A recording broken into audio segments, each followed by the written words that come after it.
think we're live. Let's check this out. All right. So today we're going to be modeling some vehicles. You can feel free to follow along. This is for my game. It's my simple game, one of my projects that I have had in the back burner and just kind of developing on the side here, and dropped just recently. And I announced this in my latest video. It's called Steal a Bus. And we're going to model some buses today. I'm going to show you exactly how to make those in Blender. It's super easy. You'll actually come out of this being like, whoa, I did not expect that to be so simple. Like, I thought that modeling vehicles would be hard, especially if you haven't done it before, or maybe you have. This is going to be a really easy process. And just wait for the AI hate mob to come in here, because it does involve using AI. It helps make it even easier, but this is one of the best use cases in development for AI as well. So we're going to be diving into a lot here. I'll also be answering your questions on development, so if you have anything you want to ask me, you can feel free. We're going to be going over everything that you want to talk about, not just Blender modeling, but I highly recommend that you follow along or just watch, but that's what we're going to be doing. So the first thing here is ChatGPT. So you want to open up ChatGPT and you want to tell it to generate a reference image of whatever vehicle you want to make. So for me, I'm making a bus, right? So I said, generate a reference image of a police bus. It generated this. I like it. I like the way it looks, but it's not a 3D model. Referencing real life images or images that look like real life, those can work. In fact, they can work better for modeling because it gives you more to go off of. Like I can see more of the details on a realistic image, but also it doesn't show you that low poly style. So I told it, okay, give me a 3D model. It was still tilted to the side. You want a side image for your first one, because we're going to be modeling starting at the side of the bus or the car that you want to make. So I have added this into Blender. If you understand how to use Blender, you know you can just add a reference image. If not, you can go ahead and click Shift A, press image, and then choose reference. And that'll let you go ahead and add in a reference image. You can go import that. You'll just want to position it right about here where you can see it. As you can see, I have a lot of images in the background here. Just kind of move those out of the way. It does help to have one of these, right? One that's kind of slanted from an angle, also one from the back, because you are going to want to model the back, but you start with the sides. So make sure you have a side image first. So after you have one of those, you want to go to your object and you want to add in a cube. So whether you're modeling a McLaren, you're modeling a sports car, or you're modeling a bus, you want to start with a cube. A cube lets you kind of set up the shape that your object is going to be. And I mean, it's kind of the meme in Blender is the default cube. Everybody starts with a default cube no matter what it is. True, but they are just used for references. Smiley face 12. Yeah, they are AI generated. And that's the point, right? You're taking an image from AI. Why? Because it gives you that customization. If I grabbed an image from Google, sure, it's not AI. Maybe I can feel more pure about it if you're against AI, but you don't get that creativity factor. You don't get to tell it, hey, you don't get to tell Google to change the image for you. Hey, Kaz Gaming, glad to hear that you watch. Yeah, but this is a great way to get reference images for your models. I highly recommend that you do it. I learned this from my dad, actually. He's a very avid 3D modeler. He makes the models for our other game that we're working on right now. And he showed me the method to use AI for reference images for 3D models. And it lets you get something that hasn't been made before. Like, I know people like to talk about how, oh, reference images from AI. If you do that, it's just amalgamating a whole bunch of stuff from the internet.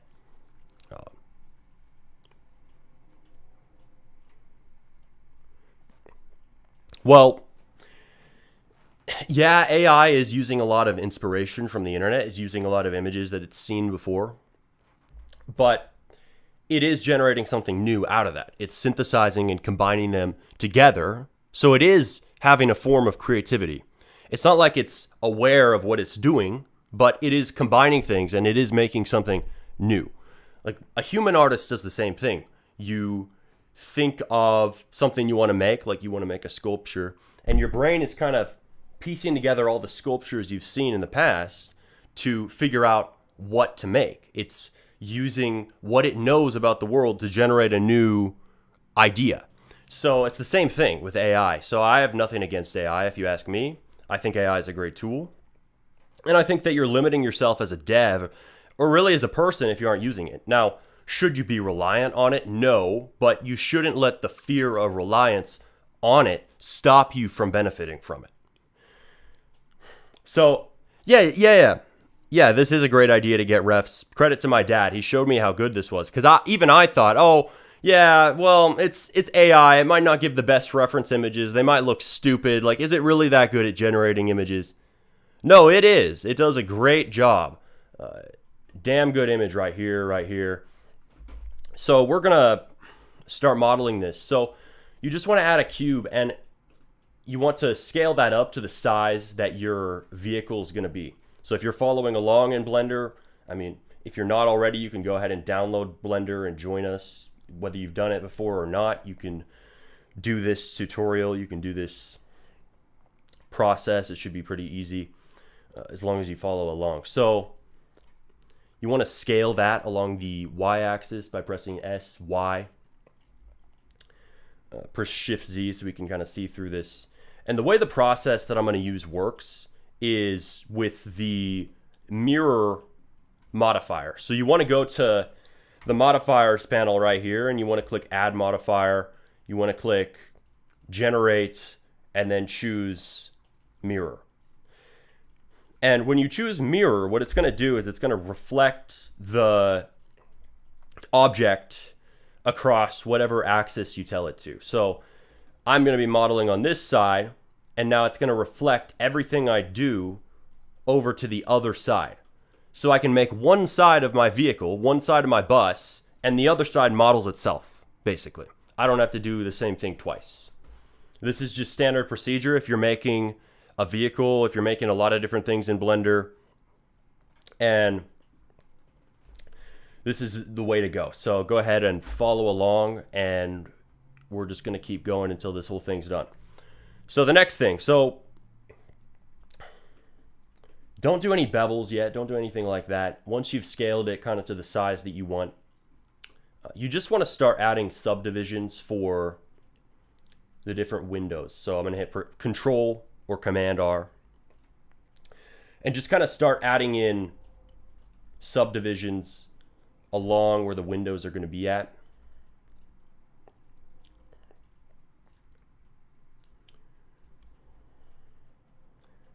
And then I'm going to add one right here along this edge. Also going to add one for where the door is. So the reason I'm doing this is so that we can extrude later. So we can make those windows very easily.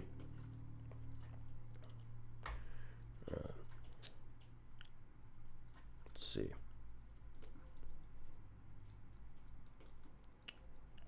Cool. Now I see the back is kind of slanted and the front is also kind of slanted. So I'm going to press E to extrude on this back. And then I'm going to kind of see what I can do here to get that kind of corner.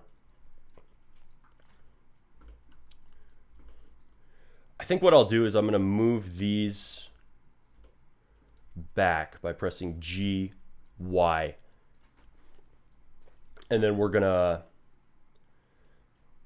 adjust the position so these just align with that slope of the back of the bus.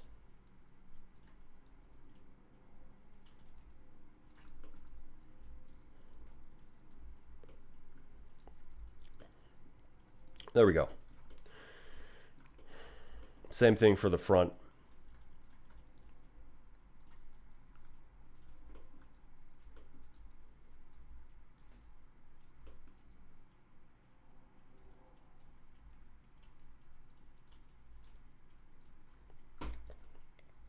GY, kind of move those back a little bit.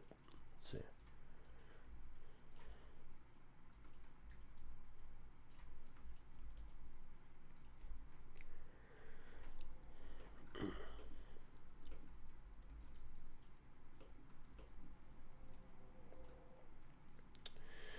The one thing about the mirror modifier that's kind of annoying sometimes is if you add in an object, it mirrors that too. So let me show you what I mean. Well, if you're using clipping, which you do want to use clipping, that's something I didn't mention. Make sure you check off clipping and then kind of turn that up, because that will merge the vertices along the middle here. So these will kind of merge together. But now, as you can see, when that's on, there is kind of a downside, because now I'm kind of forced to have that stuck. So you'll have to either uncheck clipping if you're adding a new object that needs to be kind of stray on the corner, or you'll need to add it outside of that object. Do I recommend enabling clipping? Yes, I do. Though you might need to turn it off if you're adding in an object for a moment. That's all.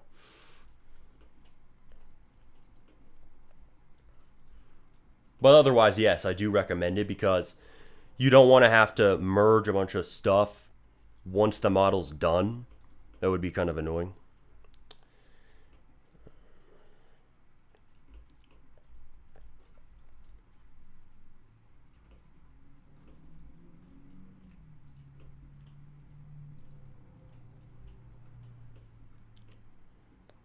So I'm just adding on the front bumper here, and we're just going to match that to size. And if you don't know how to add an object, it's just Shift A. Go ahead and add in a cube. Let's see.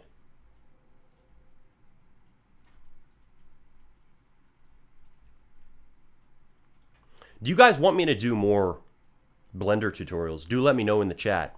Would you like to see more on the channel? Because I know that was a common critique or feedback that I got was, Smarty, I need you to do more practical stuff. You're talking too much about strategy first. And from my perspective, I understand all the development skills, at least for some of them on a rudimentary level at least, but all of them I'm pretty much very good at each skill. Good enough that I can make whatever I want to make, or I can learn something to figure out how to make something that I haven't made before. But the strategy first mindset is more important than any individual skill. Because if you think about it, like right here, right? I'm sitting here modeling this, and this is on a solo project. But this time could be spent managing devs, right? Let's say that I spent this same hour that I'm going to spend modeling this talking to 5 of my team members. Now, yeah, you might say not everyone has money to pay a team, but you can earn that money. And if I am managing those team members, I'm now getting 5 times the amount of output for the same amount of input from me. I spent an hour talking to them. I spent that time instructing my team rather than an hour just making a Blender asset. So I get 5 times the amount of work done for the same amount of time from me. That's really the upside to being strategy first, to being somebody who understands the Roblox economy and how to hire people, right? Is your own time, your own energy, your own focus is limited. That's the limitation of any person. You can only do one thing at a time, right? So if you hire people, you can technically do multiple things at the same time. It's the only way to multitask. So it's not to say that you should never make anything on your own ever, right? That is the wrong way to look at that. It's rather to say that leverage beats labor. Leverage is superior. So if you can hire a team that's actually reliable, leverage is going to beat out sitting there doing everything yourself, doing all the scripting, modeling, UI design, graphic design, all of that yourself without a team. And that's really what my videos are about. It's about helping people wake up to this, helping people wake up to the fact that there is a new way to do Roblox development. Back in the day, not everybody was hiring, and you didn't need to hire people as much. But now it's more important to hire devs than ever, because this economy is more competitive than it's ever been. This is the most competitive Roblox economy ever.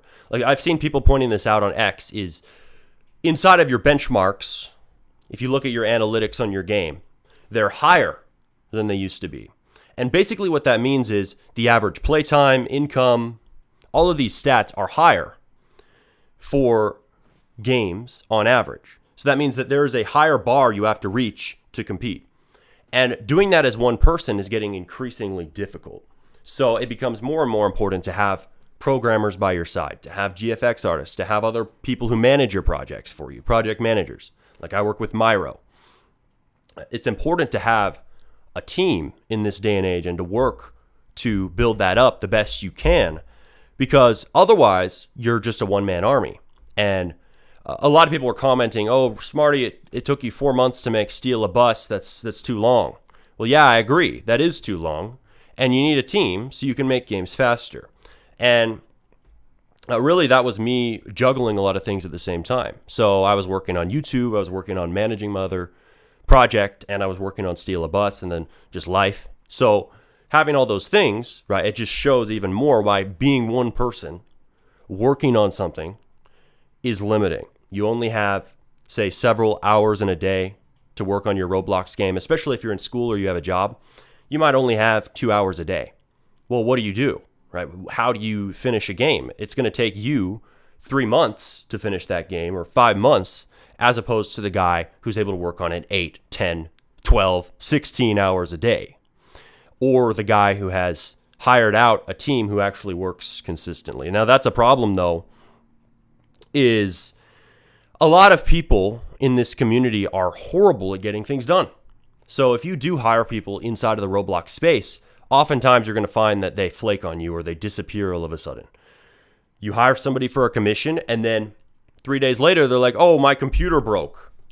It's like, dude, I don't believe you, because the last 10 guys that I hired said the exact same thing. Or, bro, I have exams. Or, bro, I got hired by somebody else. Like, I just hired you. So there's a lot of problems with hiring people in the Roblox marketplace. So you do have to work through those. One way is networking, right? You can meet devs, you can talk to them, right? We have Smarty devs, you can join the Discord below.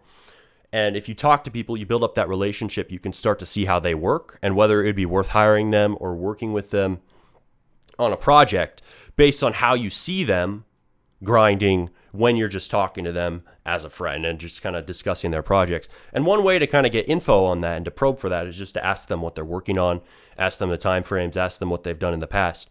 That could be one good way to find devs. But another thing is hiring outside of Roblox, and that's what I've done. So the reason that my new game that I'm working on with several people is coming along so well, I haven't showed anybody it because it's a good idea that I don't want to reveal just yet until it's done. But it's almost finished. It's a meme shooter. It is like the games we made in Jimmy Games, the games that got millions of visits. This game is kind of a new rendition of that. It's a new upgraded version, and we've hired programmers who are from the Philippines, and we hired these people outside of the Roblox marketplace. And these guys, they're actually very good workers. They work every day, and they work nearly full-time hours. So you aren't going to get that from most Roblox programmers. Most of them, they're in school, they're like 15, or they're in college, they're 18, and they start the commission, and then they take a 2-week break right after starting. It's like, dude, are you here to work or not? And this is just the issue you're going to find. So if you can make money and then you can figure out a different place to hire people, figure out a job hiring site out there on the internet that lets people get hired by you and who aren't from the Roblox space, that is going to be better, because people in the Roblox community are generally unreliable workers. That's just the facts. And take it from me, I've hired dozens and dozens and dozens of people. And I don't like to blame things on external things, but A lot of my projects got delayed by this problem, right? I've worked with Myro on many games, and the people that we hired almost always took months and months and just started delaying things. Like we had a programmer on a game, he got 75% done, and then the dude just says, oh, I got hired by somebody else. It's like, bro, you got to finish what you started. You can't just get hired by somebody else and then stop working on our stuff. But we've seen this happen a lot of times, and it just shows the overall execution unreliability of the Roblox developer space. So to find somebody who is actually good, who is actually hardworking, who's actually consistent for you, it takes work. It's rare. And one of those ways is networking rather than just hiring them directly. I know a lot of people do hire people for commissions, like short-time work. I do that. And that can be seen as a way to kind of mitigate that risk where people don't get things done. Because, oh yeah, I'm only paying him 5,000 Robux to do this little set of 3D models. The problem with that is they can still have delays, right? They can still take forever. They can say they're going to take 3 days to do the commission and then take 5 weeks. So networking is one good way because you can get kind of a transparent glass door view on how they work before you actually hire them. You become friends with them first, become friends with lots of devs, talk to them, ask them about what they're working on, observe their work process, and then decide if you want to hire them or work with them. Because once you become friends with somebody, you can work with them for free because you're homies. You have a connection. It's not like you have to pay your friends to work with you at a certain point. But yeah, let's see this. So let's see what you guys are saying in the comments. What mic do you use? This is the Rode NT1. Beautiful mic. I love it. YouTube and AI can teach you really well, I think. Yeah, they can, but you got to learn from experience first and foremost. If I want to script, do I learn from the Roblox dev forums or video tutorials? Oh yeah, you're talking about scripting. Okay. I would recommend you learn from my guide. Honestly, the easiest beginner guide to Roblox scripting, great video. Can't lie.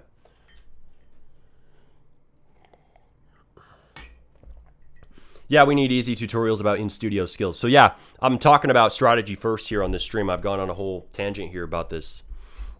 But that really is the most important thing, and that's why I make videos about it. So if you want practical tutorials, I can do those, and I'm planning on doing those. I'm actually working on a very long guide right now that kind of encompasses many skills. That's kind of my goal.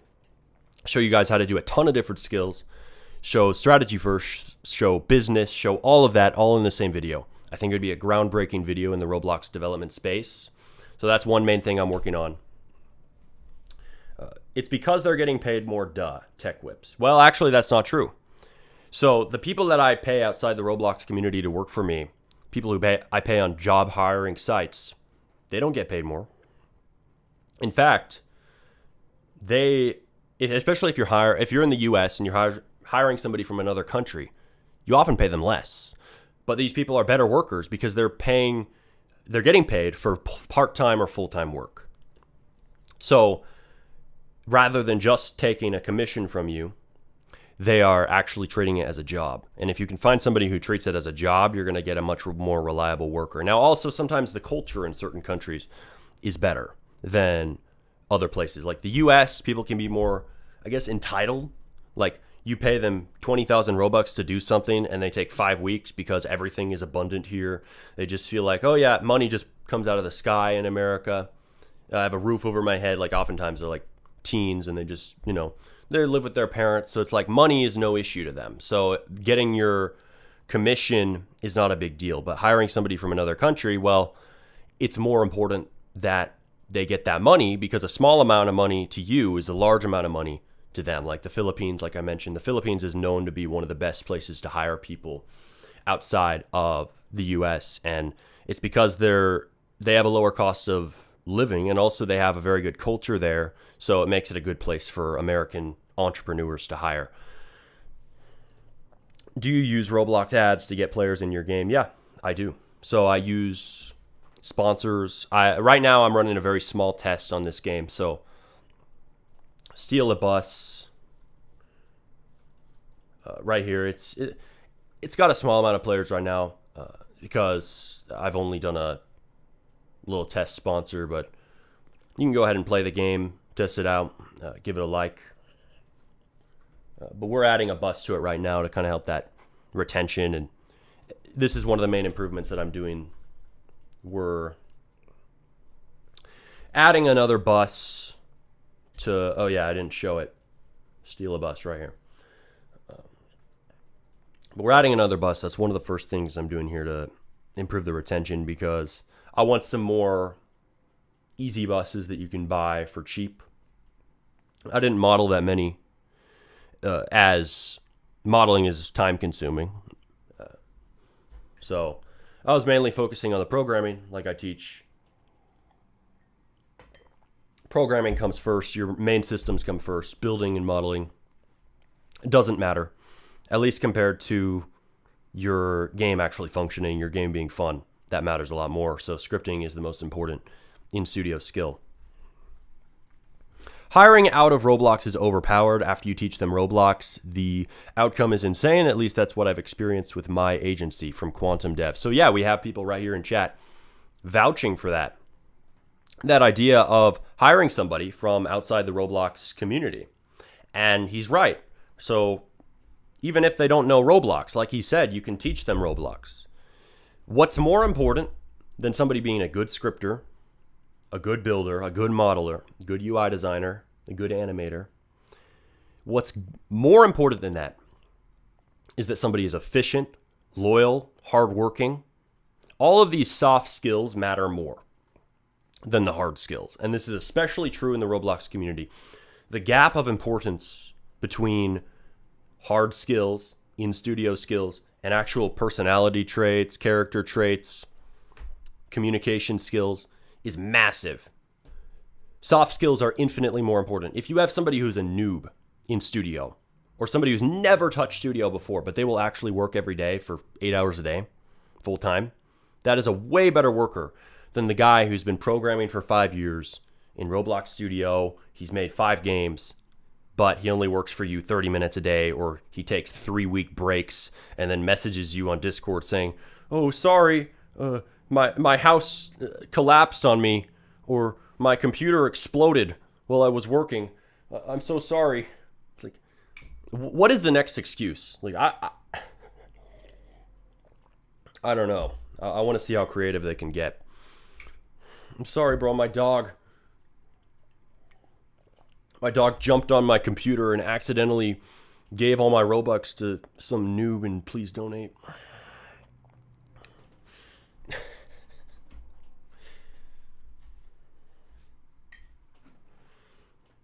Is it important to learn how to model or animate in Blender while being a scripter? It's more important to learn how to model. Modeling is more important than animation because generally animation is polish. Unless you're making a fighting game, you don't need super good animation skills. Yeah, people obsess over that because they're just obsessed with polish. And I think animations can help, right? Don't get me wrong. But modeling is more important because it's the visual stuff you see in the game. You aren't always doing an attack. You aren't always doing a dance move. You aren't always doing something that needs an animation. But you're always doing something that needs a model. You're always navigating the game world. All right, I'm going to be right back. See you guys in a second. We'll get back to modeling here.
here to model.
All right, editing my title real quick here.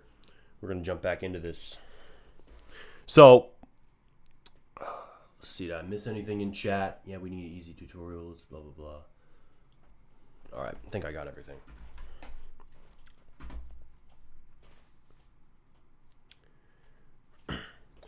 All right, so modeling your bus or car or whatever you've chosen to do. So we got our reference image from AI. Genius way to get reference images. Try to get that side view for the main one. It's the most important one. And we're just going to go from there. So I think I made the... Oh, now I see. I think I'm going to extrude the bottom. So I'm going to select the bottom faces. I'm going to press E. I'm going to press S and Y. Because as you can see, the bottom of the bus is slanted. So actually, I'm not going to do that. I'm just going to move these back faces because only this side's slanted.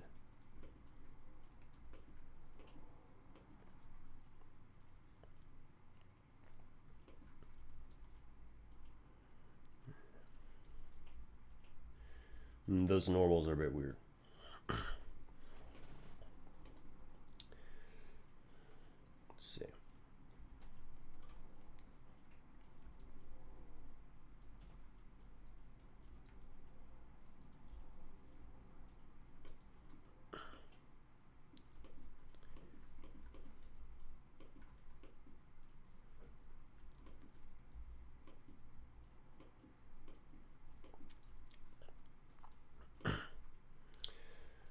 I'm going to adjust these so we can make that exit properly. Let's see.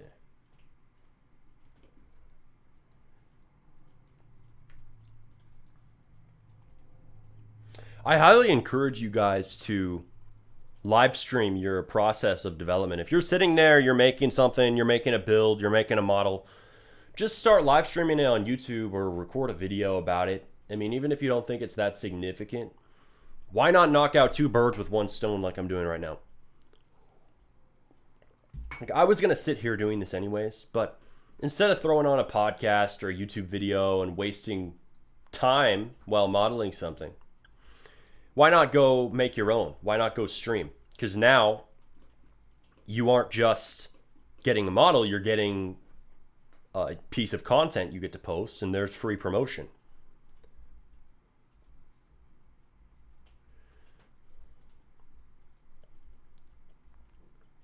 Dude, I remember one of the first times that I ever streamed,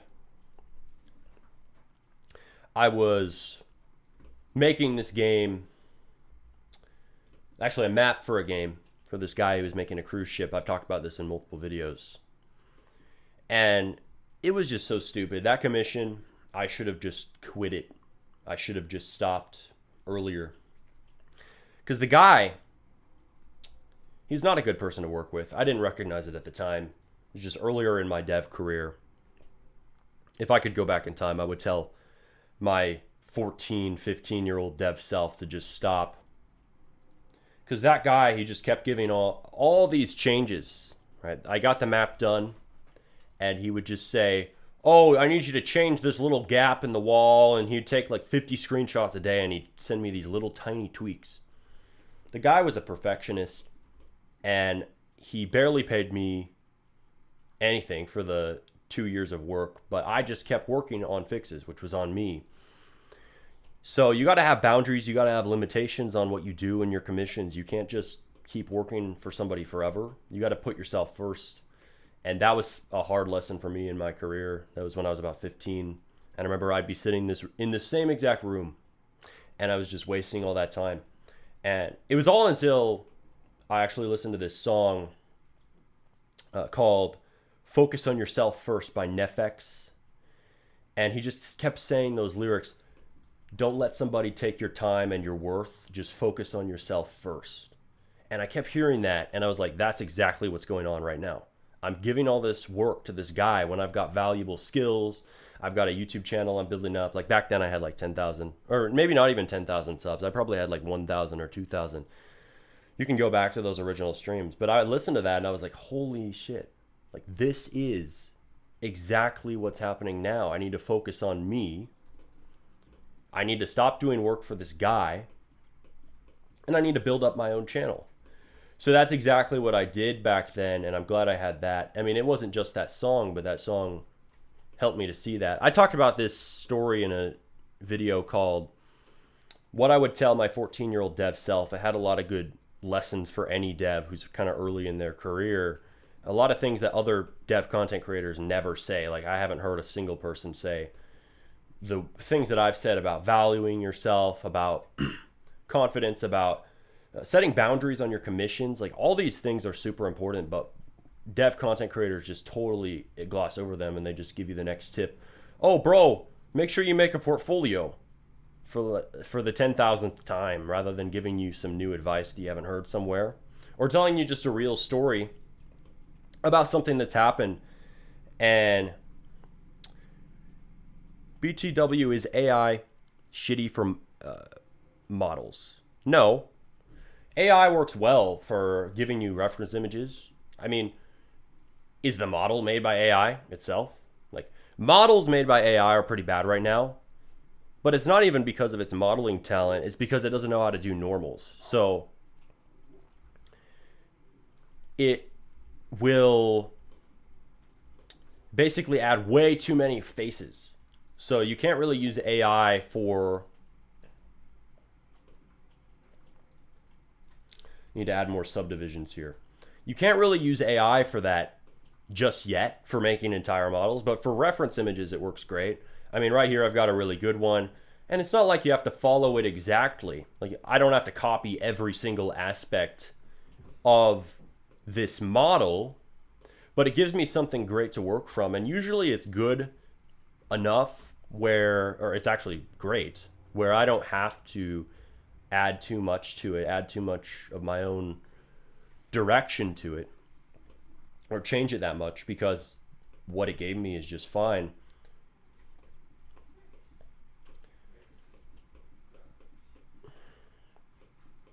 Grouchy YT, what's up? The back is a bit off. Yeah, well, I haven't gotten to the back, so just wait. But yeah, back to what I was saying. So right now we're extruding stuff. We're extruding the windows. But anyways, what I was going over was that story. And I think that a lot of developers could really share lessons that are a lot more useful and impactful for people. Like, we've heard, make your portfolio, and try to put yourself on X. We've heard all these things a million times. So when are we going to hear more people tell stories about their development career? When are we going to tell people the worst commissions they've gotten? If you have a story like that, post a YouTube video about it and see what happens, because I think a lot of people need those types of lessons that other devs aren't sharing. Okay, so this...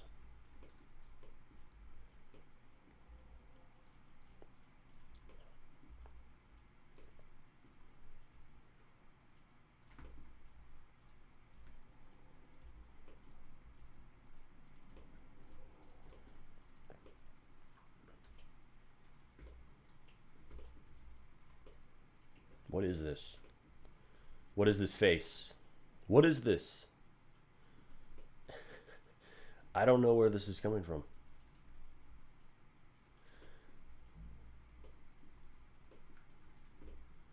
You see this? I can't even select this. This is the thing about modeling.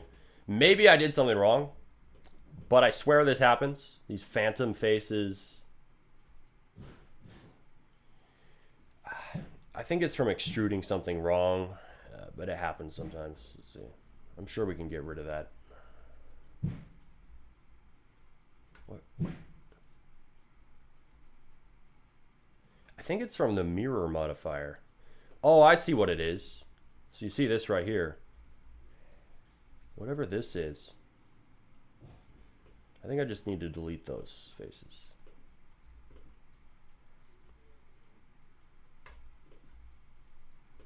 Oh.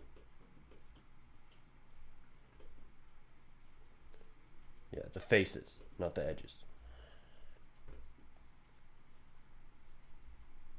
I like the music I'm playing. It's some house music. I don't know if you guys can hear that. I think you can. Wait. Oh, is it off? Oh, you didn't get the beautiful music in the background. That's sad. Well, now you do. So you're welcome. But yeah, I was listening to that recently. I was like, house music is good focus music. I got kind of tired of lo-fi. This is some really chill house music. Deep house, good music. Let's see. The police bus. Is there even such thing? Excuse me. Is there even such thing as a police bus in real life? That's a question. I mean, I don't really see the purpose of it. I mean, they have the fire department. They have very large vehicles, and that's for a reason. I think that's because they need to carry all that water around inside the fire truck, and maybe other reasons. I don't know. Why are fire trucks so big besides that? They do have smaller first responder vehicles. I guess we'll have to ask the all-knowing ChatGPT. Make the AI hate mob even more angry. I don't know why people get so mad about AI. Like, I get the AI over-reliance thing, but being mad about people using AI at all is pretty dumb. Like, I'll post a Substack article written by me. Maybe AI helped correct some things or adjust some wordings. But it's me, my ideas. But then people see an AI image at the top. They're like, this is an AI Substack article. This is an AI essay. I hate this. They didn't even read the content. They use AI. If you use AI, they use that to dismiss whatever content you made, whatever you said. Even if it was just the thumbnail or the image. The cover was made with AI. Hey, I saved 5 minutes. Oh, bro, I can't read that now. You saved 5 minutes on your thumbnail. I can't watch your video. Like, people are just trying to find something to hate on. They're trying to find something to get angry about because they're bored. That's really what it is. And I've seen that on videos. It's like they judge the video by the cover of it, and it's really childish because I've watched creators who are in more, I guess, grown-up spaces than the Roblox space. Nobody talks about the AI. It's just kids. Kids get angry about AI for some reason. Or childish people.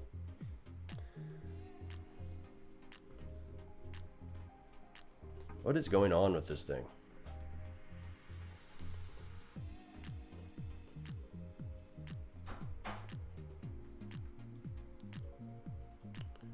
Okay, this is a really weird face. I don't know what I did to this. I think there's 2 edges here or something. Just delete this. What in the world is going on? Why can I not delete these?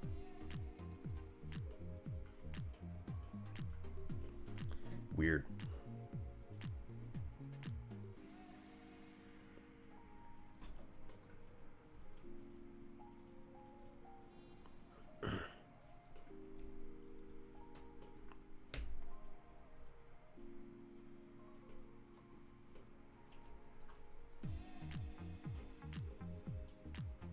There we go. Okay.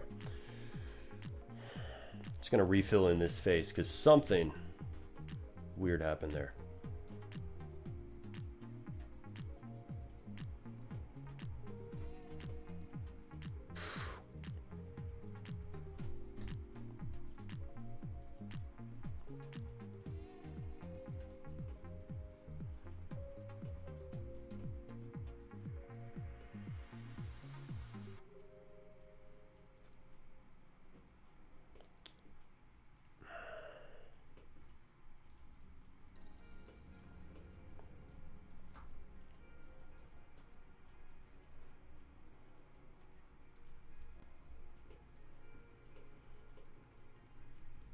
All right, let's move this back so I can see what's going on here.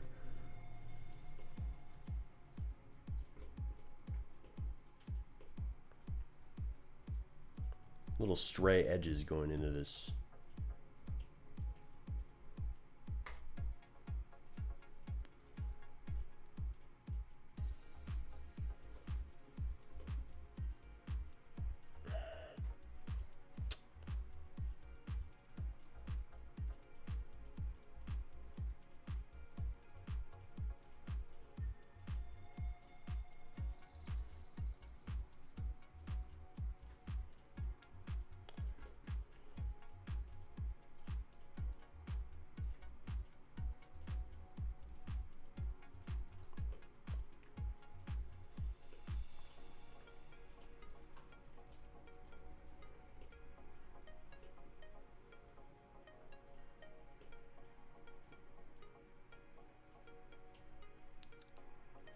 How long do you think learning to make simple models in Blender takes?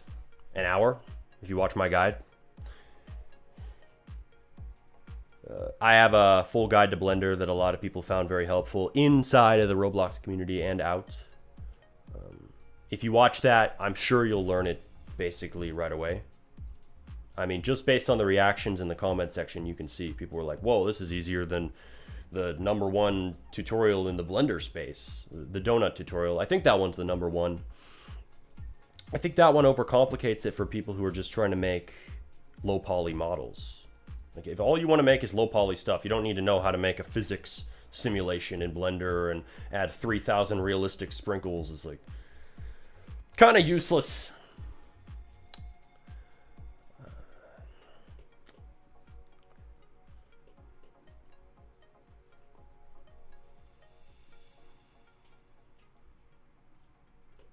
I think the problem I'm having here is that the bus is just ever so slightly, right, see this half of the bus is ever so slightly too far over, so things are duplicating in this weird way. So that's the problem I'm running into.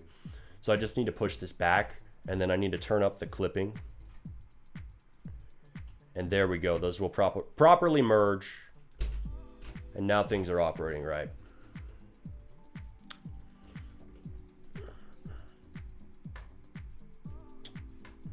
Yeah, I might make more Blender tutorials, like actual videos. Like, you can follow along with this or not. You can just watch. You can do whatever. But I would like to do more of those. Let me know specific things you would like to see in the chat or in the comments if you're watching this afterward. Specific video ideas. Because that was a big request, is a lot of people do want those more practical videos. And I understand that. Most of the videos are going to stay strategy first, or at least that will stay the backbone, the core. That's my message. But we can also add in more practical stuff, scripting stuff. Let me know what scripting tutorials you need, whether you guys need advanced stuff, intermediate stuff, beginner stuff. Tell me, and I'll see what I can do.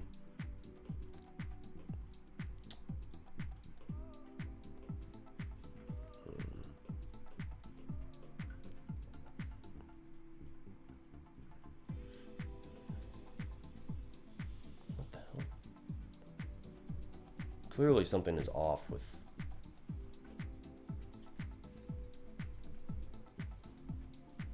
Okay. E. Oh, I think it's the clipping. I need to turn that down. Okay. No.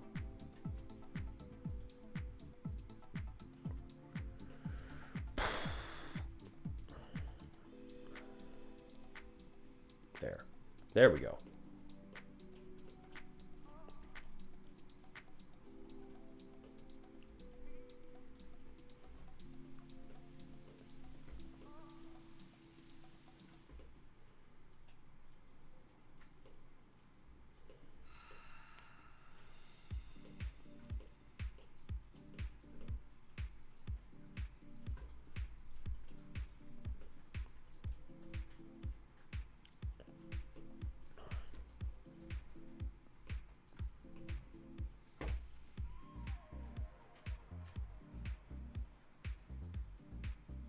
What do I think about unions? Somebody asked that. I hate unions, man. Unions in Roblox Studio, I swear, the only time you actually use that, if you're sane, is when you need to kind of align a part in a weird way. Like, say you have a part on a slanted, let's say, roof. Right? You're making this roof that's kind of has different slants and all these things. Sometimes a part just extends ever so slightly too much above the roof. And then you use a negate and you make a union there. But I swear, if you sit there and you model something in Roblox Studio with unions, you spend 50 hours on it, there has to be something wrong with you. You have to be, you honestly, you have to be crazy because it takes so long to do that. And Blender works so much better.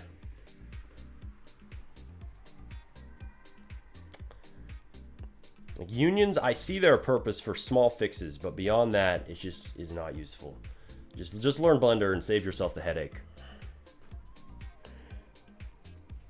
It's extremely unoptimized and has so much color and material limits. Yeah, that too. It's very limited. Kind of trash, not gonna lie. They should just add a 3D modeling feature into Roblox at this point. Kill unions. Give us Blender inside of Roblox. I swear they said they were going to do something like that. I remember that vaguely years ago, and then they didn't do it, of course. Well, I'm sure somebody out there is happy about unions. Sitting there for 50 hours making a sculpture. It's like, dude. There has to be some psychological disorder that we can classify for somebody who just makes things with unions. Unionitis.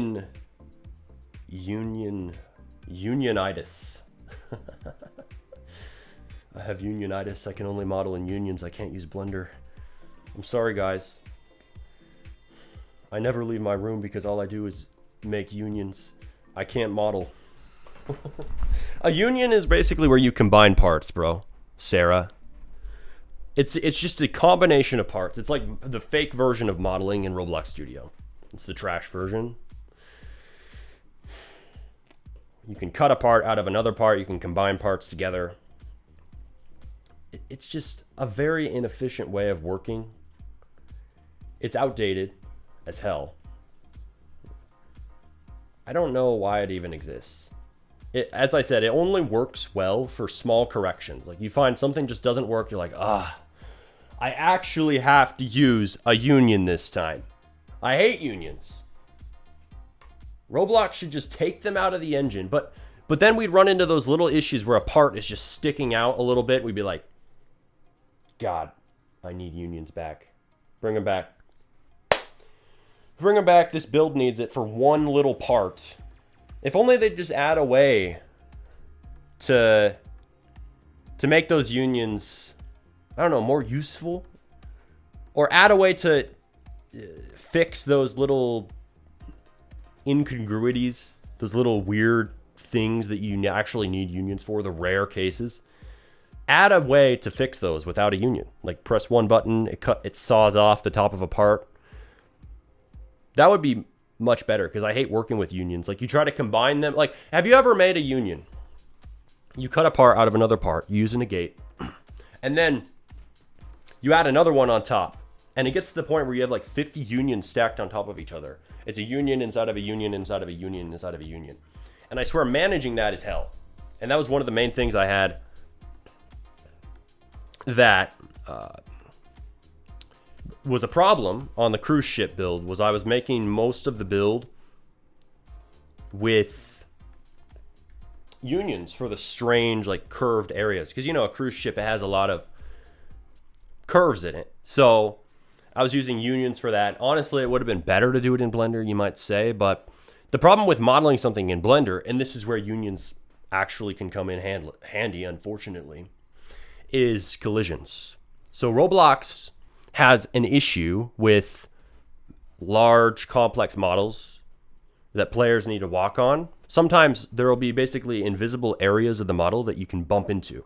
And that's where the collisions aren't being calculated properly. You can fix this. You can kind of make this better by going to collision fidelity in properties and changing it to precise convex deposition, which basically makes it so that the collisions are more accurate to what the model actually is.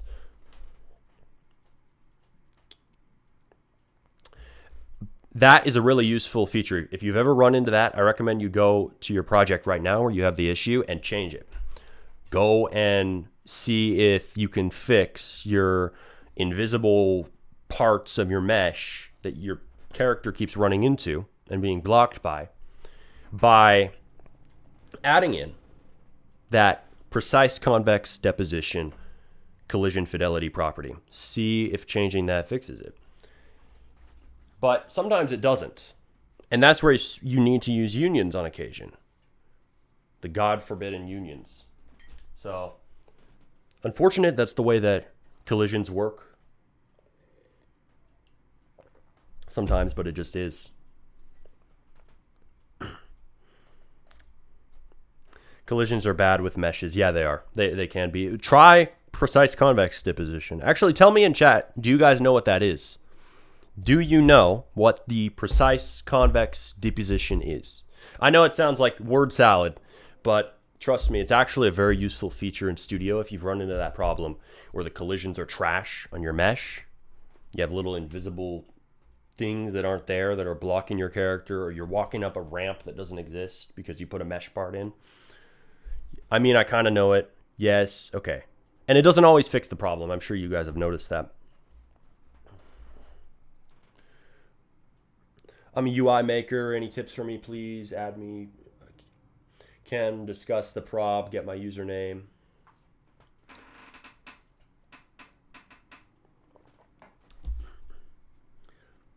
I mean, for a UI designer, do I have any tips? I mean, it's the same tips I give everybody. Are you monetizing your work? Are you taking commissions on X? Start doing that. Set your prices high. Value yourself. Start getting those orders. That's how you can start to level up in your development career. Because capital, money, drives everything else.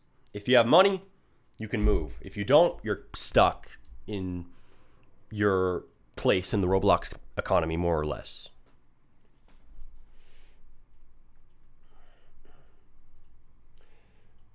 Yes, of course, it's bad to use in terms of perf, but it's not guaranteed that it will help you. Yeah. Yeah, precise convex deposition. You only use that when you have problems. If your mesh doesn't have problems, you actually want to use whole. And whole basically makes it so that the mesh's collisions are super imprecise. But if it's something like a bush, it doesn't really matter. It's like more rounded. Nobody will know. And it makes your game perform better. Well, there are these guys on YouTube who all they do is stream their game development. Have you seen them? I mean, I respect the grind, but also at the same time, it's like they don't have a team, clearly. They benefit from having a team. They're showing that they're spending all their time in that kind of hobbyist style grind when they could be hiring people, having a lot of things done for them. And yeah, they're making content out of it at the same time, so maybe there's a double benefit. But don't let that whole attachment to grinding in Studio stop you from hiring a team. If you have the money, or if you can make the money, it is better to have leverage. Like, leverage beats labor. That's one of the main messages on this channel, because it's just simple math. 1 hour spent communicating with 5 devs who then go on to produce work each in an 8-hour shift, produces 40 hours of work from 1 hour. You doing 1 hour of work in Blender, like what I'm doing right now, this produces 1 hour of output for my 1 hour. So if you want a multiplier on what you do, you hire people. Because now your management skill, your communication skill leads to 5 times the output. Like if you're communicating with 5 people in 1 hour. Now, of course, you're also paying in money for that. But that is how the leverage equation works. It's a multiplier on your efforts. And that's what people don't see is it's simple math that shows grinding in studio ain't all it's cut out to be. Are you giving Robux? No. And if you keep asking, I'm going to ban you because you're spamming. I do give information that you can use to make a lot of Robux, but I don't hand out Robux. If you actually apply the information, you wouldn't be asking that because you would have plenty of Robux. You wouldn't even need to ask me for that. All right. I'm putting you in timeout for 24 hours. Good work.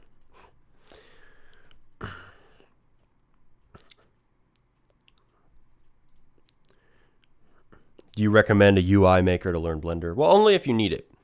Only learn UI. Only learn a new skill if you need it for what you're doing. It's the 80-20 rule.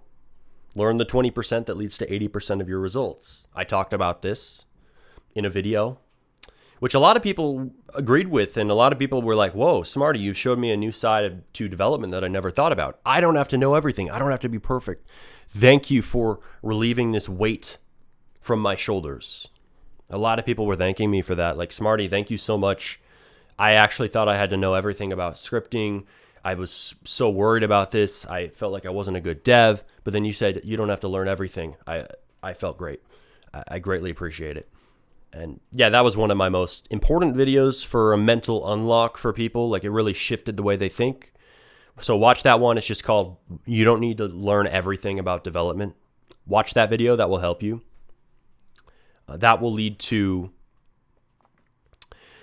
you focusing on what's important. The 20% of all the dev knowledge out there that leads to 80% of your results. If you're making a lot of money from your UI design, don't learn Blender.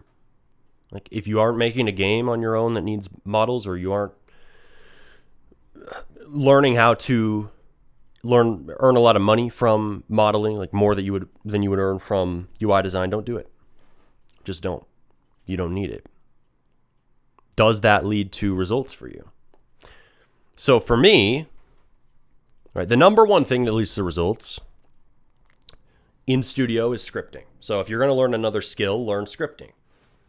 That is the most important, valuable in studio skill. But there's outside of studio skills. And a lot of those skills require capital to access. So it requires money to be a project manager who manages your own games, to be a game producer, to be a game owner, because that person has to have the funds to pay a team. But if you can get to that position and you can learn those skills and you can develop that side of yourself as a developer, that's where you will get the most impact on your career.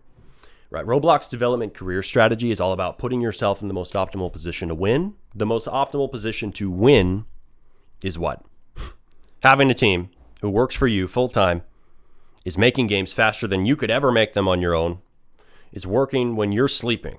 That's what happens for me. I wake up, I get a new update from my programmers. Hey, I just did this, and this. So even if I take a 1 week break off working on that project, our new meme shooter that we're making right now, it's based on some brain rot memes, etc. So it's our own unique idea as well as aligned with the trends. Kind of a combination, good mix. That game is going to release whether I am working on it every day in studio all day myself or not. So if you're going to learn something new, learn to get money.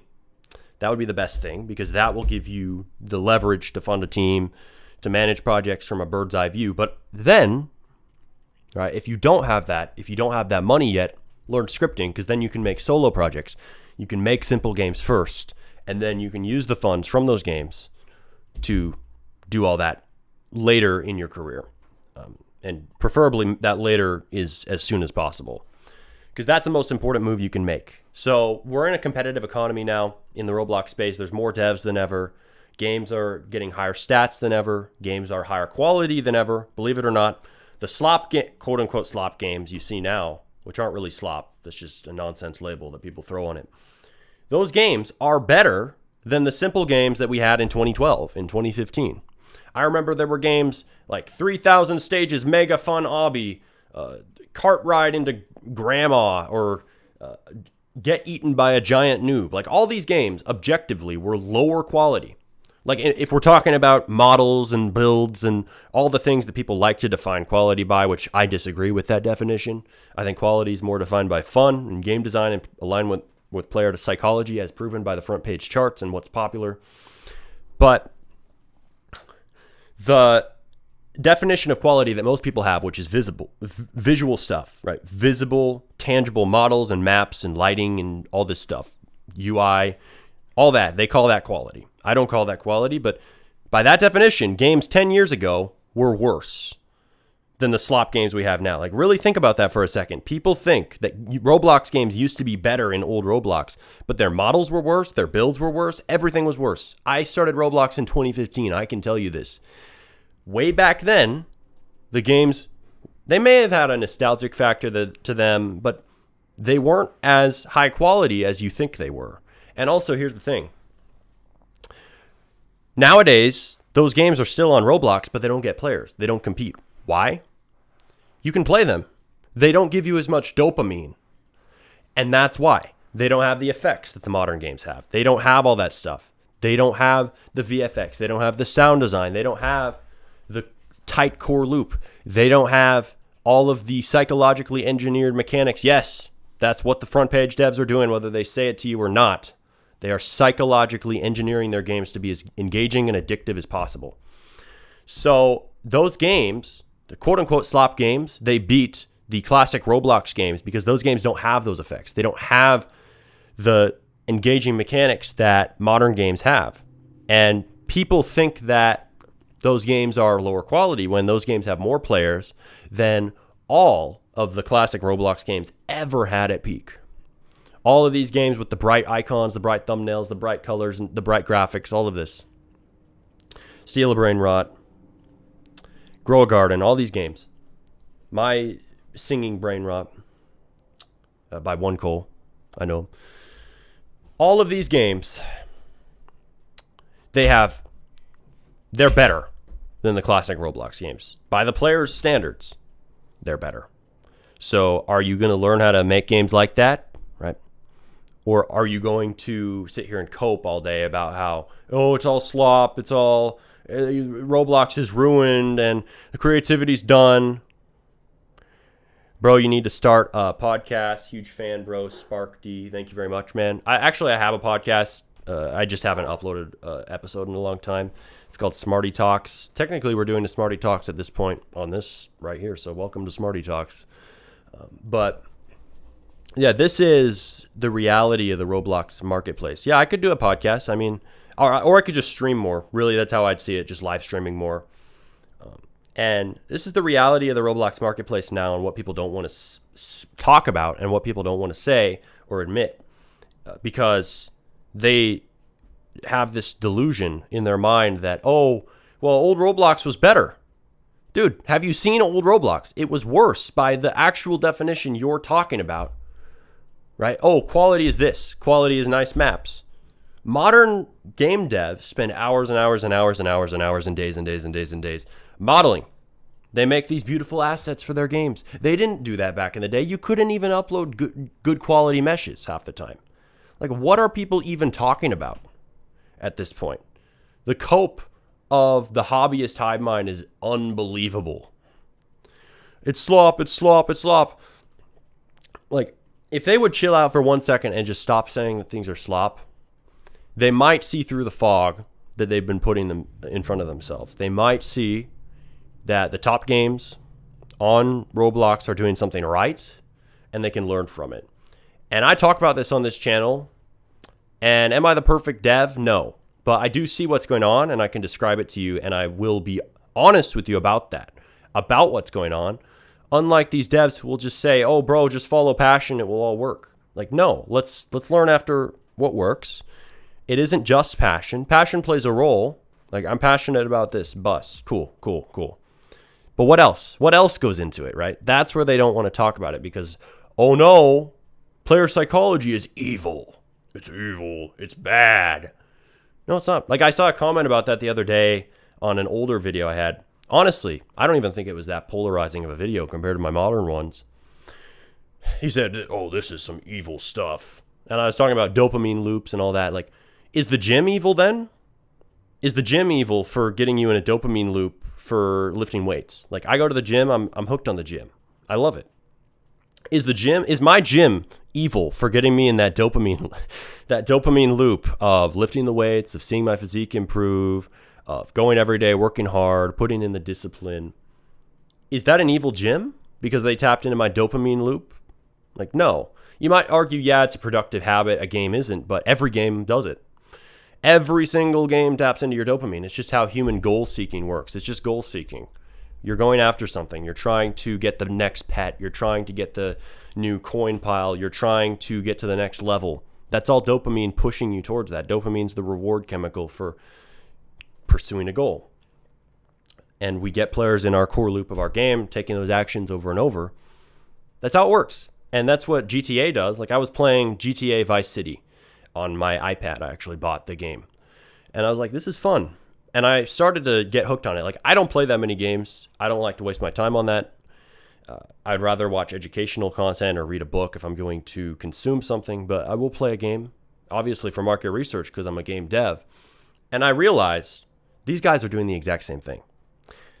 I realized, because I had never really paid much attention to the quests in games before. I'd never really tried doing that. And the quests, like, this is the first time I ever paid attention to them. I started to get hooked on them. Because in Vice City or in any GTA game, you talk to a character. He tells you, oh, go do this, go kill this guy, or go take this money, go transport this thing, whatever it is. And then you get paid at the end of the quest. And you kind of have to drive around. You have to do the mission. You have to kill these enemies. You have to protect somebody. And I was like, this is very addicting. I want to keep doing these. And what happened was, with every quest, I was getting more hooked on the dopamine. And I was aware of this the whole time because I know what's going on. So at a certain point, I stopped because I was playing this for like 5-6 hours. I was like, okay, I got to go get to work. I got to work on my game. This was a few weeks ago, or maybe a month ago.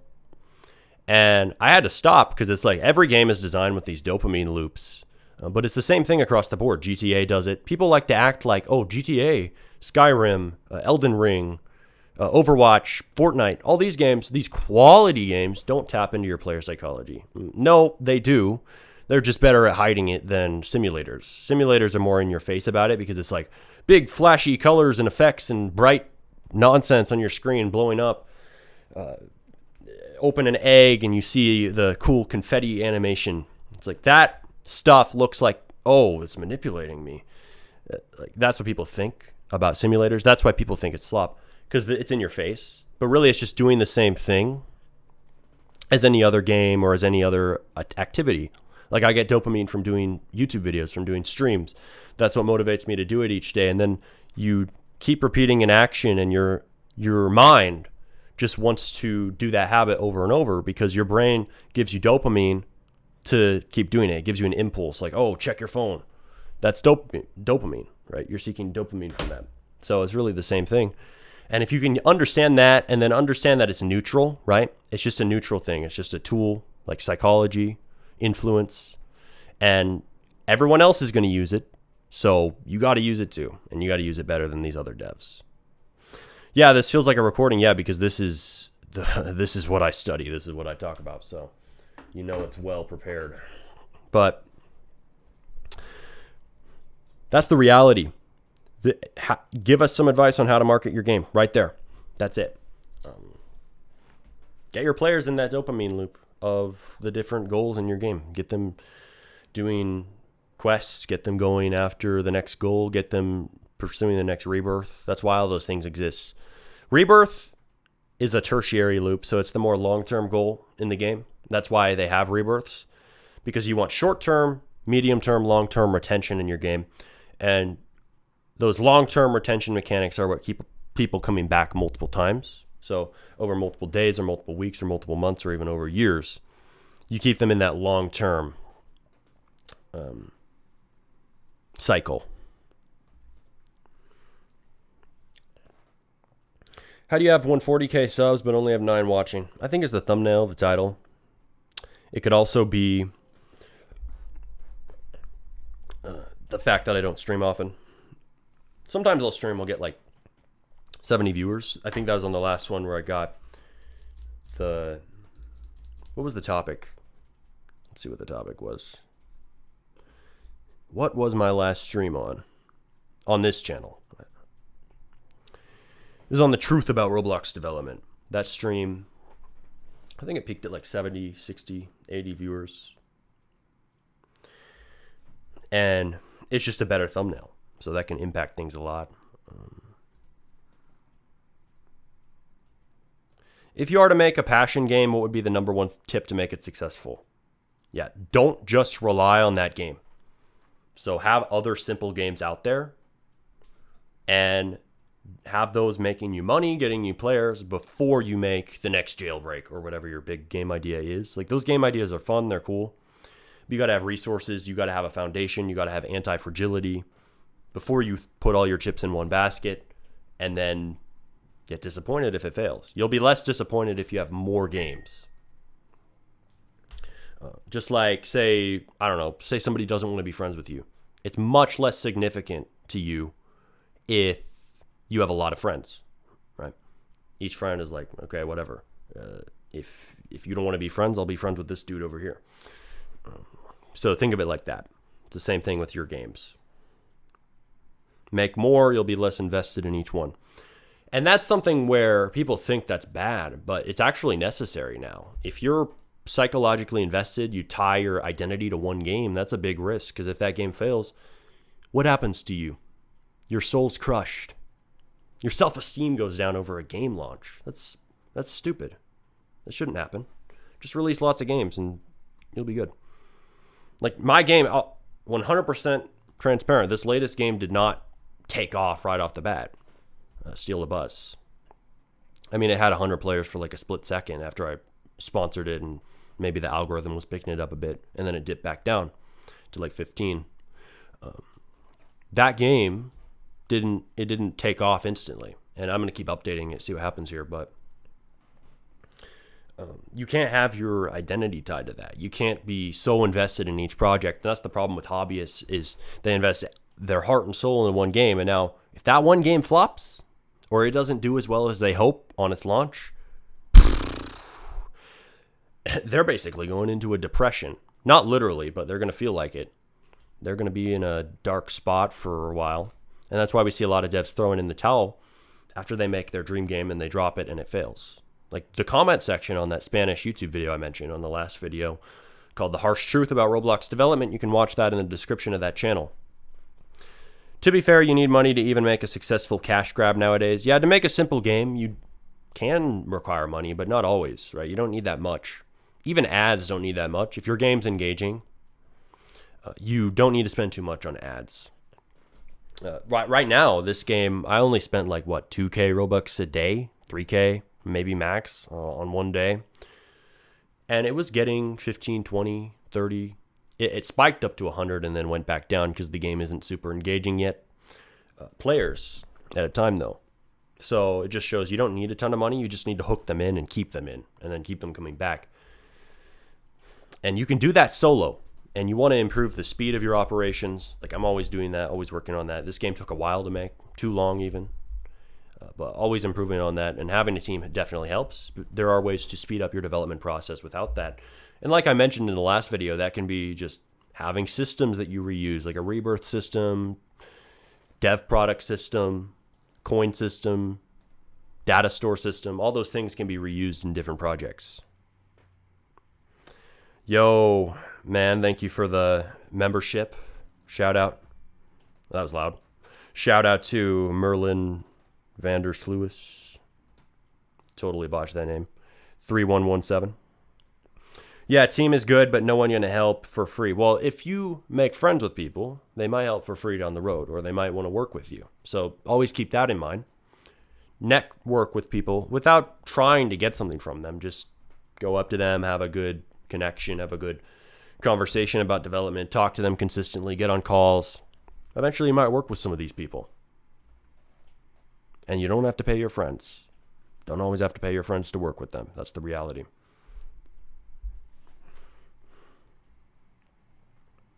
Roblox is full of cash grabs. It's getting boring. Everyone are playing the games just because they're popular, underrated games. Got 20K visits maximum and like 10K or 10 players. It's my opinion.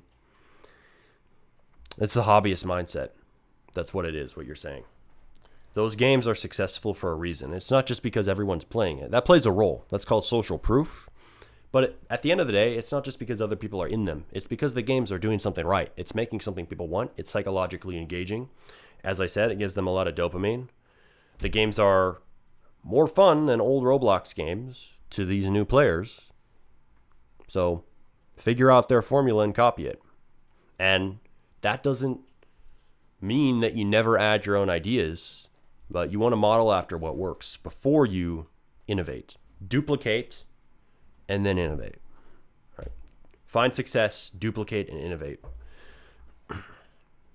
Once this random guy came up to me, he was telling me, oh, bro, I think you're going to be successful and whatever. Like, just old guys will do this sometimes. They just come up to dudes and they just start giving you a sales pitch or something. He said, find success and duplicate. But I was thinking about that afterward. I was like, it's more like find success, duplicate, and then innovate. Because I do agree, right? If all you do is duplicate, you will limit yourself because you're not making anything new. But if all you do is innovate, you're never going to be learning from it what has already succeeded, which lowers your odds of making it. Like when I started out on YouTube, I was definitely trying to model after what worked. And then eventually I found my footing. And then I innovated. Then I made these new videos with my face. But I only did that after I had a lot of views on a scripting guide and all these other things that tapped into people's problems in the Roblox developer community at scale. Smarty, scripting confuses me. Try using AI. See if AI can help you understand it. Explain the exact thing you're confused on and see if it will explain it to you. It can be a good teaching partner or coach, I guess, on that.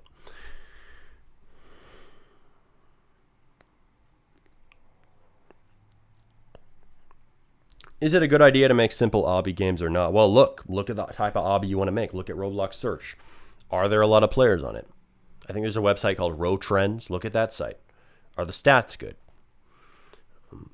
If so, maybe go and make a obby. Go and make a simple game like that. Obbies are not off limits by any means. It's just obbies are more saturated than a lot of other niches. So you're going to have to find a way to make your obby stand out over all the other ones. I know for a while it was 2-player obbies. It was parkour, I think, popped off. Maybe that's popping off now, I heard. Find that niche that you can dominate in obbies. It can't just be a generic obby and succeed, usually. There's just too many of them at this point.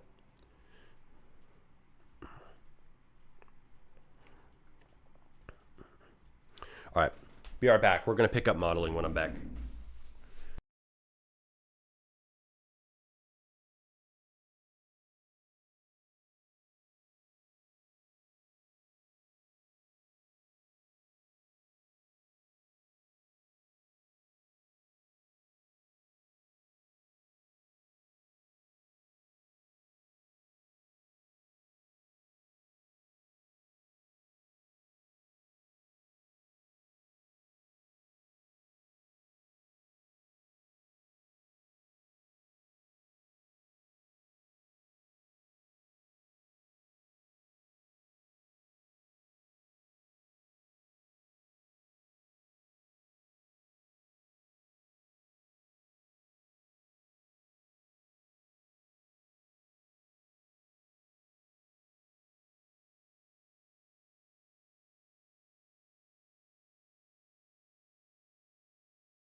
Here we go.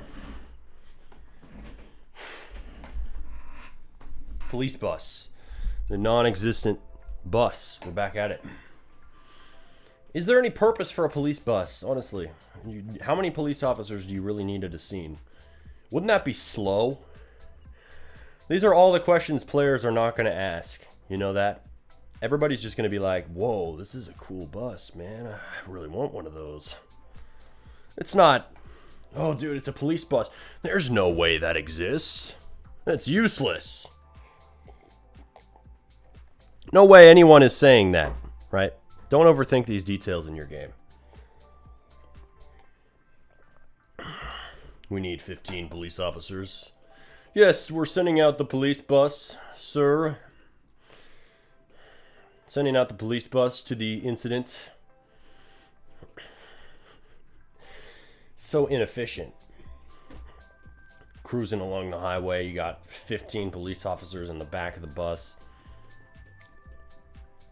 It's like, maybe the only time it would be useful is when you need to arrest like 20 criminals. Like, we're gonna go arrest this entire gang. Bring the police bus in. We got a gang heist right here. We got a gang shootout. It's like, okay, call in the police bus. That's when we need the police bus in here. Otherwise, what's the use, honestly?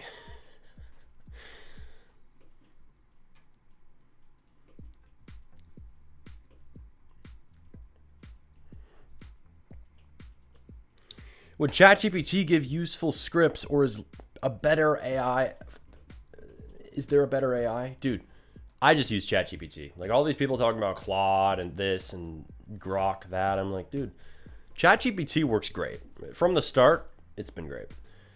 It used to be not very good at scripting, but boy, are you missing out if you are not using it now? Because it has gotten a lot better. I'll say that. ChatGPT works for scripting. Yeah. A lot of the code in this game that I just dropped was made by AI. It wasn't all vibe coded, right? And I think my knowledge in scripting helped it a lot, because AI hallucinates, it makes crap up. So you do need to understand what it's doing, because that allows you to fix bugs. That allows you to guide the AI better. It's like somebody said earlier, you guide your employees better when you understand the skill. That's true. With AI, it's the same thing. In fact, it can be even more important, because you got to know what's going wrong. And if you don't know how to script yourself, you're going to see a problem eventually, and you're going to be like, what is going on? I don't know how Lua work. I quit. And you aren't going to be able to solve it. Or it'll make up some weird spaghetti code that is dumb and it's making up weird logic, and you don't know how to fix the bug, and it won't fix the bug for you. You're going to run into problems. So at the end of the day, AI is great for coding, but it also helps to have coding skills yourself. Even if you are having it vibe code for you, even if you aren't doing anything, right?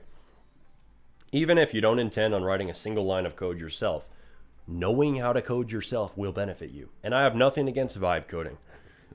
I think it's a great idea. If you can get it to work and if it saves your time, vibe code all the way to the bank. That's what I say. But here's the problem, right? Everybody, and I'm actually going to upload a video on this on my second channel, Remy Mindset. Everybody thinks AI will solve their problems. It doesn't. It's not going to solve your problems if you don't have a problem to solve. Most people are coming to AI. They're trying to get it to give them a problem to solve. They're trying to get it to give them a Roblox game idea, rather than having a game they're already working on and then slotting AI into that as one of their workers. Like, you are my worker, right? You can't worship AI. You can't put it above you. You have to put it below you. Make AI your slave, period, right? Because any other way, it's going to skew things. Like, you see people talking about AI psychosis. That's because they let the AI take charge over them. Like, you have to be in charge of the AI, not the other way around. That's really how it works. And I think you should use AI. You shouldn't be afraid of AI psychosis. Be aware of the fact that it will say false things to you, but don't let that stop you from using it.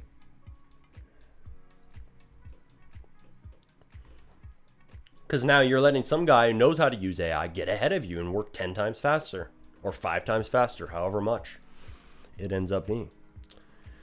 So it's really not about the tool, it's about what you're working on. AI is just an amplifier of you and what you do and your skills and your current purpose and mission and whatever you're doing.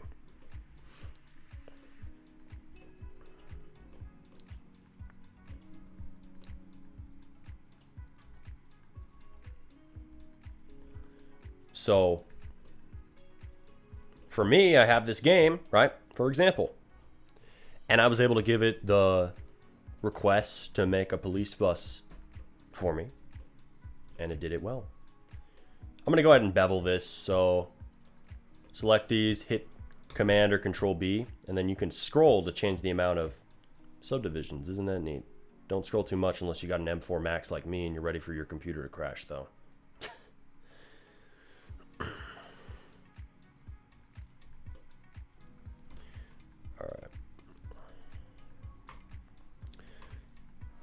I have to say it, I think Roblox development, the best computer for it is a Mac.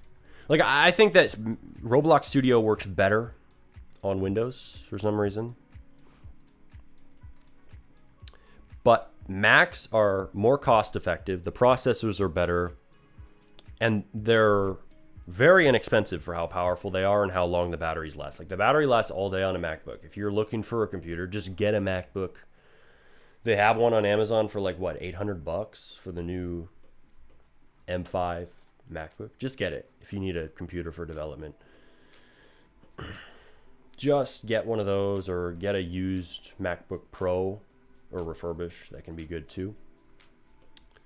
Sometimes even better. So do a little bit of research. I have no regrets with my MacBook. In fact, so little regret, I got two. I let my dad use the other one for his modeling stuff. And then I used the better one. I have a M4 Max 16-inch MacBook. 64 gigabytes RAM. It works great, but even then, I'm like, this is not enough RAM. You can't juggle 100 Chrome tabs on this thing, even with 64 gigs. The thing crashes on me. Okay, I didn't extrude that right.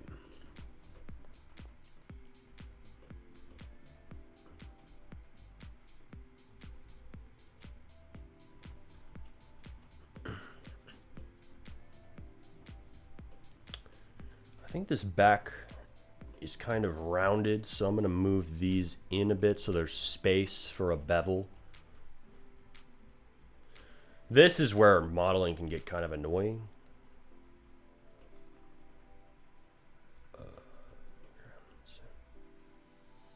Because you run into issues like this, like the double bevel.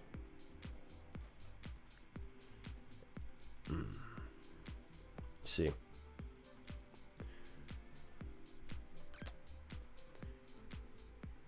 Let's see if I can get away with this one. Merge these.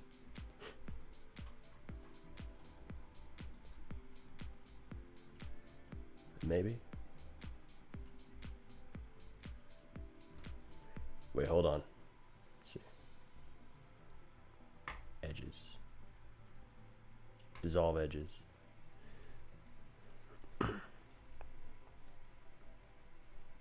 Oh, maybe that worked. I might just have to move these, honestly. Move this to the side. Oh, there we go. Oh.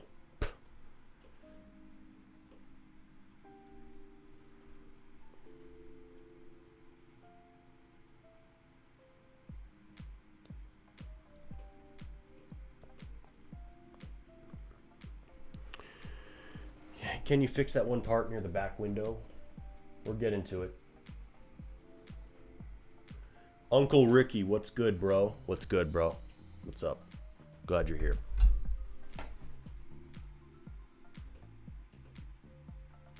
Where did you learn Roblox dev? You seem like a pretty advanced developer. Can you suggest resources to learn scripting and modeling? I just learned from many tutorials over the years and also lots of just searching out problems one after another. So as you go through the process of development, you run into problems, you run into bugs, you run into different systems you need to make. And that's where most of the learning happens. Most of the learning doesn't happen with the Dev King's scripting guide. That's where I learned scripting initially, but 90% of the learning, right, happens in the real world. It happens in the projects you're making, because those projects present you with novel issues, things you haven't run into before. So you see all these highly advanced devs who are doing things you don't even comprehend at all. It's because they have dove down the rabbit hole of projects, ones that people haven't even touched before. That's what happens when people make all these plugins. You know all those plugins in Roblox that are so creative. It's like, how did somebody even come up with this idea? The way that people found out how to make the resize align plugin, or I'm sure there are better examples than that, the tool alignment plugin by Clone Trooper, whatever. The way they figured it out was by running into that problem themselves. So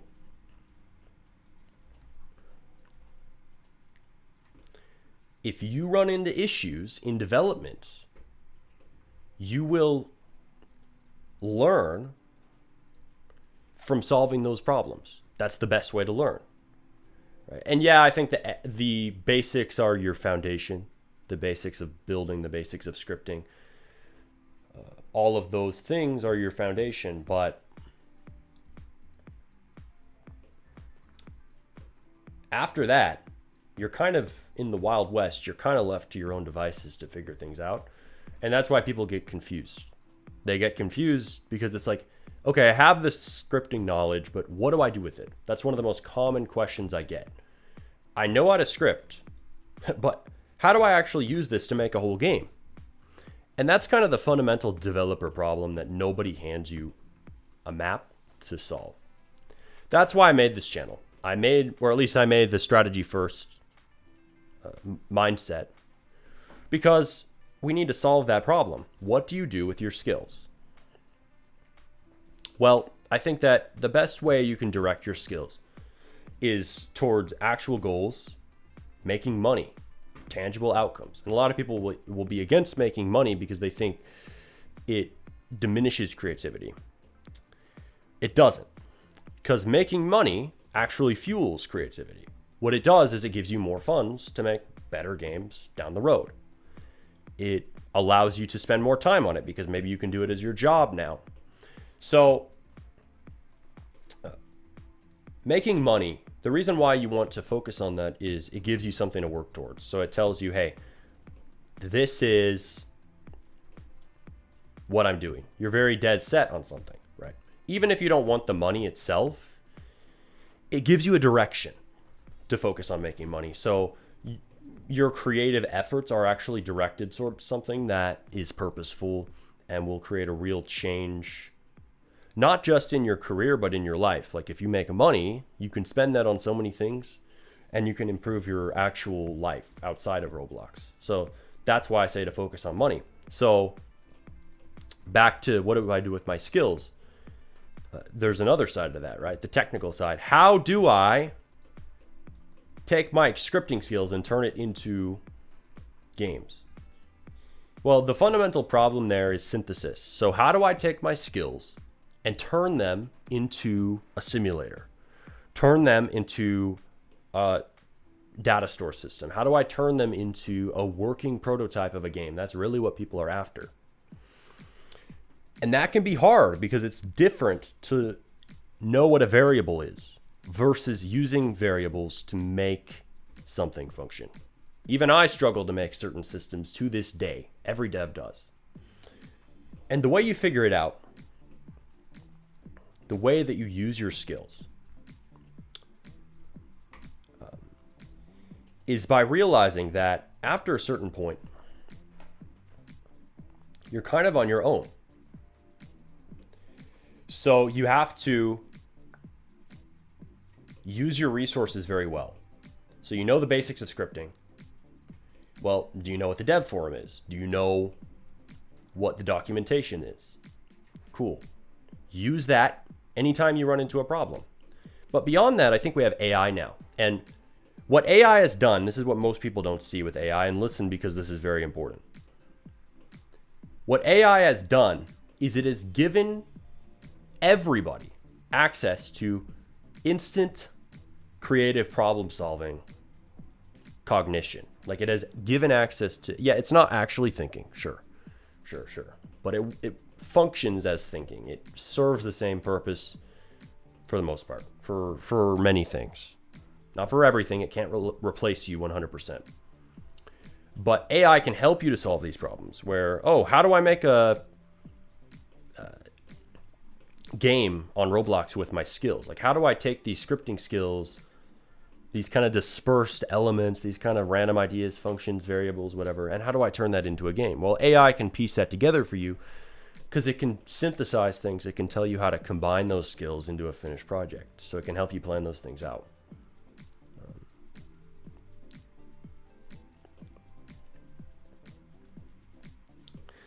So AI is going to be one of your best tools as a developer. It can help you get that direction after you figure out the basics. So you figure out the basics, and then you can have AI help you figure out, for example, what systems are needed to make a simulator. It can break all of that down. That's the best use case. You find a project, and literally I'd write this down right now. Find a project, have AI break down how to make that project, and then detach from AI, carry out all the steps. Have it help you, but try to do as much of it as you can on your own. Right. At least for the backbone and for the foundation of the project. AI is good for small tasks, small random scripts. Absolutely, have it do the busy work. But the overall project direction and the game design, understand me, that has to be done by you, or it has to be guided by you, okay? Treat AI as your employee. It's not your superior, but it will help you with that creative problem solving. So I think what AI helps you get nowadays is a useful assistant that can help you to make sense of a complex world and also complex fields. So you can take a fuzzy problem you don't have clarity on and instantly get clarity from AI. Like, do you understand how powerful that is? We couldn't get that 10 years ago. You couldn't say, hey, I want to make a simulator, and then ask somebody all the scripts that go into a simulator, and they would just instantly just blurt out the response. Like, somebody would have to think about that for a while. But AI, even if it's imperfect, will come up with an answer instantly. So if you aren't using that, you're missing out. I think AI's greatest power is in generating frameworks. So AI will tell you all of the things needed to make a specific project.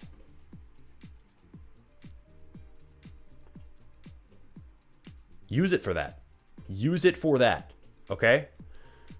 If there's one thing to use it for,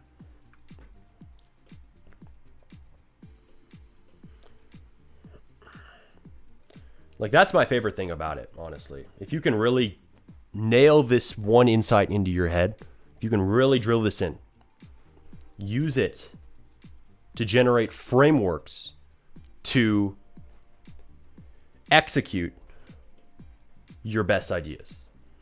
Because sometimes we don't have all the direction. Sometimes we don't know every script that goes into this type of game. We ask AI those questions, and boom, we solve the problem that much faster. Now we're competing against other devs that much better. It helped me in Steal a Bus. Like, I didn't know how to do every single last detail of that project. I don't know how to do everything. AI helps me figure out how to do the things that I don't know how to do much faster than I could have in the past, before AI existed or before it was as advanced. So are you just going to ignore that tool? Like, no. And are you just going to use it as a Google 2.0? Are you just going to use it to have it write scripts for you?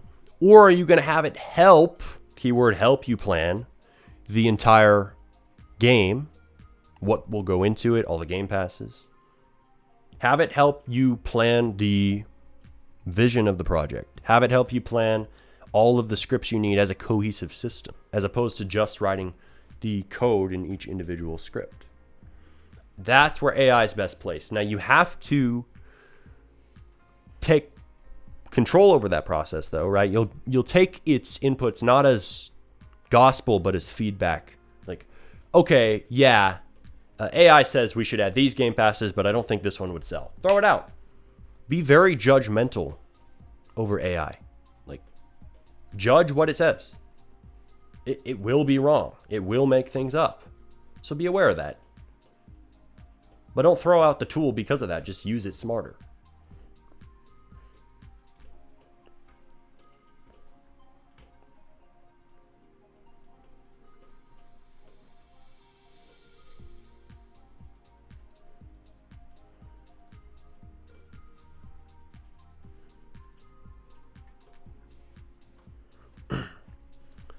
So, hating on AI is just hating efficiency. It's hating a competitive advantage. What programming language do I have the most experience with? Lua. That's it. That's really the one I know. I don't know other ones. I haven't learned them. I haven't had a reason to. I only want to make Roblox games right now. I don't have a reason to split my focus among other projects. Though one thing, if there's one thing I'm going to learn elsewhere, it's Swift. Swift is how you code iOS apps. I think it's the UI language. Not just the UI language, it's just how you code apps. I started to learn that for a bit, but then focused on other things, focused back on development. But that's a hobby of mine, I suppose. But I wouldn't treat it as a job. An iOS hobbyist is what I am. A hobbyist in the iOS world. Who knew? Who knew I could be like all those hobbyists? Yeah, I'm not interested in learning other languages seriously right now. But if there's one I'm going to learn, it's how to make iOS apps, because I find that interesting. I also see it as useful. There's a lot of problems you could solve by making an app. And beyond that, right, it's just cool. Like, hey, bro. Okay, you made a website. I made an app. You know how cool that sounds? That's badass. I made an app. Like, imagine telling your friends you made an app. It's awesome. Well, let me download that right now. Remy made an app, or Smarty made an app.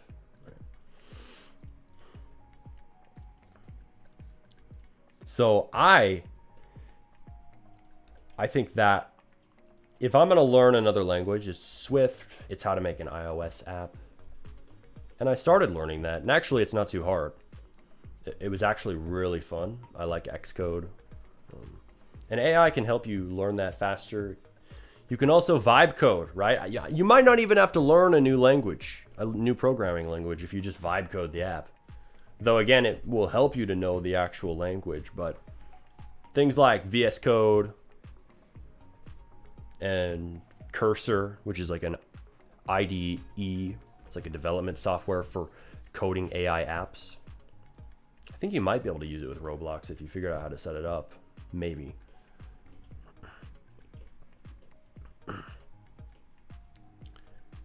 Why is it rotating things like this? Let's see.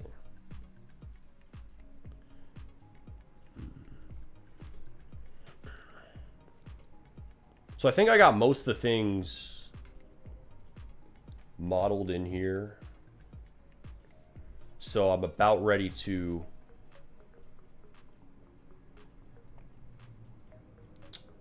add the wheels. And the way I'm going to do that, you'll see in a second. Oh, as you can see, wait, this isn't a perfect cylinder. It's kind of got this flat top. So I'll keep that in mind when I do this. Let's see. So I'm going to turn down the vertices so it's still kind of low poly looking. 24 will work. Kind of high low poly. RY90. So you rotate. You can type in a number to rotate a certain amount of degrees. when you press R. Scale that up.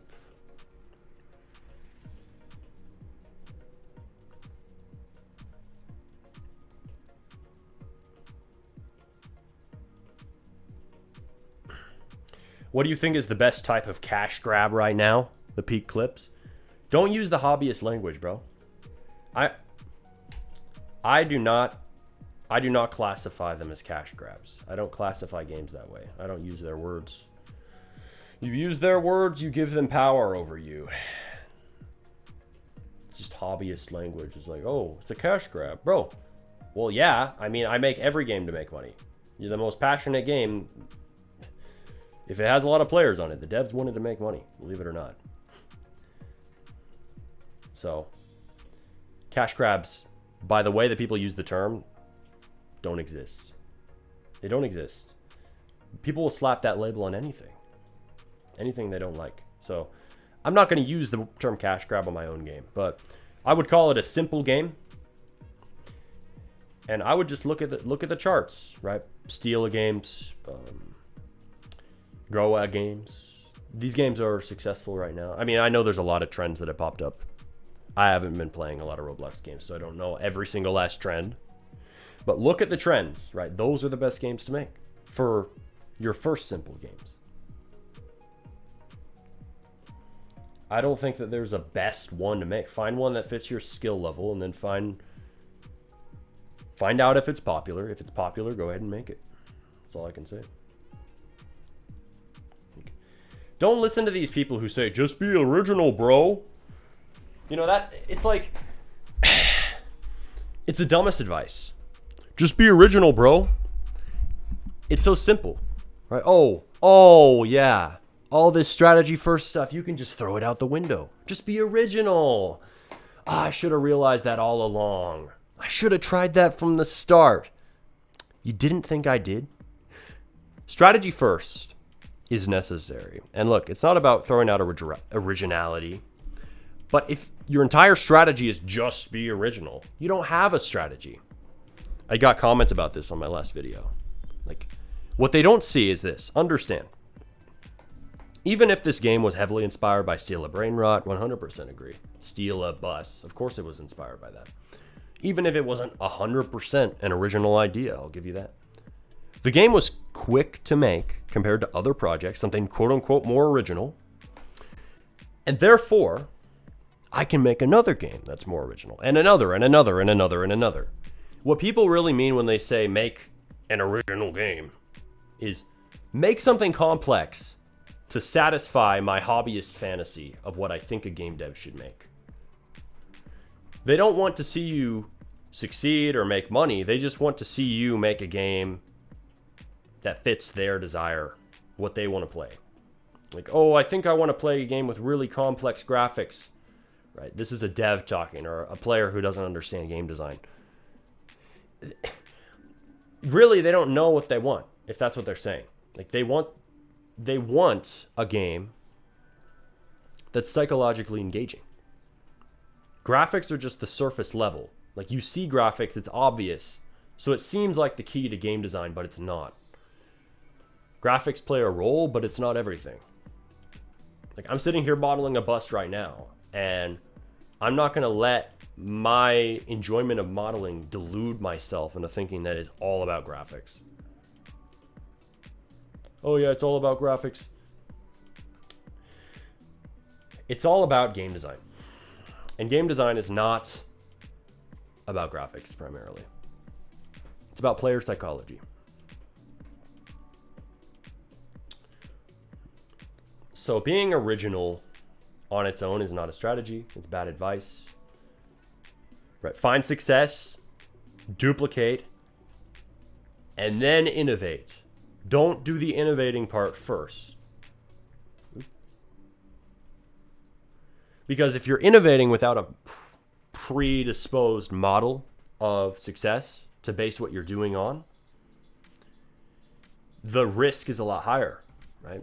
And people tend to ignore the fact that if I'm making one game now, that isn't the only game I'm ever going to make. So it's the career game the career lens versus the game lens. This is a very important concept that most hobbyists don't understand.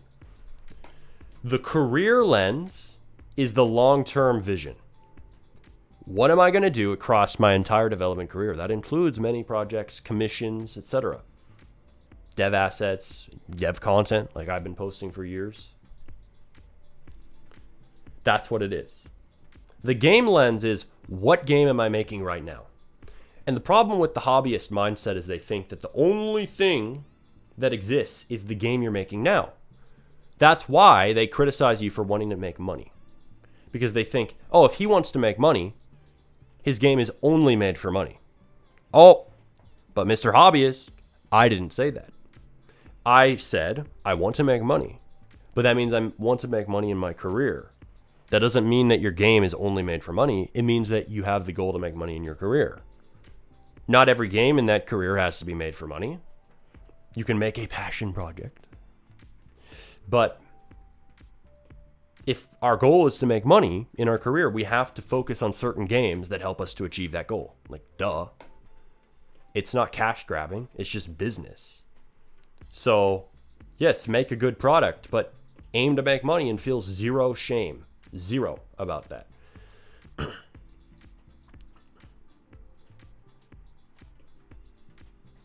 Do not let people convince you that it's wrong to make money or it's a cash grab to make a simple game. This programming isn't about you. It's about other people. It's about the community. It's about saying, oh, well, you as a dev, your job is not to build a career. It's to serve the Roblox community and help them. Like, what? I didn't sign up for that. The Roblox community has 300 million people in it, or 500 million, however many now. I did not sign up to be a servant, a slave to this community. I signed up to make money, to build a career. And yes, I want to make great creations and make great games. But really, my career is about me first. And that is the mindset you have to have, or else you're going to end up compromising yourself, like what I did years ago on that commission for the cruise ship. I was like, oh, I'll keep doing these fixes for you. Yes, yes. The love of the game, right? Tricked me into doing that. And the love of the game is a good thing. But you can't just let that guide every decision. And that's what happens. You get in bad situations when you do that, or you're used or whatever. Like this guy who was having me doing 1,000 little fixes on his little cruise ship game that never released. Endlessly. Because I didn't know how to value myself at that time. This is earlier in my career, like 2021. I didn't know that I should focus on making money, make simple games first, put myself first in my career, ditch bad commissions, ditch bad people to work with, ditch people who are using you for your time and your energy without paying you much in return. Ditch it. So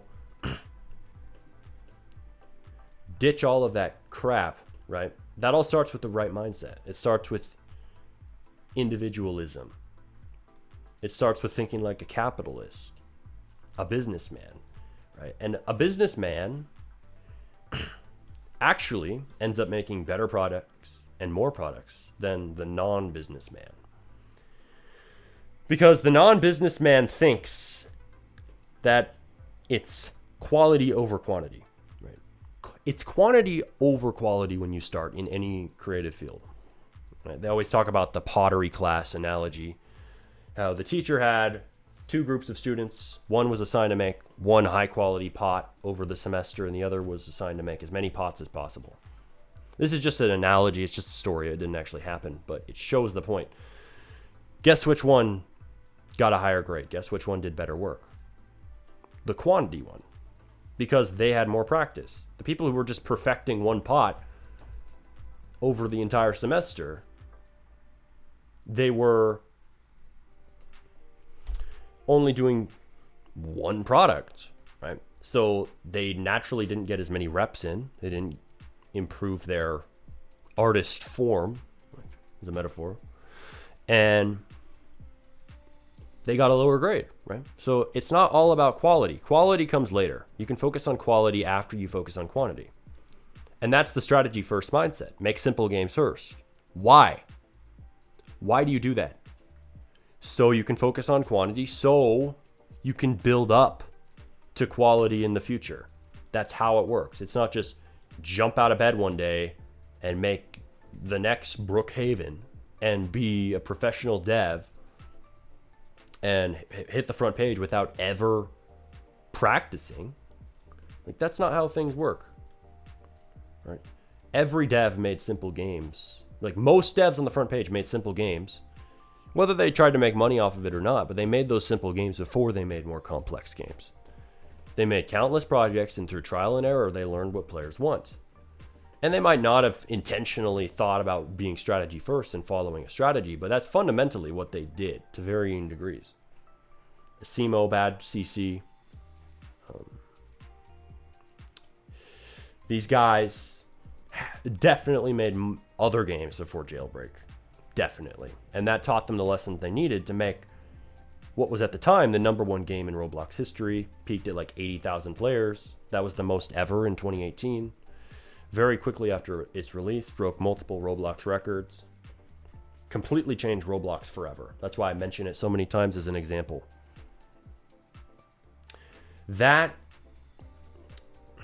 What is going on here with this shading, man? I really need to change this, don't I? There we go.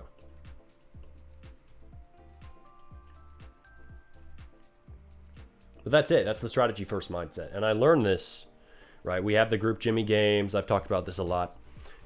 I worked for years on complex games. Like, I was trying to make the next Brookhaven, basically, with my dad. Trying to make this very complex roleplay game with an open world map. Didn't finish the game. Made lots of games in Volt Gaming Studios. Tried to make these complex projects like Camping Simulator. Sounds like a good idea, and the games got out there, but didn't succeed. It was all passion first. It was all just passion. But then we made this dumb game called Sussy Imposterland in Jimmy Games. The game got like 40 players as we advertised it, 50. And then it got in the hundreds for long periods, for decently long periods, like months at a time or weeks at a time. And we made millions of Robux, and it was the stupidest, simplest game ever. Roblox guns, even had some free models in it, yes. And that game shattered my view of how development works. I realized I was sold a lie, or maybe I sold myself on the lie of the hobbyist mindset that it's just about making complex games, when actually simple games can work well, right? Players don't reward creativity, they don't reward passion, they reward what they find fun. And that game just so happened to tap into player desire at the time because Among Us was a very big meme, right? And the players didn't play that game because it was high quality. It was not the highest quality, best graphics, Skyrim level style game on day one. By no means. Like, not at all. You could even say when it started, the graphics were bad. But the players weren't judging by that. They were judging by the fact that it was funny. It was an Among Us meme. So they wanted to play it, and it was fun. Like, the gameplay was enjoyable. Shoot other players, upgrade your guns. Like, that came in eventually. The game lasted for years with minimal updates. Like, that's pretty rare. Usually that's what people don't realize about those games were they perfect? No. But they had longevity. They made us money for a long time. They even still have players. Like, not as many, if you look. But that group really changed my perspective on development. And it wasn't just that, right? It was also seeing simulators. But I remember I used to think like a hobbyist. I used to think, oh yeah, those simulators are bad, and they're a bunch of cash grabbers, and GameFam, oh yeah, they're trying to ruin the platform. I thought all these things years ago. I remember working on that complex roleplay game. I would sit there, I'd be like, oh no, GameFam, these business-minded devs are coming on the platform. Well, they don't have real passion. I was literally thinking thoughts like this, maybe in different words, but I was like, they don't have what real Roblox devs have who have been here from the start for years. We have the nostalgia. It's not even about that. It's not all about that. It helps, sure, somewhat, but you need leverage. And what GameFam understands, what Do Big understands, what these big studios understand is strategy first. What they understand is, hey, it's better to have leverage than labor. It's better to hire a team of 12 devs who work for you full time than do everything yourself for 12 hours a day. You can release more games that way. You can do it faster. You can do it, it's even easier, right? It takes less energy. That isn't the main thing, right? It's the tangible outcome rather than laziness or whatever people like to say leverage is. But they also understand the Roblox economy. They didn't get all emotional about what they think a good Roblox game is. They just looked at the platform. They're like, okay, I see a leverage point here. I see people like simulators, so we're going to make that. Or I see these successful games, we're going to buy them up. Or I see these games that have potential, we're going to buy them. They were thinking of it like business operators, business moves, rather than just hobbyist emotional moves like, oh, I just love this game. Like, the love for your game improves your game. Yeah. But it's not just about that. Like, there's a strategic side, there's an analytical side to this development thing. You could even say a scientific side. And more devs are starting to wake up to this, a lot more. And like, there's very few who actually say this though. This is the first channel to truly disclose strategy first in full. And if you apply this, you can get ahead in the Roblox economy. Like, and I see a lot of people, they'll release simple games, they'll try to follow my advice, but they don't always get results, right? Like, we had one guy who got over 1,000 CCU on a game. Very nice. He made like millions of Robux. He made like 2 mil in a month, which is like 7 grand. I'm sure he made more than that after that. But not everybody does that. And what separates the people from who do that from the people who don't? I think there's a lot of factors. You can't always guarantee the success of a game. Like, not even I can. Not even Asimo can. Not even Preston, when he was really doing Roblox development. I think he quit. Not even these people can guarantee the success of a game. So, first of all, you want to do a lot of quantity, like we were talking about. Quantity over quality, especially when you start. But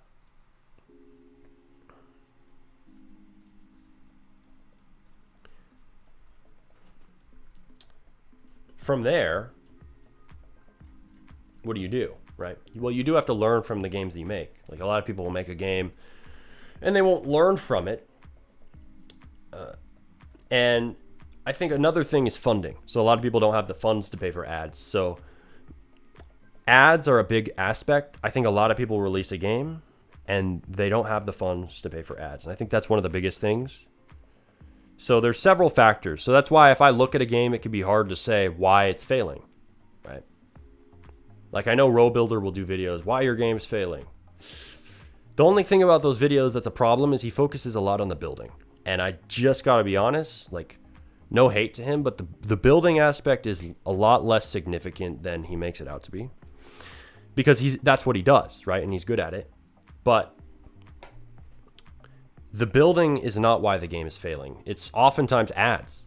Like, ads? Are you running ads? Are you doing sponsors?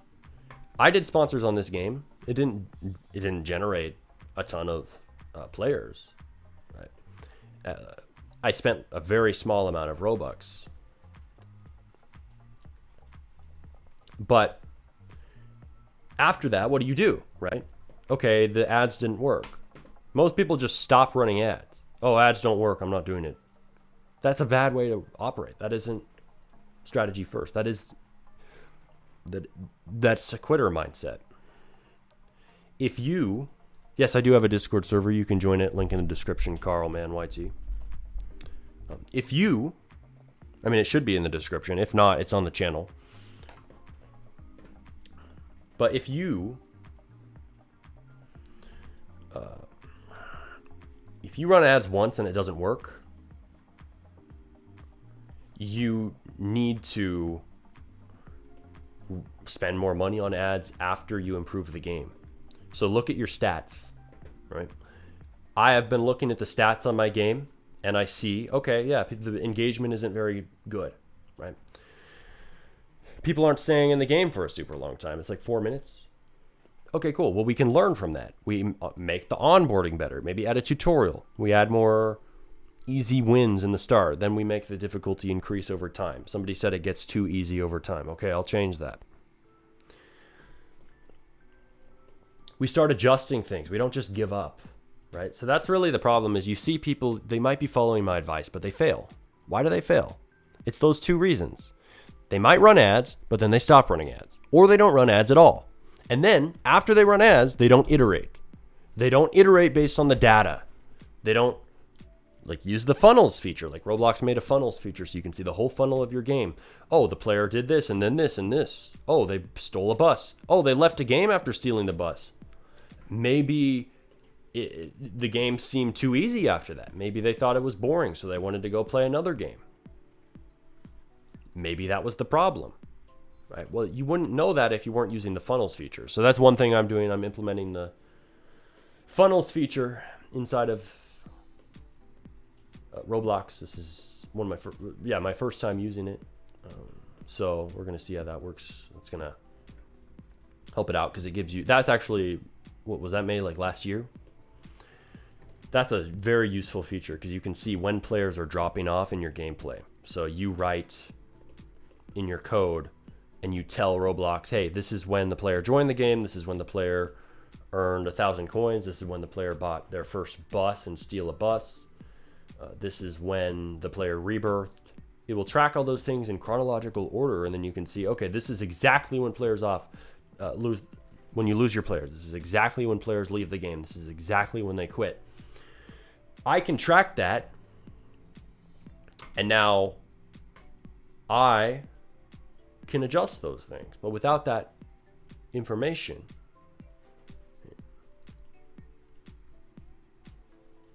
I wouldn't know. Now, also, what players tell you, right? What they say can be helpful feedback, but you do have to take it with a grain of salt. Why? It's self-reporting bias. People don't always know what drives their behavior. They don't always know why they like a certain game over another. So do take their criticisms of your game with a grain of salt. But you can take into account player feedback. That can help you. But it's not everything.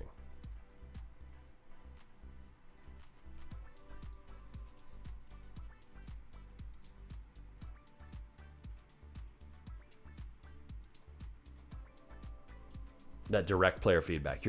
Honestly, your analytics data is going to be more important.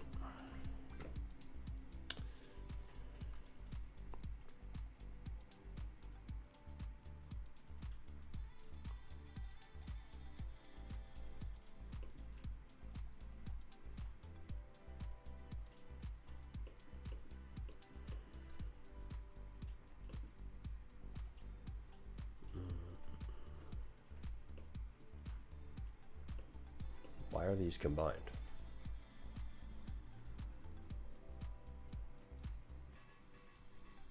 Oh, I see the issue.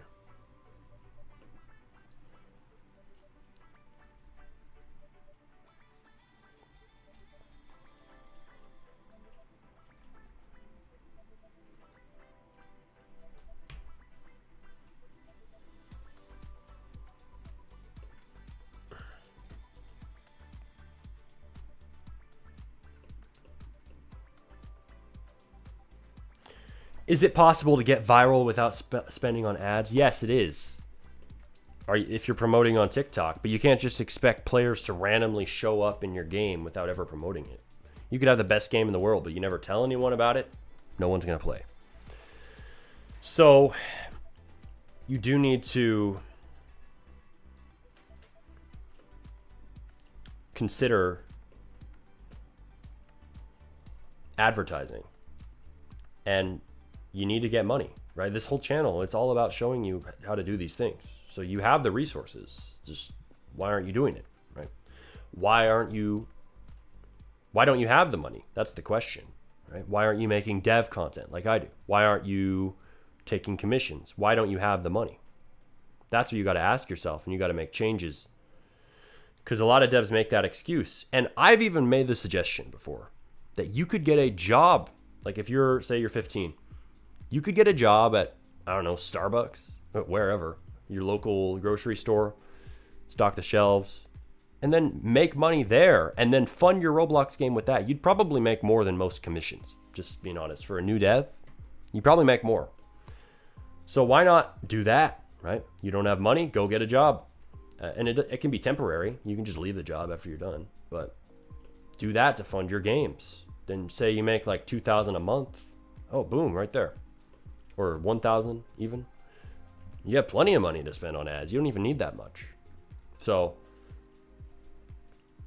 there you go. If you need money, get a job, or commissions also are a great idea, right? Because I know the job isn't going to give you that dev skill. So you might think, oh, it's time better spent doing commissions. Well, yeah, you might be right. So do what you think is best for you, right? It's up to you. I can't make that decision for you. But you do need to find a way to make money to spend on ads. Right?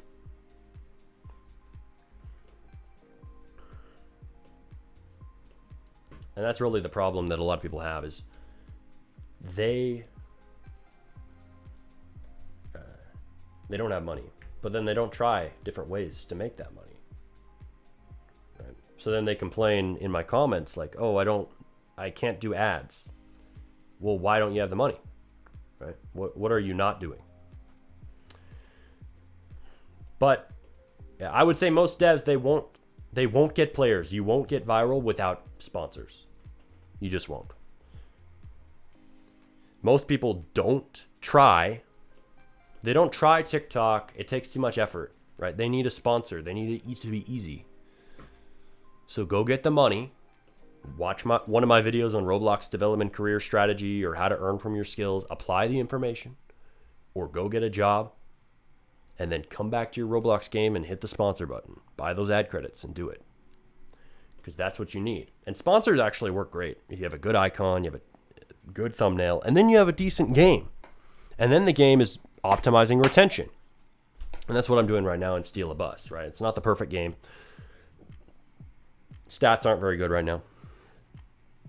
But it all comes from iteration. It all comes from improvement. Because I know that, right? Because I did the sponsor, I know that. Now I know what to improve. So it's good that I didn't spend too much on the sponsor. I didn't waste all that money. Right? Not very many players right now. Like if I go here,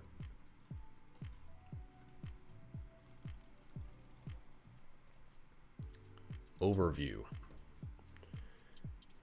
So average playtime. See, it's going up a little bit. So maybe my changes made a difference, or maybe I'm just playing my own game more. I think it's the changes. 10 concurrent users. Let's see.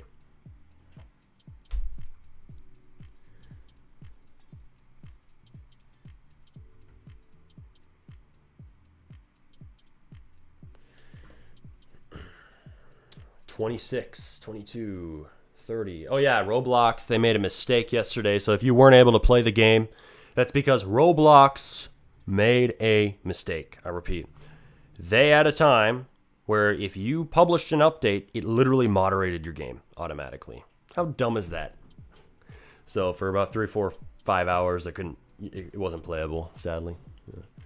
Took some visits from me. Damn Roblox. But oh well, you can play the game now. Give me some feedback in the comment section on any one of my videos. I'll check it out. Give it a like. I'll link that in the chat right now. Paste.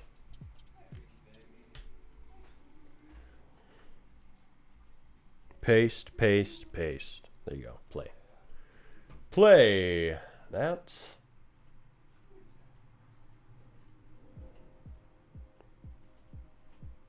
Where's Blender? We need to get back to modeling.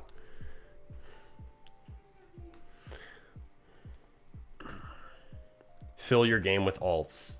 Yeah, there you go. There's your advertising strategy.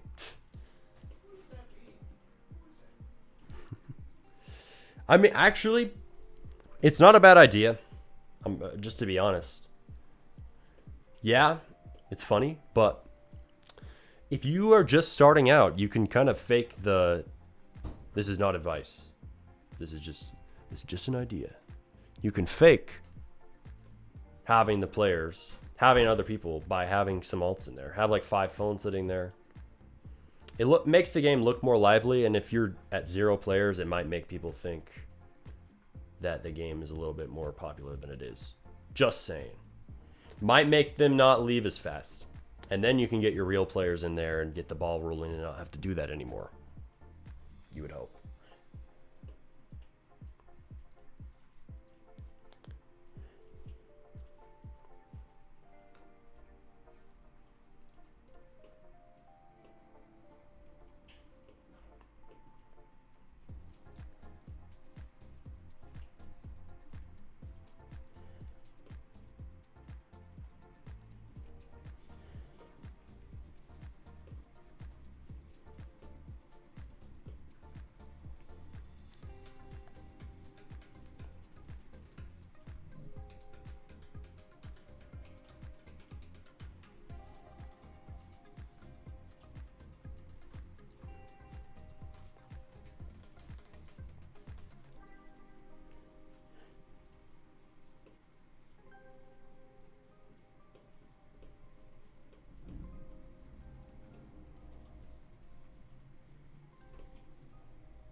Honestly, kind of regretting this cutout thing. It might be too many polygons, but whatever. We'll see what happens.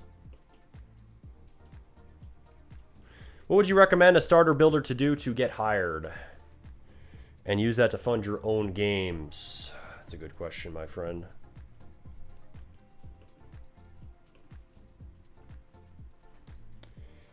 I would recommend that you watch my video on commissions. I have several. I have a recent one that was good. Or maybe it was a little bit back, but that advice still works great today. But what would you do? I would focus on X mainly.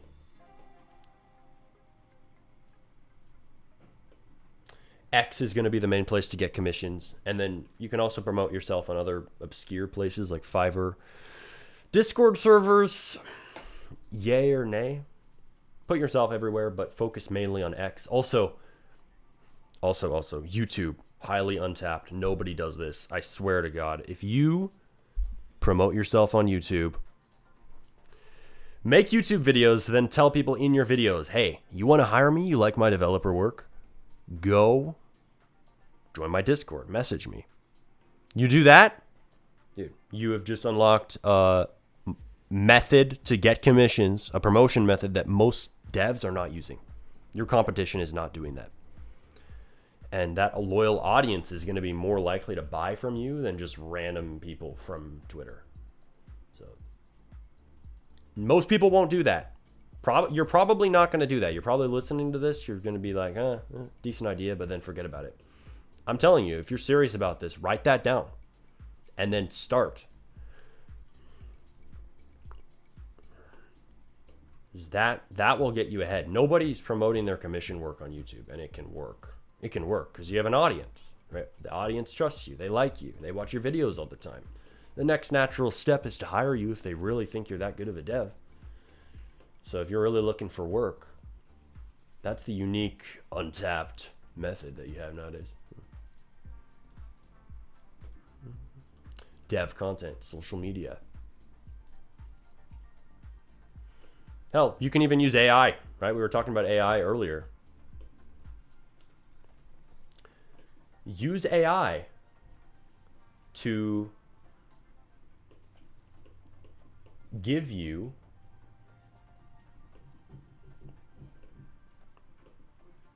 video ideas. Use AI to give you scripts. Who cares? Right? I mean, you don't just read it word for word, but you can use it as an outline. You can kind of refine it. That can make it easier for you if you're hesitant to start a channel because you think it'll be too much work. Dude, you have AI now. You have nothing to complain about.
Do you answer every dev question? I answer many of them.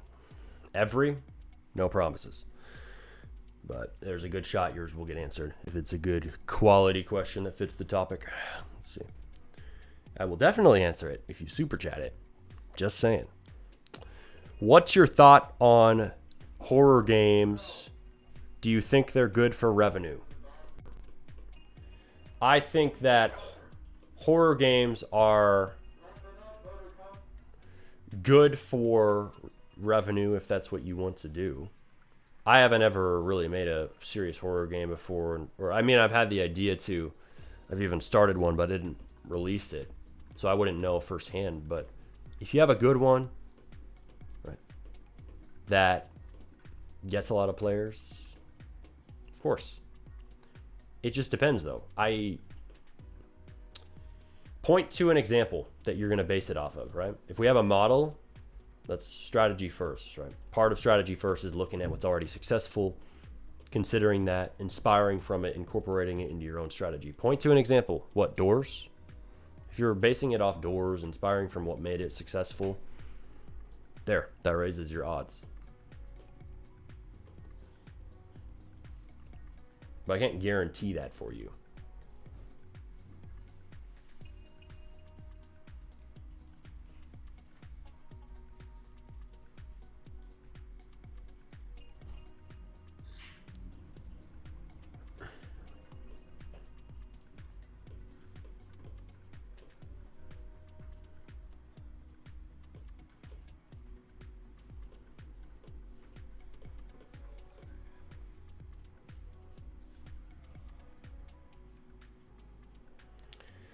You're a GFX artist, Isaac Dev. You don't have commissions coming in. Do I have tips, or should you switch to a different skill?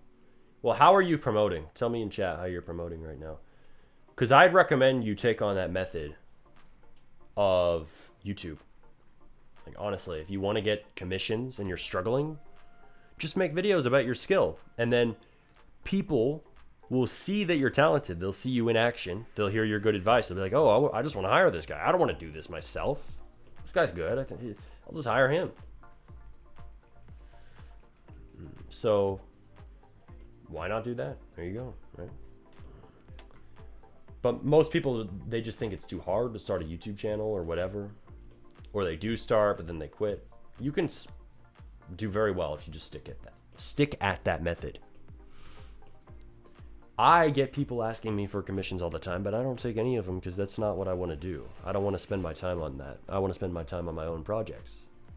But it just shows, right? If you build up that following like I have over the years, you can get commissions. Yeah, tell them how you're promoting. Capriceum9926, you said you're starting building commissions. You're getting them already after building for 3 weeks. That's good. So, hey man, ask him how he's doing it. Right? Ask him. Sounds like he's got it. Let's see.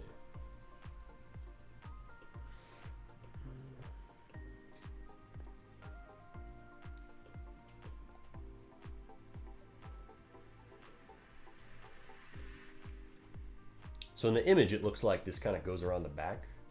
So honestly, I'm going to do that.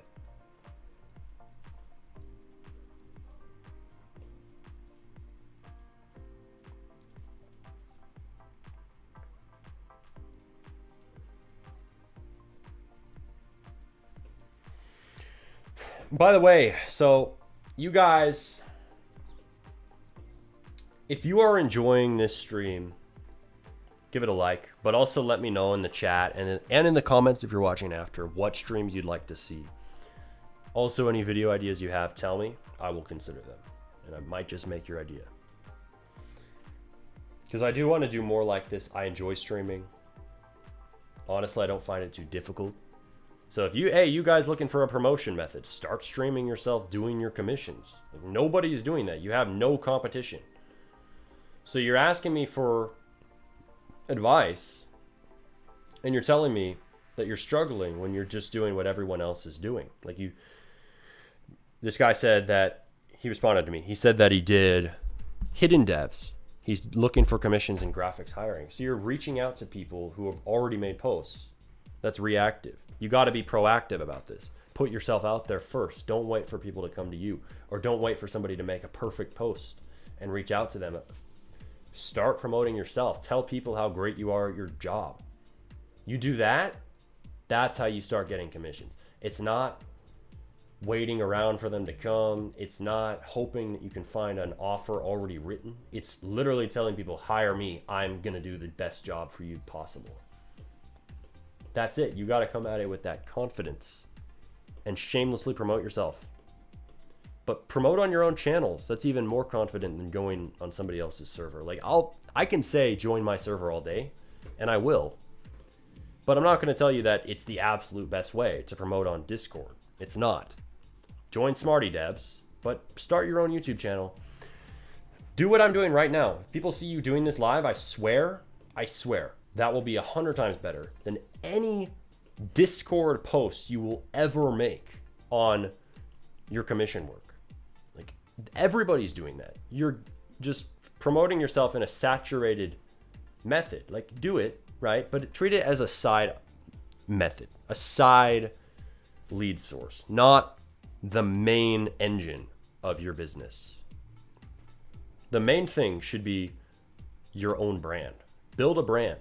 Don't focus on how do I get commissions. Focus on building a brand. Focus on giving value to people. And I know that's a vague thing that everybody says, oh, give value. Well, it's true. And really what that means is just solving problems that you know how to solve. So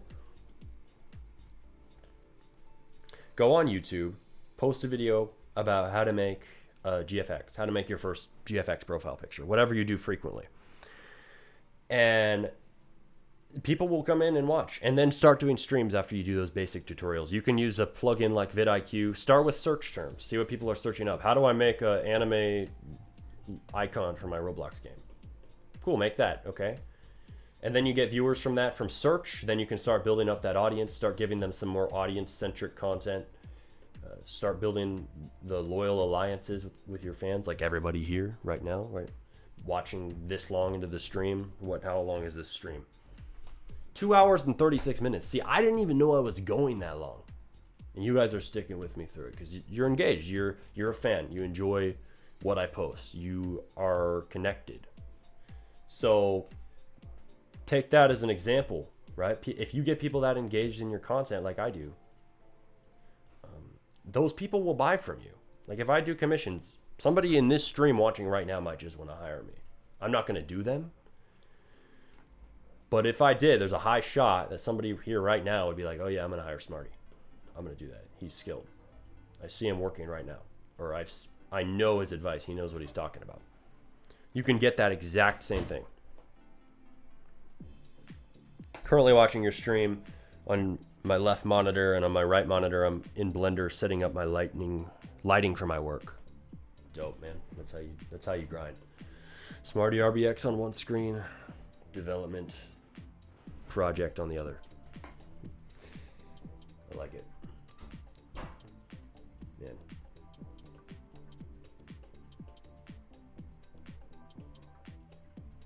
Maybe I need to... Oh, I know what I'm gonna do. Here we go. This is the easy method. move these.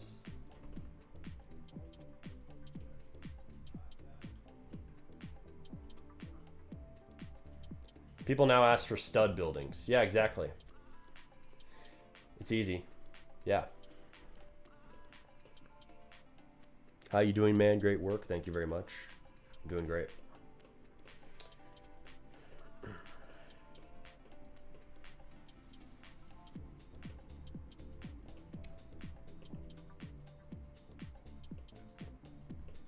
Looks like we got a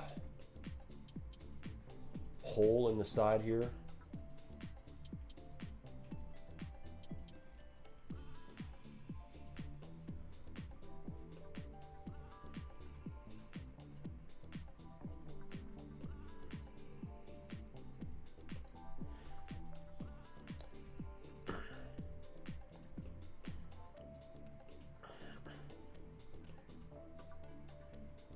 Something I like about building and modeling is, oh yeah, Sinar, Kurd, you can go ahead and ask any question you want. I might just answer it. But something I like about building and modeling is it's easy to do something else at the same time. When I'm scripting, like I like to listen to YouTube videos when I'm doing my work. When I'm scripting though, it's kind of hard to do that because it interrupts your thought process. But if I'm modeling or I'm building, I don't have to be thinking about all these complex problems and syntax and code and bugs and outputs and errors and all this stuff. I don't have to think about that. I can just make my model. I can sit here streaming and much more easily than scripting at the same time. I can talk to you guys. I can explain different things that aren't even related to modeling. I can explain business. So that really shows how I think building is easier. It's just easier. And it's also easier for multitasking. And that's why people gravitate towards it. That is the risk. You need to listen to this. That is the risk of building, right? Building is a risky skill. You know why? Same for modeling. Because it makes you think, oh, this is so easy. I don't want to do scripting. I'm just going to do this all day. I'm just going to model. But then if you're making your own games, you're ignoring the most important part, which is the gameplay. If you're making your project solo, oh yeah, I'm building all day. That's the big risk.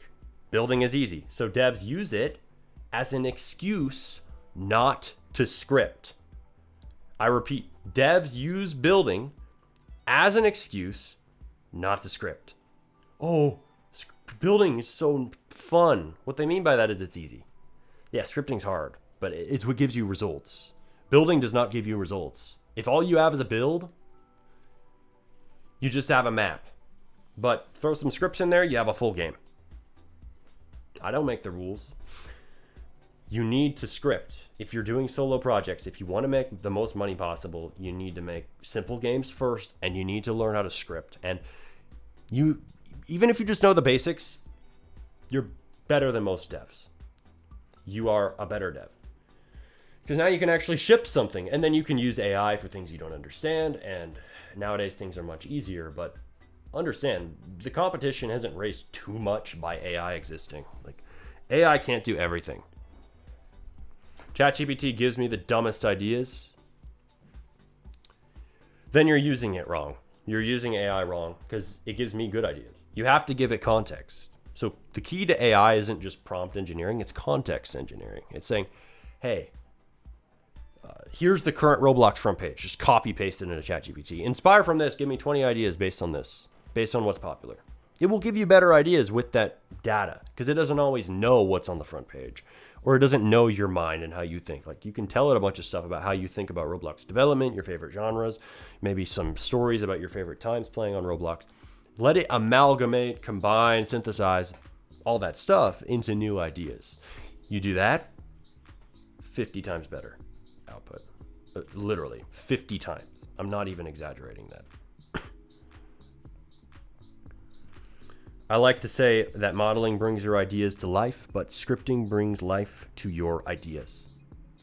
SpongeBob Grease fan, that's a very good point. I 100% agree. Scripting gives life to your ideas.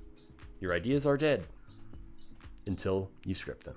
They can't move, they can't talk, they can't function, they can't get shot at, your cars can't drive around. Second you throw scripting into the mix, though, you got a working game. So it's a competitive advantage in a competitive field to know how to script when most devs are lazy and don't. They don't even try to learn how to script, or they do, and then they're like, oh, it's too hard, I quit. And then they go to building. It's like sitting there changing your terrain all day doesn't make you money. It doesn't. Maybe pre-recorded? Nope. It's just that good. I know. Why is bro ignoring me? I'm not ignoring you, man. It's just not all about you. Let's see. I'll answer your questions, don't worry.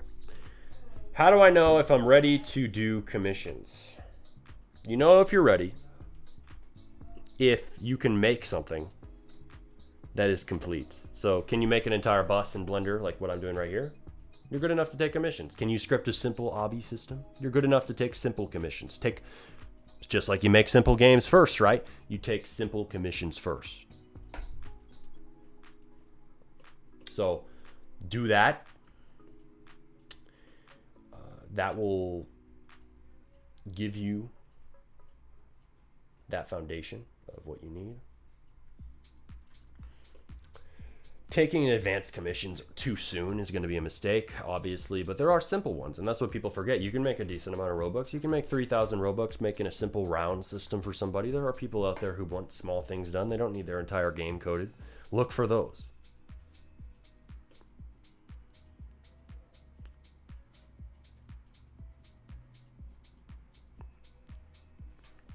Yeah, ChatGPT is giving you generic ideas because you didn't give it context. Lakes Dev or Isaac Dev. You need to give it context. Like tell it what literally take the front page of Roblox, copy paste it in, put it in quotations, say, hey, this is the front page. Based on all the trending games right now, give me 10 ideas. Like based on the same format, the same style, even add a screenshot into that message. So do that, and then it will give you better ideas. And there's other things you can do to engineer a better prompt, but put generic prompts in, get generic advice out, or advice or frameworks.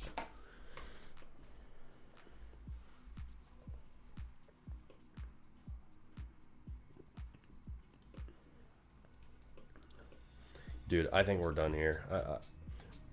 Not with this stream, but with this bus. We are ready to texture this thing. This is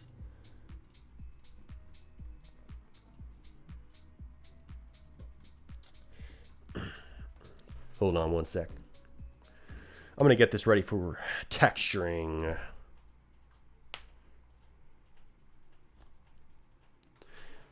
I'll bring my screen back up in a second after I get this all set up.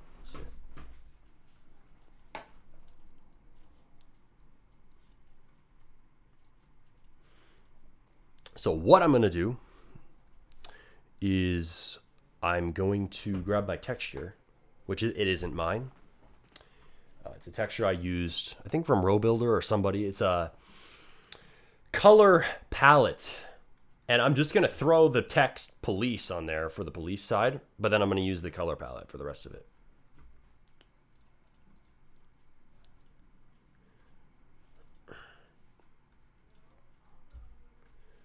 Save time. Aim to save time in your development process, right?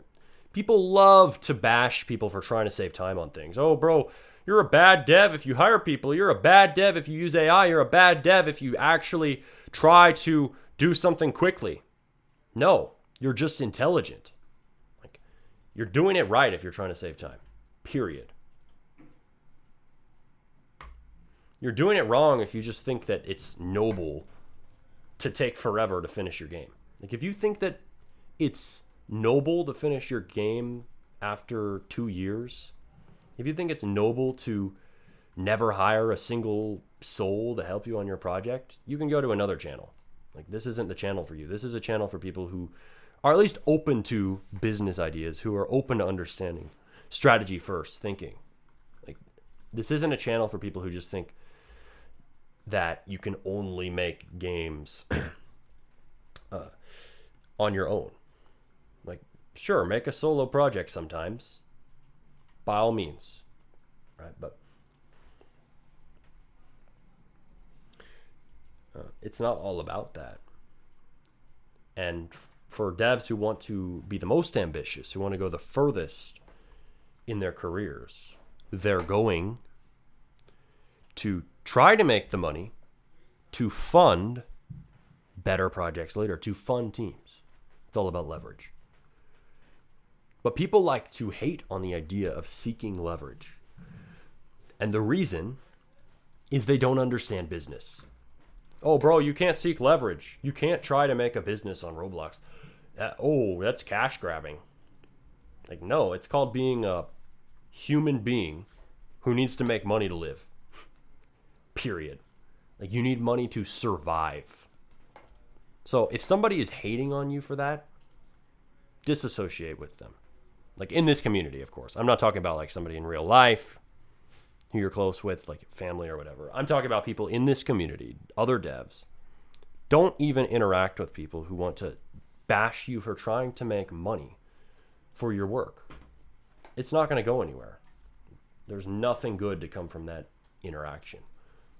They don't understand how things work. Like, they're trying to tell you you're a bad person for trying to make money. Get out of here. They don't know how development works.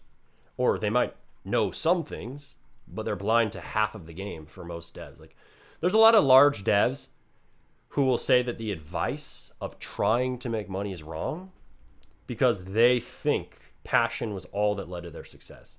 And maybe you could argue it did because they're that skilled. But they ignore the fact that their skill helped them to become so successful. And most devs aren't that skilled. Most devs aren't as good as a CMO.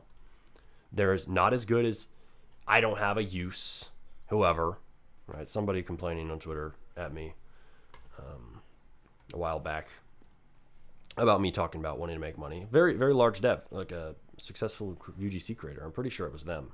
If it's the wrong person, sorry. But I'm pretty sure it was them. And they're debating me over this. It's like, dude, most devs need money. They need to be told to seek money because they don't have the resources you have. Like, you're talking from an extremely privileged position. And most devs need to compensate for their lack of skill with money. They need to earn money to be able to experience the benefits of some of the more skilled devs on the platform.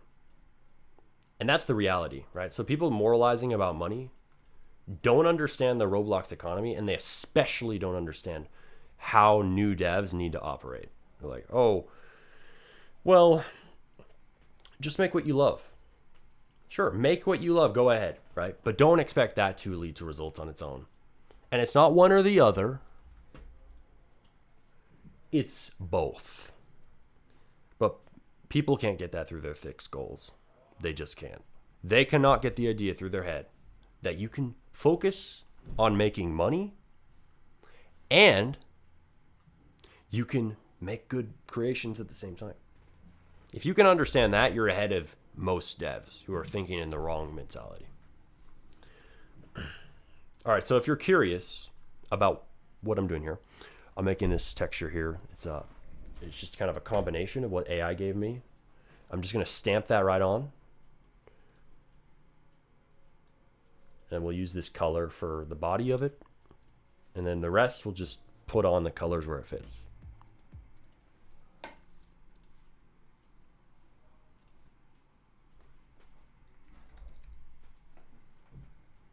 I'm yapping, but your bust looks amazing by Capri Sun. Or Capri Sun. Capri Sim? You'd have to tell me how to pronounce your name, man. Thank you. Well, you haven't even seen the best of it because it's not even textured yet. So let's see a texture. That's the fun part for me, because you can take a really simple, dumb-looking trash model and make it look 50 times better just by throwing a texture on that thing.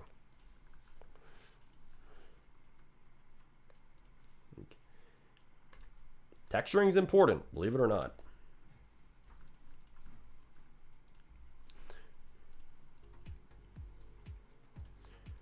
The game is very fun. Thank you. Glad you enjoy it. Well, we're going to make it more fun. Any feedback you have is welcome. Is there a place where you can get good textures? Yeah, it's called AI. Actually, try it out. I haven't really tried it recently for textures, but ChatGPT's image generator has improved a lot. Try asking it to give you a tiling texture and see what happens.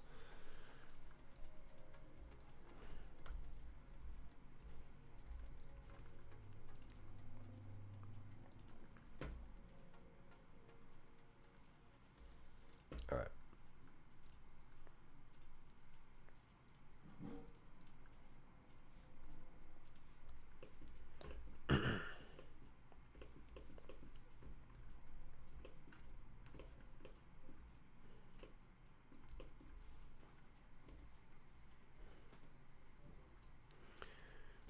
At what point is someone seen as a hobbyist?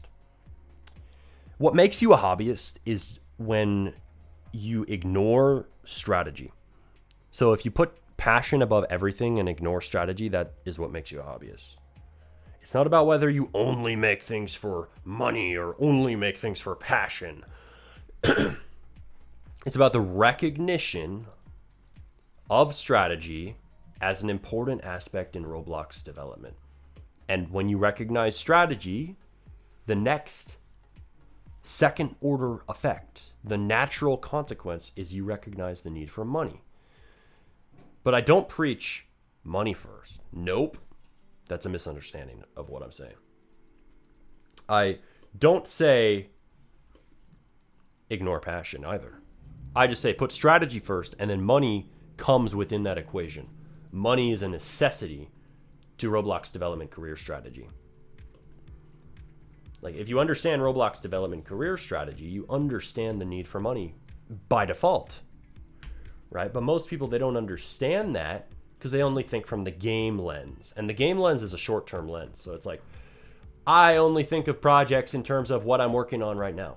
Well, congratulations, you just limited yourself from thinking about your entire career. Like, your entire career has more than just one game. One game flopping does not make you a failure. Isn't that liberating? You heard that, and I'm sure you're thinking like, oh, my game didn't do so well, but I'm not a failure because of that. No, you aren't. I'm sure that's liberating, because it's like everybody thinking from the game lens only is just a short-term impulsive thinker. But it's not just about that, right? It's about the overarching meta timeline of your Roblox development experience. What do? Right? You're going to make this game, and then you're going to make this other game in 6 months. All of that is part of your career. Your game is not a standalone project, believe it or not. It's not even a project. It is a node in a larger system called your career. Your career is made up of everything you do on Roblox. It's made up of every commission you take. It's made up of every connection you make. It's made up of everything you do. And in ignoring the career lens and in not putting that first, and in putting the game lens first, or even the commission lens first, like this commission, I got to finish it. That's what happened to me years ago. I was stuck in the commission lens. You ignore the larger, more important strategic objectives. So if you want an example of short-term thinking, look at people saying in my comments, oh, you're getting less views, your channel fell off, right? Getting less views, like on, okay, strategy first videos, they get less views. Yep, I know. That was intentional. I didn't make those videos for views. I made my scripting guide for views. Absolutely. I wanted that video to be viral. That's why I made it. I made the strategy first videos to spread the truth, to say this is how development works. And yeah, I knew a lot of people would disagree. A lot of people would dislike. A lot of people would even leave my channel. They'll say, oh, I'm no longer a fan of you because you're saying business is an aspect of Roblox development. You're a bad person for this, Smarty. Very bad. I'm not following you anymore. Dislike. There's your punishment. It's like, okay, hasta la vista. Didn't need you around anyways if that's how you're going to be thinking, right? Because you don't fit into the culture of people who are actually focused on improvement. If you're against business and making money. Like, you recognize that you don't have to be a bad person to try to pursue money. No, you're just strategic. You're thinking about how to make that long-term career again. So those people commenting that, right, back to that comment, they think it's just about the videos I'm posting now.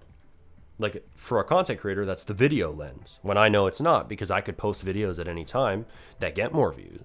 Like, I could post a scripting guide tomorrow and I would get millions of views over time. Like, if it was another guide on the caliber or better than the original Easiest Beginner Guide to Roblox Scripting, there's a very high chance that it gets millions of views. I can basically guarantee that, right? Or if it's not that one, it'll be another one. Because I've done it before multiple times. I know how to do that. I know the biggest problems Roblox developers suffer from. I know my niche.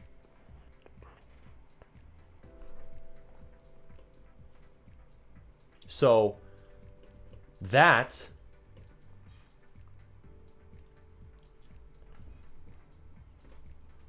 means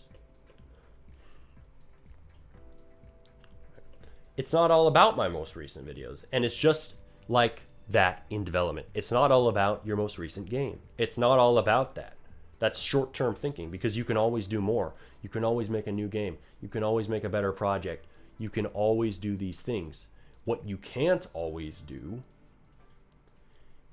is make moves that actually benefit you in the long term if you ignore that fact, right? If you ignore the long-term objectives, the long-term mission that you're focused on in favor of short-term dopamine of working on a passion project, you are making it much more likely that you fail. Because people who think ahead, right, they're able to make moves that benefit their future selves. It's like self-improvement, right? You're going to the gym now instead of eating junk food. You're running on the treadmill so that you have a physique that's nicer in the future, so you're more jacked in the future. It's the exact same thing, right? We're making games now so we're better scripters in the future, so that we are more rich, so we have more money, right? So we're able to fund better games later. It's the same exact principle. It's just applied to Roblox development, where apparently it's controversial to think ahead. But strategy first devs just think on another level. That's it, right? Strategy first doesn't guarantee success, but it guarantees you see the game board clearly. You know how the pieces can move. You know why the Roblox economy works the way it does. Therefore, you have the awareness to take your career in a better direction. So the problem with the hobbyist mindset is that it ignores the long term, because it thinks that focusing on the long term is wrong, because it assumes the game lens is all that exists. It thinks, oh yeah, well, all that matters right now is your current project. And if you're trying to make money, you're cash grabbing, right? You see now how this is a short-term mindset, because you're not cash grabbing. You're making a game that supports your long-term vision. You're making a game that makes you benefited in the long run, that puts you in a better position. So someone asked me, were you a hobbyist before getting strategic, or was it there from day one? There was some strategic thinking from day one, but I was a hobbyist before, because I used to think that simulators were slop. I used to think it was more pure to make a more high quality game, until Jimmy Games taught me the truth. And also just studying the Roblox marketplace, coming to these realizations over time. Right. And here's the thing, right? I always was trying to figure out, like, what is the secret to this community? What is the secret to development? I'm a very passionate dev. Like, I don't know if you can see that. Like, for all the criticism I get over talking about passion and strategy and putting strategy over passion, for all that, I am one of the most passionate devs out there. So, like, I'm obsessed with this field. Like, I don't know if you can see that. You are not going to make 400 videos on a topic Dozens of live streams, all kinds of talks, hours long conversations. You are not going to make tweets posting these views on this field unless you're passionate about it. You just aren't. So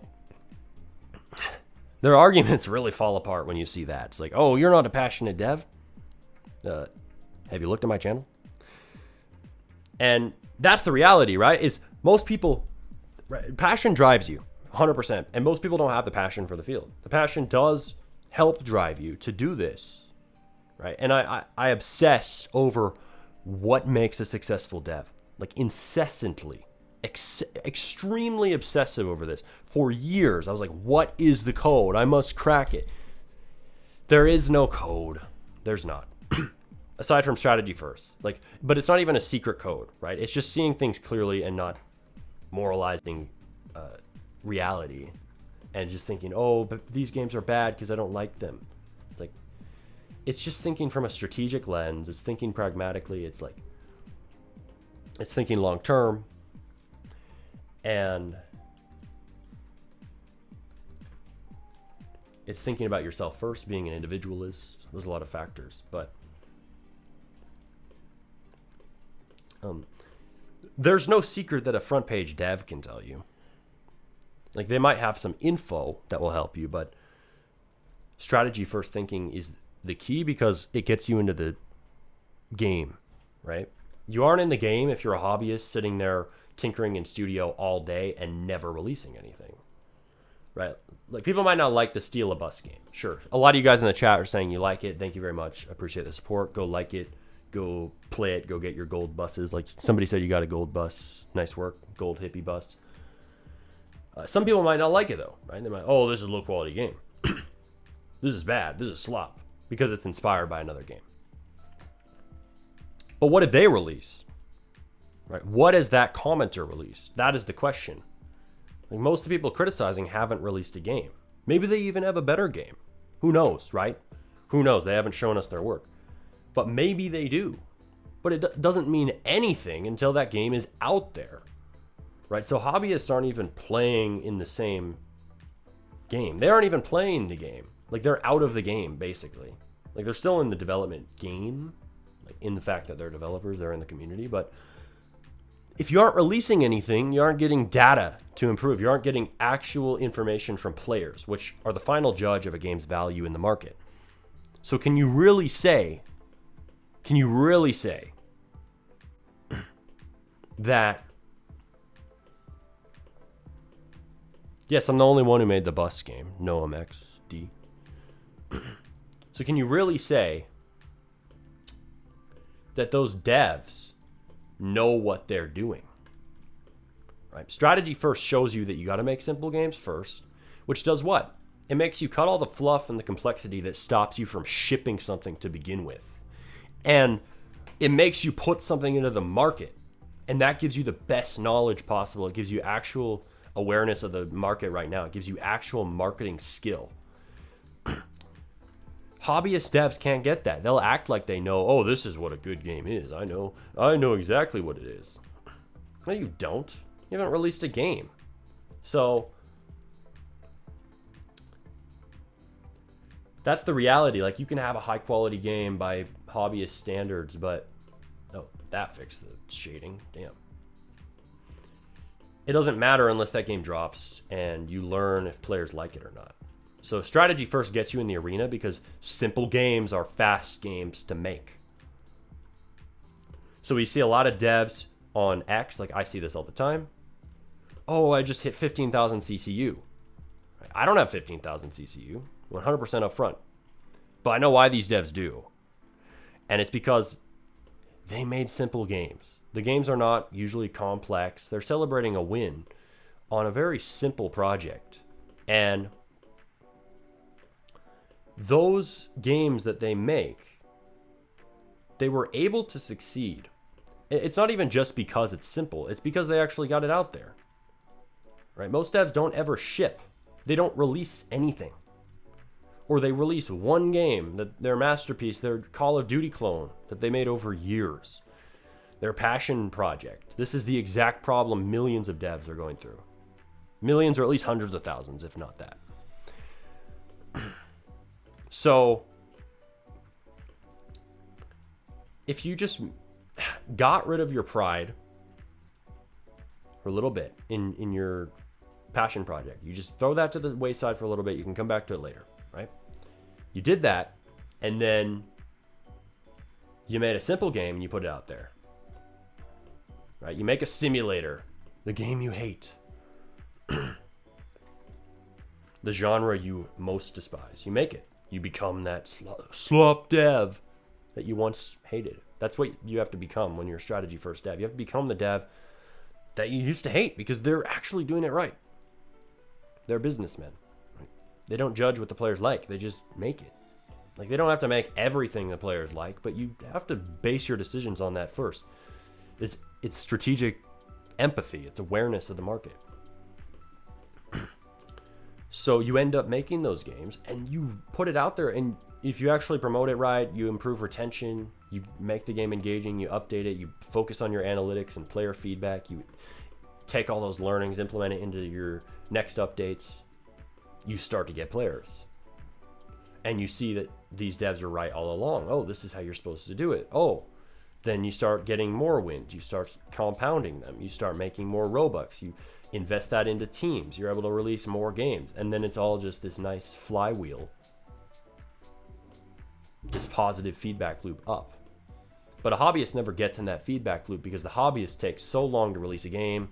They psychologically, emotionally, identity-wise invest everything into their project, their one game. Like, I know this. I had my dream game of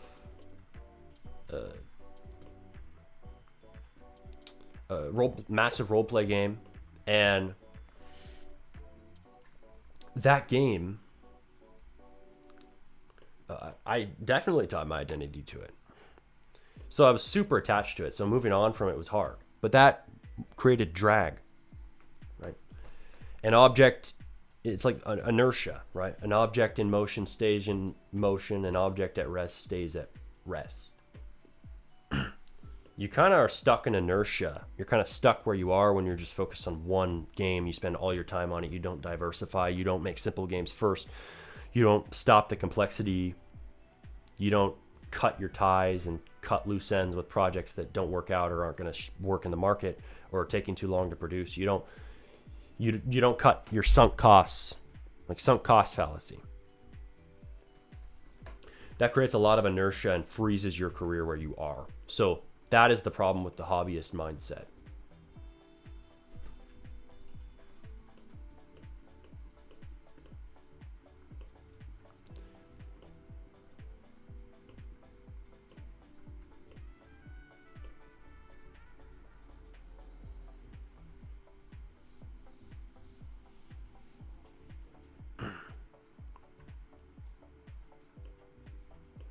Someone said that being full stack is worse than being a specialist on a topic. It depends what we're talking about, right? Being full stack nowadays is more of an advantage than it was in the past because of AI. So AI can take advantage of different topics for you, can help you do things with less experience than was needed to before because it can answer questions very fast. So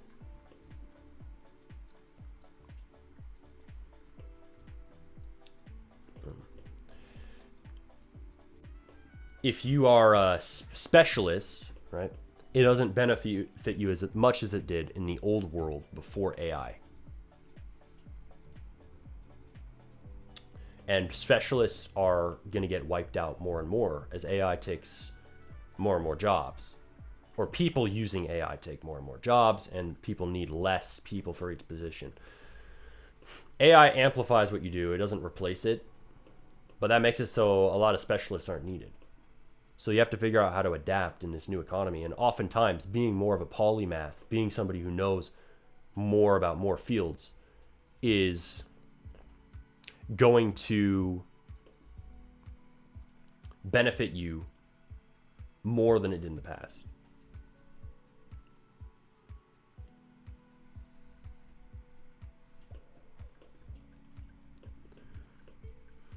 So that's definitely changing, right? There's still value in being a specialist. There's still value in being a very, very good scripter. There's still value in these things, but it's decreasing over time, right? And being good at multiple development skills is the better play as a strategy first dev, because you're going to be able to lead a team better. You're going to be able to understand how to communicate with different types of devs. So it's better to be better at multiple skills. It's better to be more of a generalist as a strategy first business minded dev than it is to be a specialist. Staying a specialist your whole career is really, if you ask me, a very hobbyist minded strategy.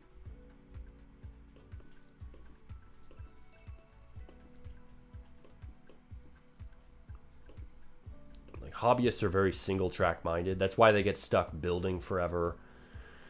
That's why they get stuck spinning their wheels. Really, a lot of this whole passion project thing, wasting time on games that aren't actually going to release, comes from... Well, what happened here?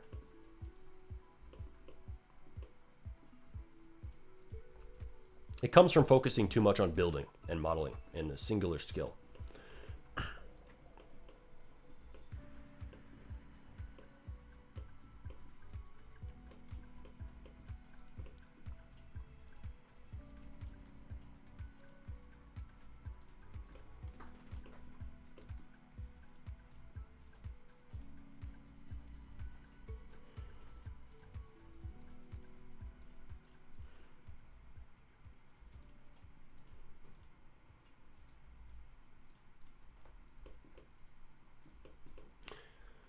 Building causes a lot of problems in development. So the problem with building is it wastes your time. Building it's addicting. And it's also really easy. Like the building tools are shoved in your face the second you open Roblox Studio. We all know this. Well, that has the side effect of making devs think, oh, building is so important. I got to know this.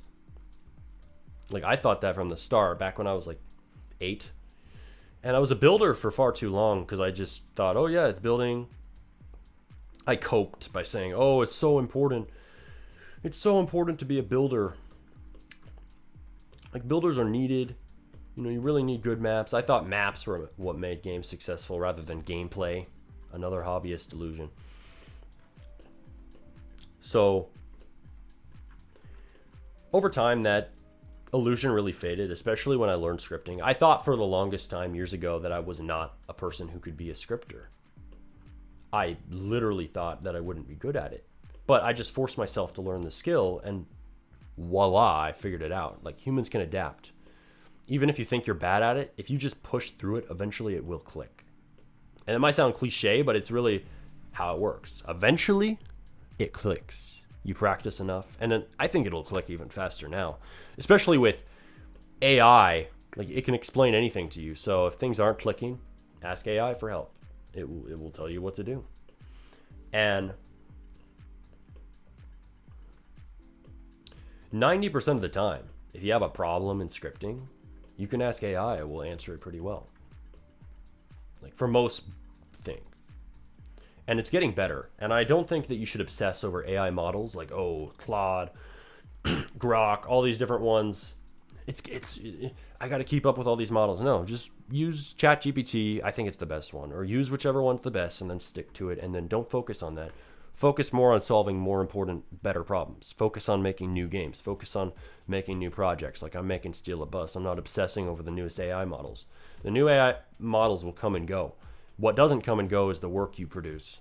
So I'm all for figuring out how to be better at technology, but if you're just doing that, if that's all you have, like you're screwed. You're just following around the AI company's footsteps. Like, oh, OpenAI just did this and this and this. You're reactive. You got to be proactive. Start building things. Like being proactive is one of the best traits. And that's really the problem with people who just take commissions. Like if all you do is take commissions in your Roblox development career, like that can be your strategy, your Roblox development career strategy. But if that's all you do and you never swap out of that, you're heavily limiting yourself, because you are staying in the world of someone else. You're staying in the projects of someone else rather than building your own. And that's a very reactive stance. Like, the ironic thing about all these things that people like to say about the strategy first mindset, how they think it's wrong and whatever, the most ironic thing about it is the strategy first devs are more able to exercise their creativity than the hobbyist devs. Like, hobbyist devs can't exercise their creativity as much. They lack the leverage, the team, the legwork, the money to fund their biggest ideas. They lack the time too, because they're working a job or doing all these extra things on the side, going to college because they don't make enough money from Roblox. All of this is disaster for their careers.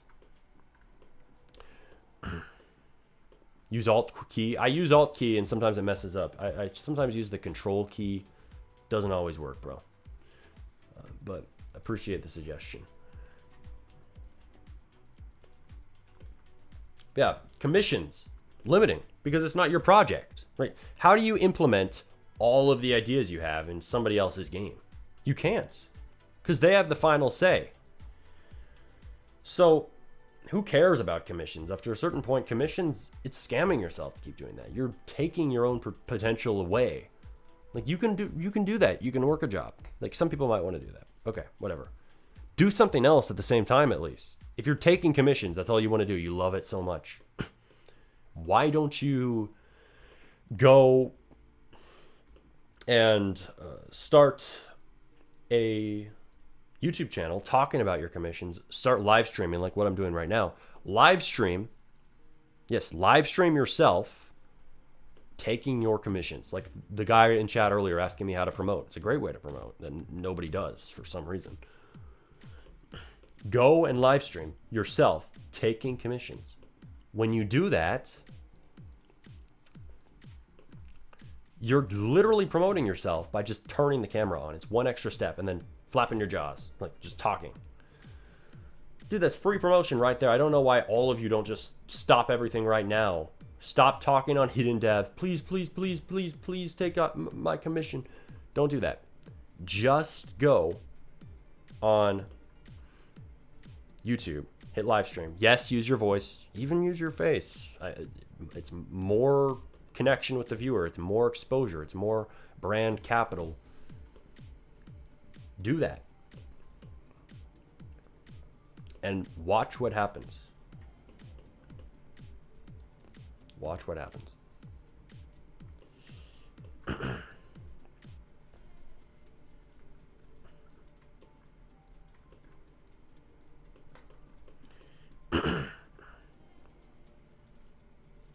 But at least make dev content at the same time if your main thing is going to be commissions. Like, commissions are a stepping stone in your career towards bigger things, preferably. Like, commissions are just an intermediary stage where you're taking work from others, you make money, and then you're able to fund your own simple projects. Say you aren't the best at UI. Oh, you made 100,000 Robux from building commissions. Well, now you can do the building and the scripting, and then have this other guy do UI.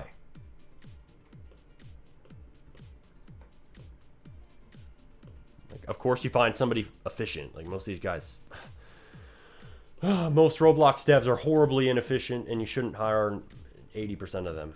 They're slow. They make a lot of excuses. It's just the reality of hiring in this community. So network, find somebody good, check their reviews thoroughly, make sure they're efficient. That needs to be the top, or one of the top traits you look for. Because 90% of these guys are slow and non-committal and not loyal, and they don't even try.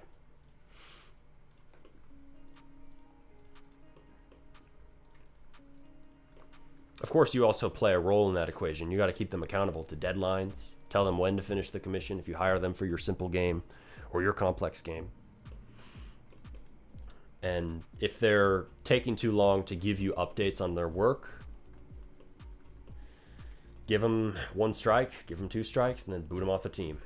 That's how it works, man. Got to be ruthless with it.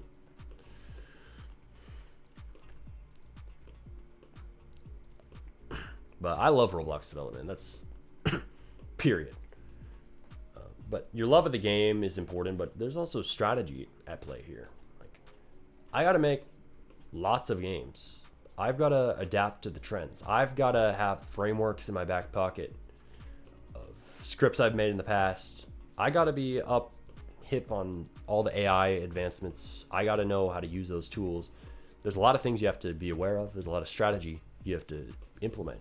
I got to be using different tools like row trends to track the new hit games that show up. I got to be able to model after those. I got to be able to be faster than the next dev. I got to optimize my game's retention based on my analytics, make sure the core loop's tight, make sure the onboarding's good, make sure people want to progress and come back long term. So many things you have to do. So you can't just say it's all passion. You just can't, especially in this stage of the Roblox economy. Like, it's just more and more glaringly clear with every passing day that strategy first is necessary, and it's the truth. And this is the one channel that goes deep on that and is cohesive about that. So are there going to be games that are, videos that are more tangible, that are more practical? Like, a lot of you guys asked for a scripting guide. Yes, but strategy first is by no means going away, because you guys, you will start focusing only on one skill, being a specialist like we talked about, and never expand if all you know is that practical knowledge. So these strategy first videos exist to open your eyes to the bigger picture. Like, it's not just about your scripting skills. It's not just about your building skills. It's not just about your modeling skills. It's not just about that. And in the age of AI, this is even more true. It's about coordination. It's about building that team. It's about gaining leverage, or it's at least about gaining a form of leverage. It doesn't have to be a team, but it has to be like a brand, an audience. It has to be a Twitter page that has a lot of followers. Like, funny how people will say, oh, strategy first is false, but then they have a Twitter with thousands of followers on it. Like the modeler for Murder Mystery 2 is criticizing my original tweet on strategy first, when she literally is using strategy right there, promoting her work all the time, has a large audience. Like, that right there is strategy. So you can say that it's false all you want, but you're literally doing it to greater or lesser degrees. And that's a funny thing. Like, you can have a Roblox development career strategy and not know that you have one. So you have to have a strategy in this new economy. Like, Roblox development is a competitive field, and strategy, right, it involves getting a piece of paper or getting a big whiteboard or getting a big whiteboarding app and writing down what you're doing, writing down your goals. Like, start at the top, write your goals, write down your projects that you're making, write down your commissions, how all that connects, write down the whole context of your development career. And once you have all that on paper, you can think a lot more clearly about what that strategy is going to be. And that strategy is going to change over time, but that strategy is what's going to get you ahead. And if you aren't planning, you are planning to fail, like they say. You want to plan to succeed. So not so you guarantee it, but so you raise your odds. And like, if I was stuck how I was years ago, where I was just, oh, I just love building, I'm taking all these commissions. If I was still stuck there, you would not see the type of content I'm posting now. Let's just say that. You'd see me posting building guides, but I wouldn't be changing developers' minds about how this entire field works. I wouldn't be shifting paradigms like I am now with my new work. So yeah, it may be controversial, it may be polarizing, but that's all the better. It just shows, like, this is something people need to hear, and it's something that isn't being said. Like, you need business knowledge. And the funny thing about this is people will compare the Roblox community to the Fortnite creative community. And the Fortnite creative community is kind of similar because they have games that are very similar to Roblox. They have concurrent users. They have quote unquote maps that are like Roblox, and a lot of them inspire from it. In fact, there was a Steal a Brainrot type game literally owned partially by the same people who own the one on Roblox, right? They got the licensing rights to put it on Fortnite. Like, Fortnite's becoming a new Roblox. It's not nearly as popular, and I don't like it, like, personally, but that's my own opinion. But it works, and a lot of people want to play those games. But what I see in the Fortnite creative community is that they're a lot more strategy first than Roblox devs because they aren't as emotionally tied to their platform. They're more likely to accept the facts, and I think it's because a lot more of them are adults. Like, they don't think like children, and they aren't children. A lot of Roblox devs, even if they're adults, they just think like children. Like, they don't recognize the value of money, and they don't recognize the value of business, and they dismiss those things and act like they're wrong, which is a childish mindset because that's how real life works. Like, you have to make money. This is a capitalist economy, like it or not. It's how it is. And it's actually a good thing because it creates competition. And competition motivates people to improve.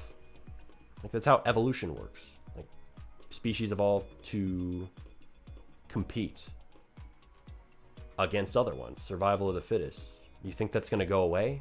No, it's just going to change in new forms. And that's what you see with the Roblox economy. So those who adapt and improvise their strategy, they get ahead. Those who don't, those who are stuck in the old hobbyist ways, they fall behind. It's just simple evolution. It's just survival of the fittest, right? So devs who think making a simulator or steal a game or my singing game is wrong, or a simple game in general is wrong. Like, you could make the next simple game idea. Sure, innovate, go ahead. But if you think that's wrong, you're setting yourself back just by a mindset. And that's the failure I see in most devs. So the failure I see in most devs is not that they're not good at scripting. It's not that they're not good at building. It's that they think wrong. And that's what my videos aim to expose and show you a new paradigm and bring you into the strategy first view of development, like the actual reality of development, rather than just this fairy tale that feels good to believe but doesn't actually get you results.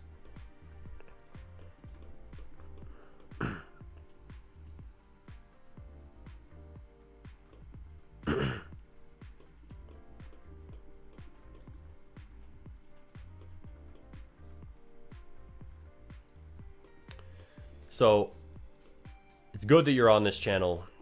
It's going to benefit you more than basically every other Roblox dev channel to watch, because they just don't go this in depth. Like, I'm sure they share a lot of value. They'll teach you how to script, but they don't teach you the full cohesive system most of the time, and definitely not at this depth if they get near it. And that's just the reality of the dev content space. I think this is a growing niche. But watching 6 devs make a game without communicating, it might give you inspiration, but it's not going to make you a more successful dev. You aren't learning much from it. So if you're going to watch those videos, like, understand it's entertainment, and that's what it is at the end of the day. It's not going to make you a more successful dev to binge watch those videos. Watching these videos will definitely help, but you have to implement it, right? It's not like it's just going to magically make you a more successful dev, make you get more players. No, you have to go take action.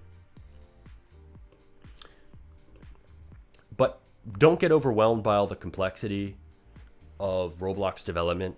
You need to focus on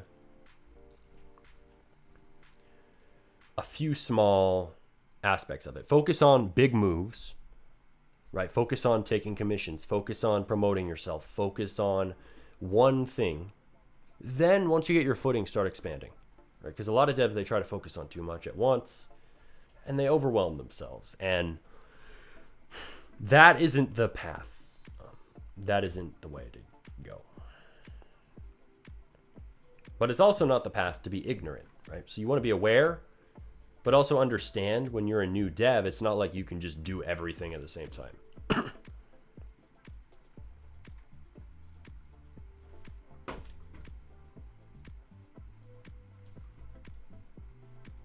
That's why Roblox development career strategy exists. You're building up to being that elite dev who can have a team or can advance his career in other ways.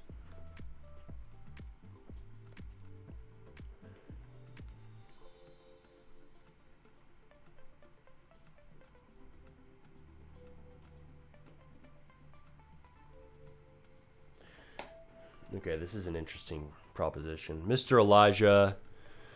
Yeah, I'm not answering questions at the moment. I'll hit more questions after I'm done modeling this.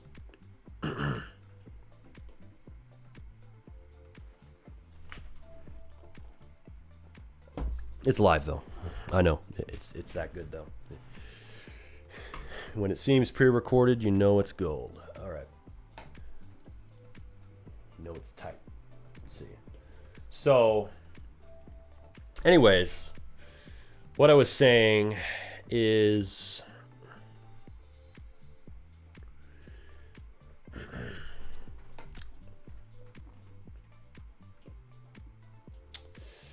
basically the devs are narrow-minded. That's what the hobbyist mindset is. It's just thinking about one thing at a time, and it's just being focused on the game you're making right now without considering the bigger picture. Like, yes, sometimes you have to be able to step away from the drawing board, thinking about the long term. But if all you do is think about the game you're making now, you prevent yourself from focusing on making your career successful in the long run, making moves now that make you money that allows you to fund better projects in the future, or allows you to sustain yourself financially even if you don't start new projects.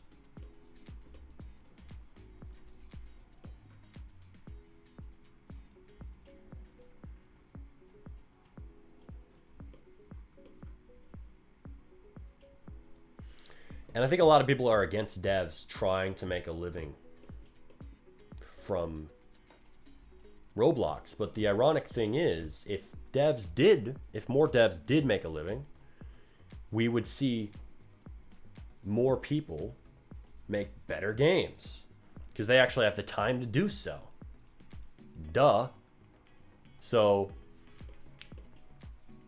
making money is essential to development, and that just becomes more obvious the older you get, because the older you get, the more you realize, like, when you're 14, money doesn't seem as important, but the older you get, you realize, oh, you got to make money to live or else you're done.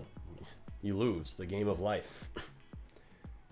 You aren't able to fund anything, and then you have to work a regular job and you don't get to do development full time. So yeah, making money is important. Is it everything in development? No. But it certainly builds a foundation for your career and a base to build off of.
Oh, that looks way better.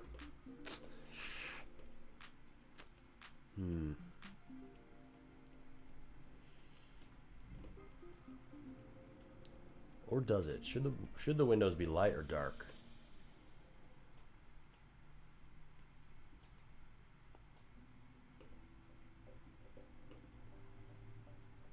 Let's see.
If you guys want to watch an important video by me, definitely check out this one. Why your Roblox game takes forever to finish. If you ask me, that is the most important video I've ever posted. Period. So watch that.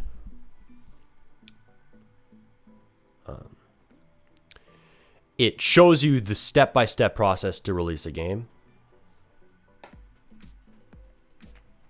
And all of the hiccups that devs run into and how to prevent them. Like all of the main ones. I think that's a game-changing video, so definitely watch that one. But a huge part of that is what we discussed today, which is, look, I love building just as much as the next guy. I'm definitely a passionate builder, but it's a waste of your time if that's all you focus on. And building causes a lot of problems in development, as I said in that video. Yes, you watched it. Corrupt Chunk and It's Nalum. It was very helpful. Glad to hear it. Yeah, that's one of my best videos ever on my channel, period, if you ask me, because it's so comprehensive and cohesive, and it tells you truths that most dev content creators won't say. Most devs won't say. Because, wait, why am I making this red? There's never been a red light on the front of a car or a bus. Let's see.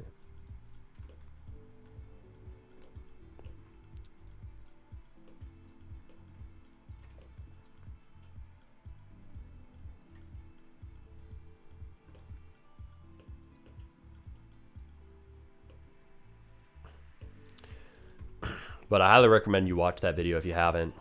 Take notes on it. Write down the framework in it even. It's that important.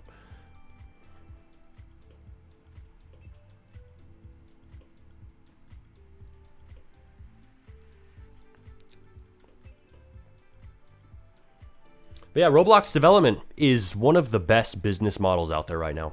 Like, we can all agree on that. And I think that people inside the business sphere don't see that. Like outside of Roblox, Roblox is a joke to them. They're like, oh, is that a kid's game? It's like, there's your competitive advantage right there. There's your moat. If people are ignoring one of the best business opportunities, you just have more business to be made. Like, thank goodness they don't know about it. More for me, more for you.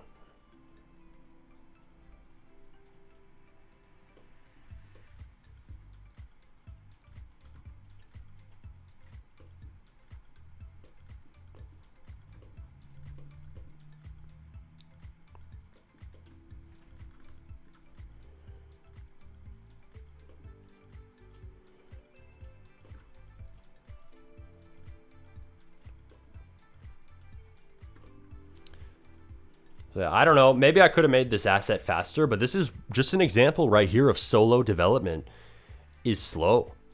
Like, I enjoy this, but this is not going to be what I do all the time. I much prefer hiring people. Modelers and builders are one of the easiest devs to hire because, as I said, the skill is easy. So it's easier to get somebody to hold to their agreement of making a bunch of models and builds for you than it is to get somebody to hold to their agreement of scripting your entire game, because that takes mental effort, it takes time, there's a lot of bugs you have to run into and fix. It's harder to get someone to actually really commit to that. They can say they'll do it, but will they actually finish? Will they hold to that agreement? Who knows, right? Most of the time, most people in the Roblox community won't. So that's why if you're going to outsource anything, one of the easiest things to outsource is building and modeling. Like, that's one of the first things you can do because it's just so easy to find a reliable dev for that compared to scripting. And not everyone will be reliable. Again, still vet them. It's just easier.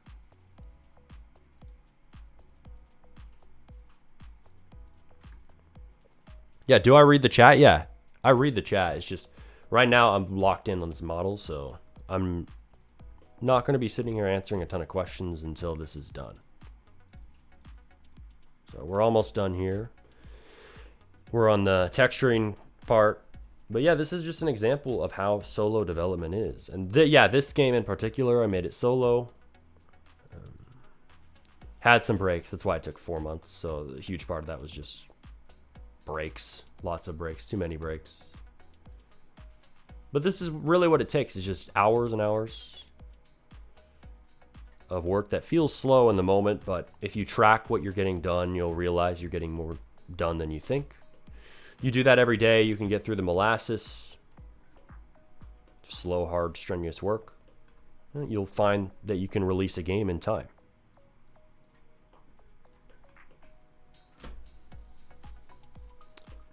But make simple games first. That's why. Because if a simple game can take a long time to make, imagine how long a complex one will. Forever and a decade. You're right.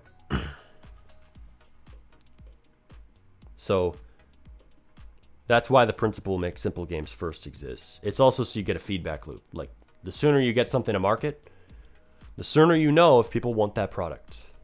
You don't know if somebody wants your game if it's sitting there collecting dust in Roblox Studio for 2 years. How do you know? You don't. You don't know until people play it. So at minimum, if you're doing a complex game, test it with people, do a beta test as soon as possible. Then you at least know somewhat if people enjoy it, but that's not your market still. So you got to get it to the market.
Why spend 20K when you can do it in a few hours?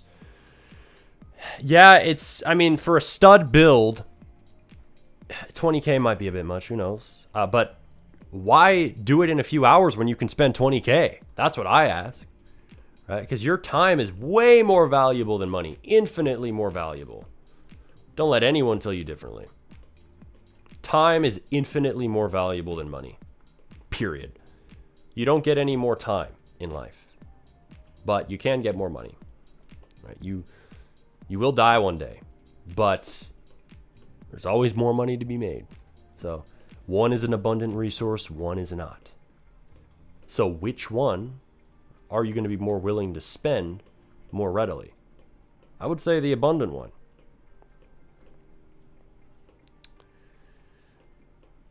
So it's more worth it to hire someone. I get it. Sometimes you don't have the money. But 20K Robux isn't actually that much money. It's nothing.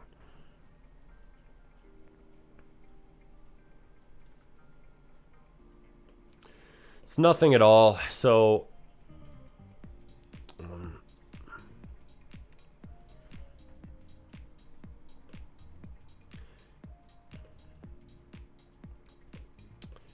get money. And if you have to work a job to do it, just do it. I mean, even if you're young, just find a way to earn the money, because that'll save you time on your Roblox projects. And that money will allow you to buy back your time. There's a book called Buy Back Your Time by this guy named Dan Martell. Literally built on that principle. Perfect example. Right? Buy back your time. It's facts. Because you can't buy back time once it's spent. But you can start doing it today. Save some minutes in your life, right? That 20K Robux is better spent on a developer doing some models for you than on limiteds or giving it away and please donate. It's better spent than your own time, that's for sure. Bro, stop spamming your question.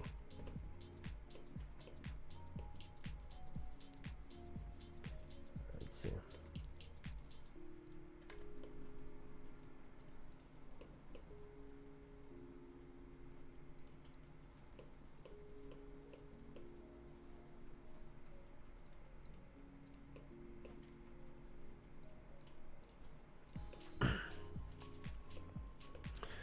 So again, I will say it, right? This is a great way to show yourself in action in development. And I would recommend this to anyone who wants to promote their work, get more commissions. Start a stream, copy what I'm doing right here. And you're going to get more commissions if you build up an audience and you tell them, hey, I'm doing commissions. You can go buy them in my Discord server. Go add me or message me on Twitter or whatever. You will get more commissions, and you're going to do it in a way other people aren't doing. Everybody is promoting their work in hidden devs. Everyone. Of course it's going to be hard to get work there. Of course. That's to be expected. But not everyone is promoting their work through live streams, showing themselves doing it. And you know what? It doesn't even take that much work. Like, yeah, you have to talk. Okay, big deal. Talk while you do your work.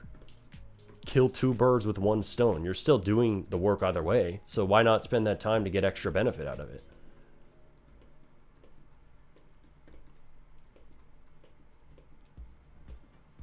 Like, it's just obvious. And I know a lot of people are afraid to start content creation. Just get over the hate comments, man. They're gonna come. They're gonna come, it's guaranteed, if you get some exposure. But it's just a sign that you're putting yourself out there into the world. People are going to judge no matter what, so who cares? They'll judge whether you post content or not, so just post it. And I definitely plan on streaming more. This is a great content format. It's super easy to do that. Bro, you're unsubbing if you don't react. See, this is what we call an ultimatum, guys. Go ahead. If you are going to unsub over me not answering your spam question, I don't even need you here. Like, patience.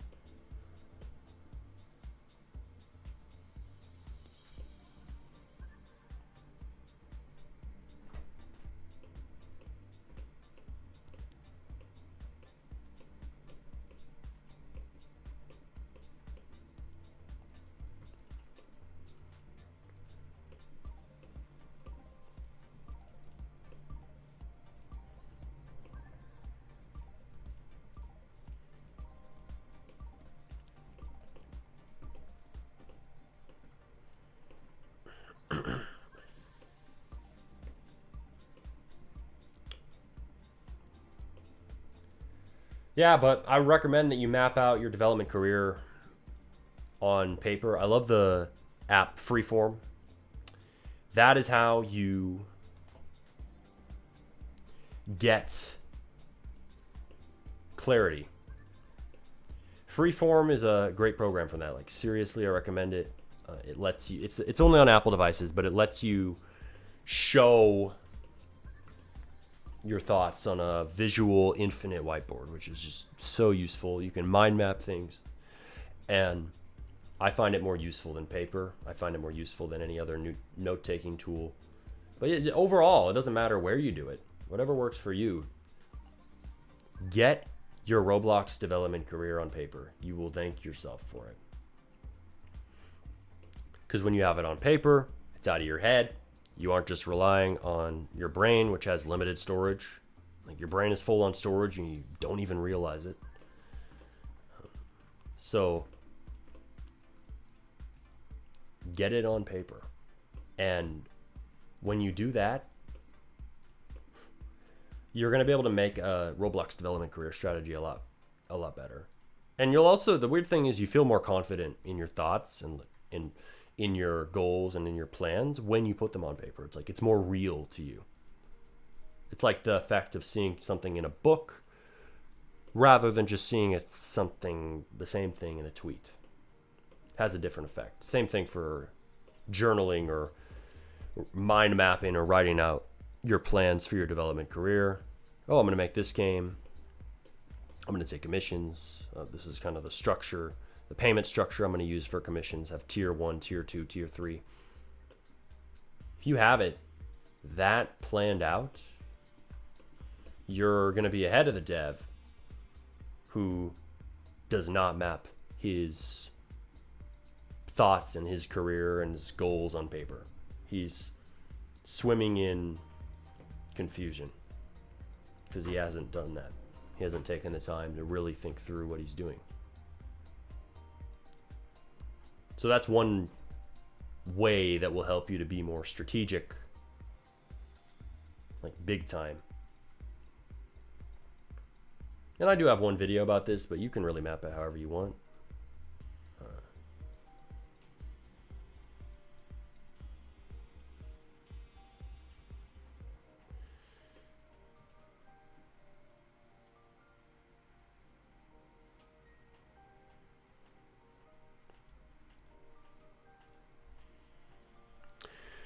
If you're trying to make money from it, it's not worth it. Nope, incorrect, because there are lots of different ways to make money from Roblox, and it's all about making multiple projects, multiple games, multiple endeavors. So what you're saying is true if you don't know how to adapt or analyze your situation at all. If you don't have any idea how to improve your game, like I'm improving the game right now. If you don't know how to do that, though, you're done. You aren't going to go anywhere. If you are stuck in one method, like taking commissions or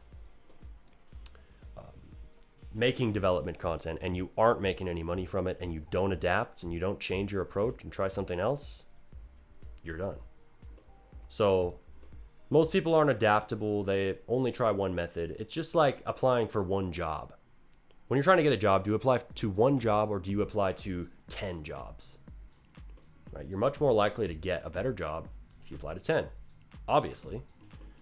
But most people don't ever apply that same logic to Roblox. So yeah, if you're thinking like a hobbyist and you only make one game, yeah, you're probably not going to make money from it. And hobbyists don't actually release their games to begin with most of the time. They make the most complex game in the world, they spend 5 years on it, and then they drop it and they get super disappointed when no one wants to play it. They acted like they were in it just for passion the whole time. Well, then why are they disappointed at the end of the rainbow when nobody's playing? So it's very hypocritical. But everybody wants results. Like, can't blame them. They just act like it's a bad thing. So they really act like they don't want money when they do, like most of them. Because it's virtue signaling and they're trying to make people like them by acting like they're so righteous for not wanting money. It's just nonsense. And it's a facade, and you can see right through it if you understand what's actually going on.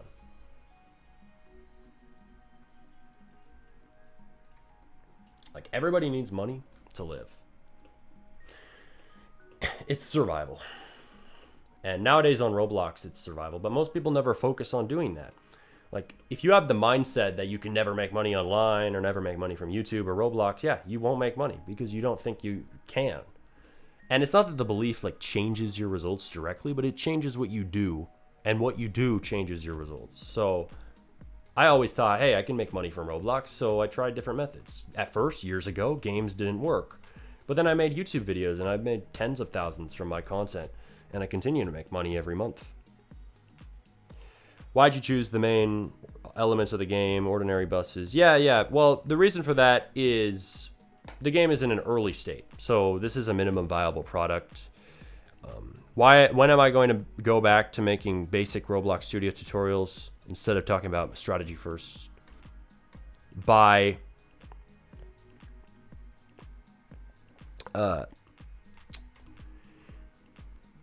what just happened to my what happened to my screen?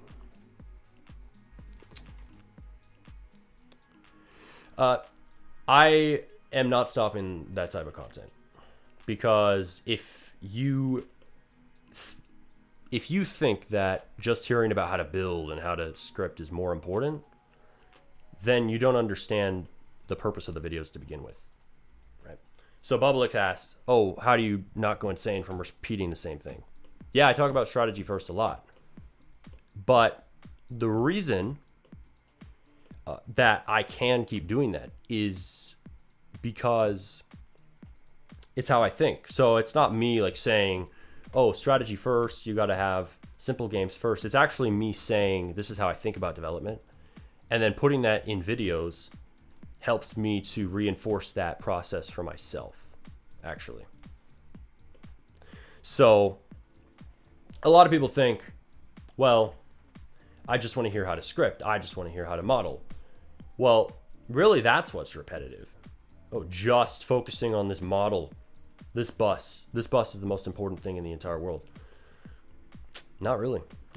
I like this bus, but if this is my development career, it's over, man.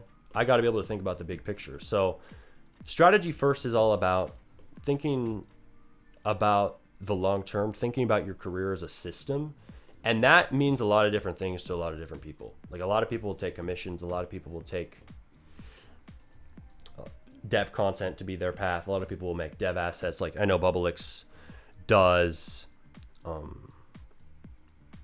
game templates. He shows people how to, well, he doesn't show, he does videos as well, but he makes templates for different games that come up in the Roblox development community. And that is one strategy for development that you can do.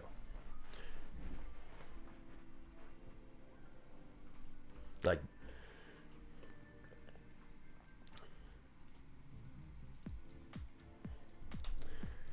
so will I go back? There is no going back. Once your strategy first, there is no going back. If you understand it, you know why it's important, and if you don't, you're falling behind in the race of Roblox development. That's all I can say.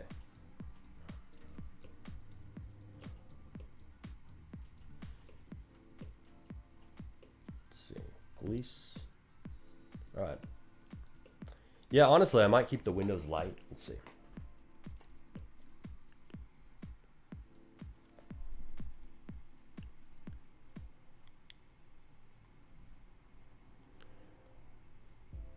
Can I make a tank? A tank bus? I might do that, actually. Bubblex, should I make a devlog about how I built game templates? Absolutely. Go ahead and do that.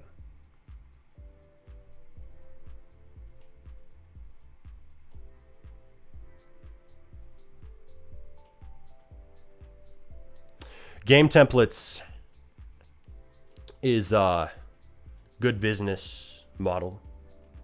And I think a lot of people would like to know how you do it and the thinking behind it. It is a good development career strategy. Like, I haven't seen many people do that. I mentioned it in my videos because what you did with that is a way to make money that doesn't require you to publish a game. Like, you don't have to publish that game template. You just model after what works. So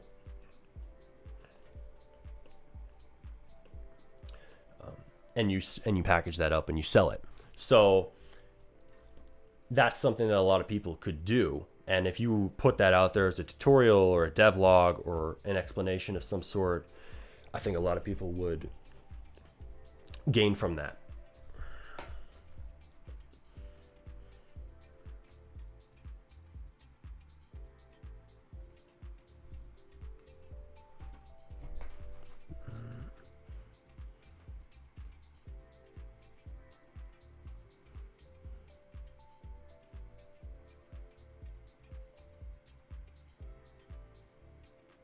$250K Robux price for the game money.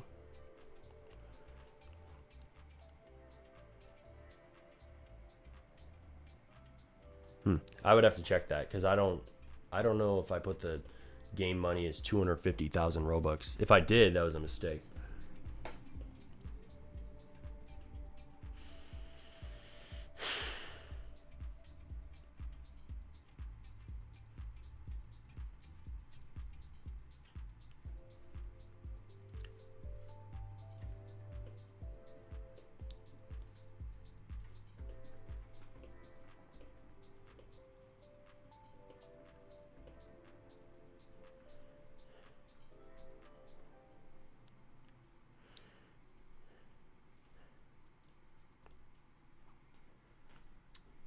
All right, 1 second. I'm going to export this bus and we'll drop it in the game. First thing. Before you export something, I think all of you who are experienced modelers know this, but just checking. Select all, Alt-N, recalculate outside. Make sure that the normals are right. Export FBX.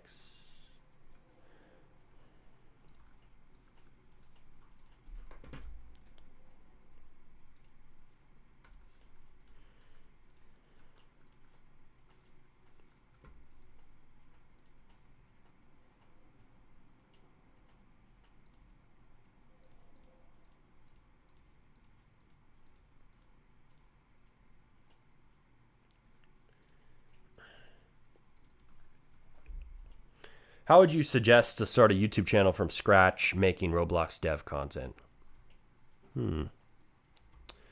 Well, why should I answer that? Oh man, more than 10,000 tries. So I gotta fix this model. Too many triangles, too many polygons. I hate when that happens. Let's see. There is a solution though. So yeah, the reason I say that is you were just saying that you don't like my content. So, I mean, why would you want advice from me on how to make content, you know?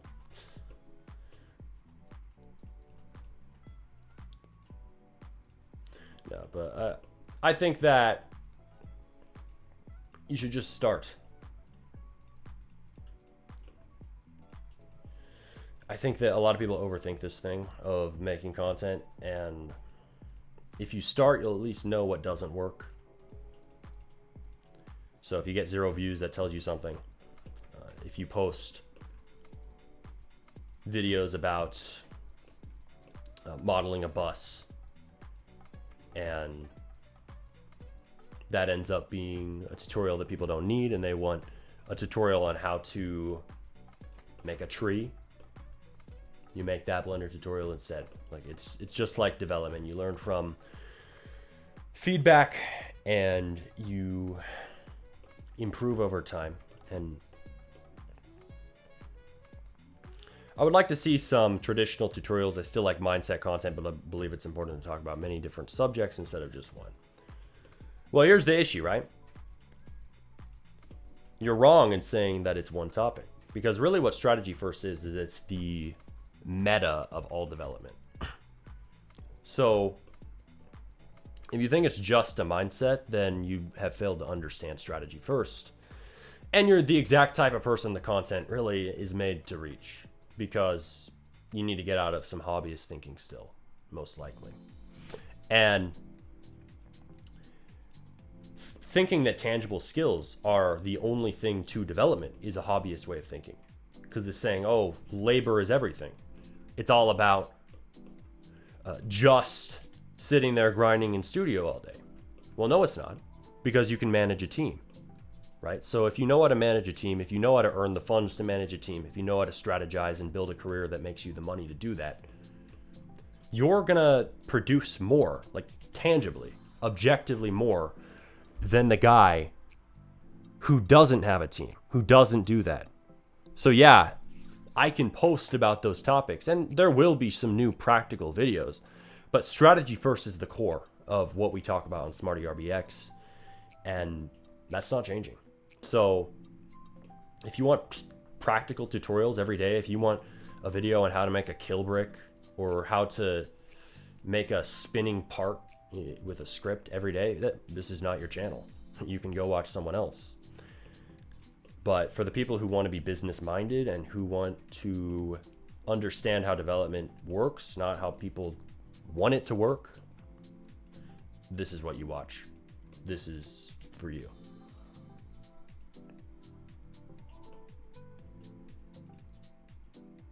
You said double click one of the long edges on the cylinder, it will select the rest. Not happening.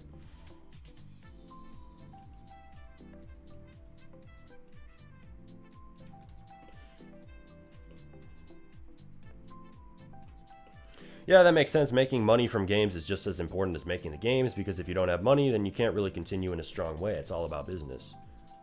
Bro, here, look, I'm pressing Alt-click. You see what happens? This is what happens when I press Alt-click. So, tell me a better way. I know there's Option-click. Option-click seems to kind of work better. I just figured that one out. But Alt-click doesn't always work, so you might see me like selecting things. That's because I press Alt-click and it does this. It's like, this is bullshit. Like, why is it giving me this? But yeah, so business really comes first on Roblox. So this channel is all about business, and that's the main topic. So if you think it's repetitive, whatever, you do you. But that really just shows your lack of understanding of business, because really business requires you to revolve around that mindset and think in that mindset 24/7. So the point of my content is education, and education comes from repetition. So yes, I'm going to repeat the most important principles. That's the point. That's the point of the most important principle in a certain teaching, right? You go to, you know how English class, if you're in middle school or high school, it's like the same class every year. They just keep repeating the same things.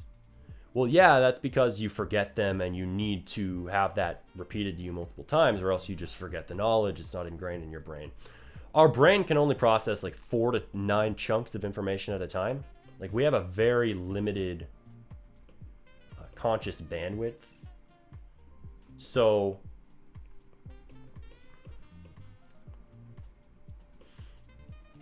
we are unable to really have a ton of things that we're focusing on at the same time. So we have to hear a message multiple times, or else it doesn't stick, because it just falls out of our short-term working memory. That's just kind of how the brain works. So that's really the psychology behind it. But try Alt-click. Yeah, Control Alt-click. Yeah, that doesn't always work.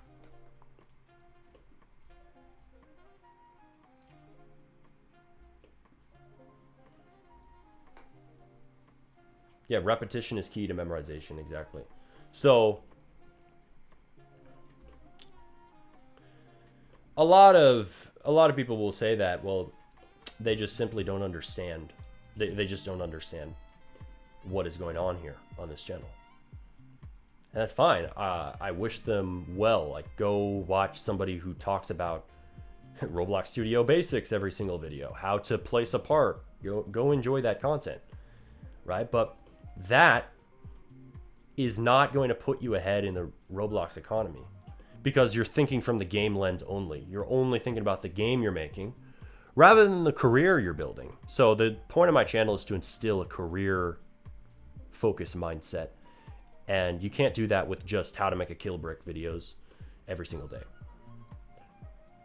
So kill bricks are nice, but they don't build careers.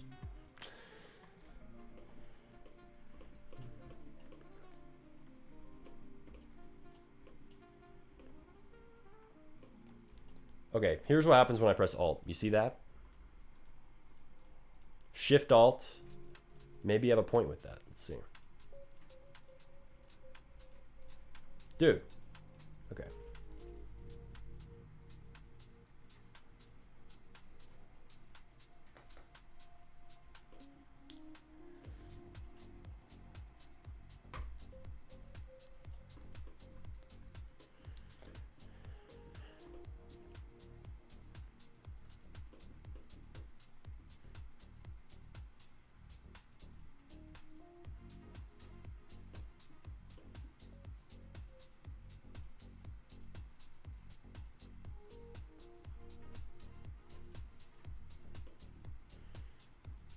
I like how my chat is trying to tell me how to select things faster. It's like, you try.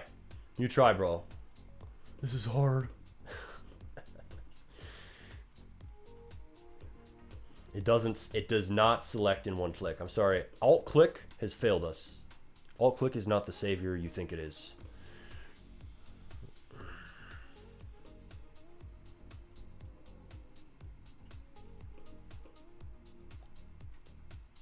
I like this. Just box select all that. There we go.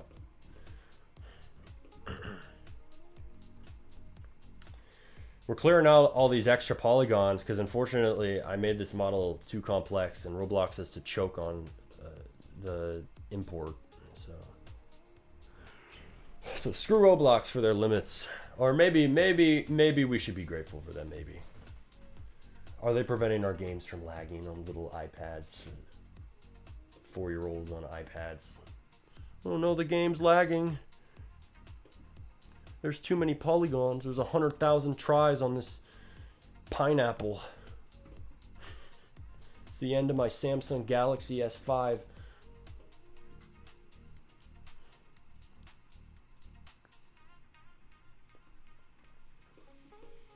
Set on fire.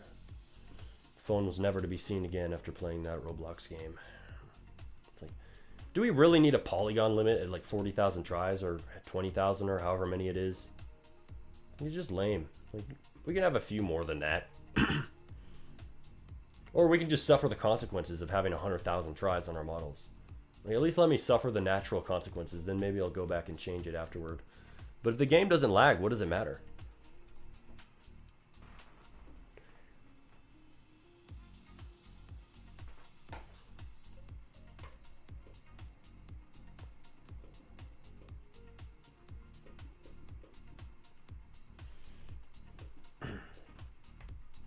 All right, knife tool. I always feel like I'm cheating when I use the knife tool. I'm like, should I really be using this? It's like I'm forcing it. I'm forcing it to work. But, hey, I kind of like my knife tool, I'm not gonna lie. I mean, sometimes you gotta use it. Like, I feel like half the time when you're modeling, you're just fudging things. It's like, I don't think you're supposed to model it this way, but it just kind of works. Dude, I think this has to be one of the longest streams I've ever done. And I feel my throat getting sore. But we aren't stopping now. You can't let a sore throat stop you. No sore throat gonna stop me. Think I'll give in that easy?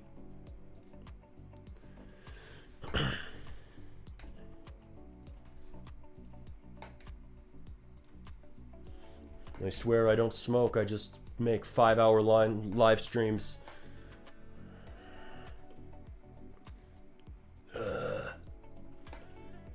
This is the price you pay to be legendary.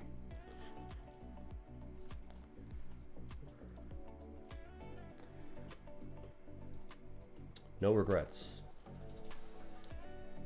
This is 4 hours of streaming.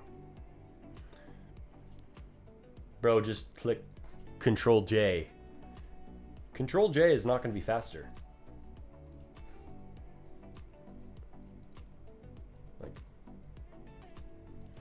Control J. That doesn't do anything.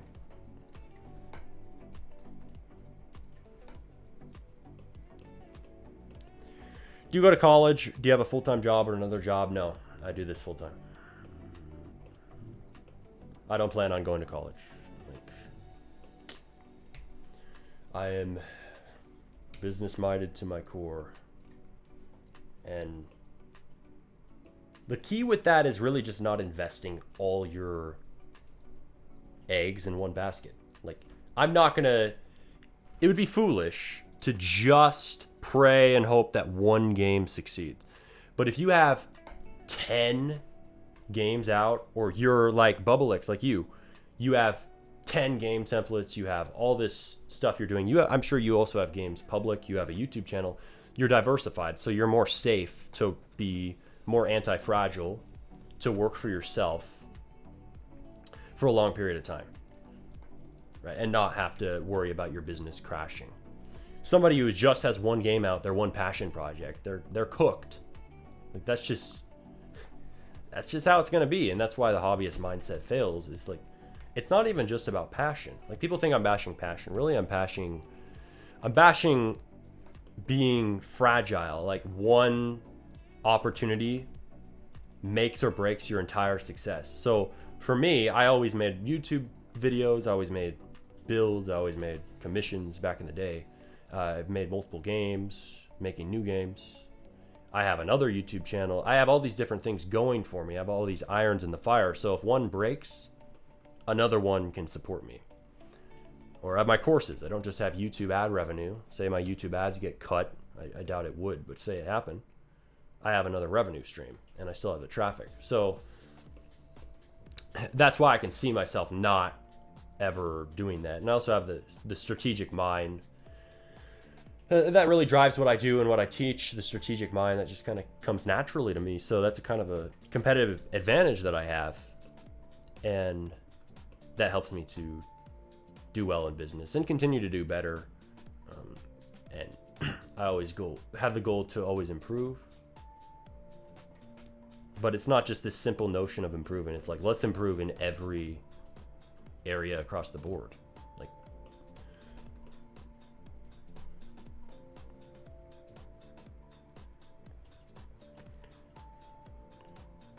bro, answering before I make the question.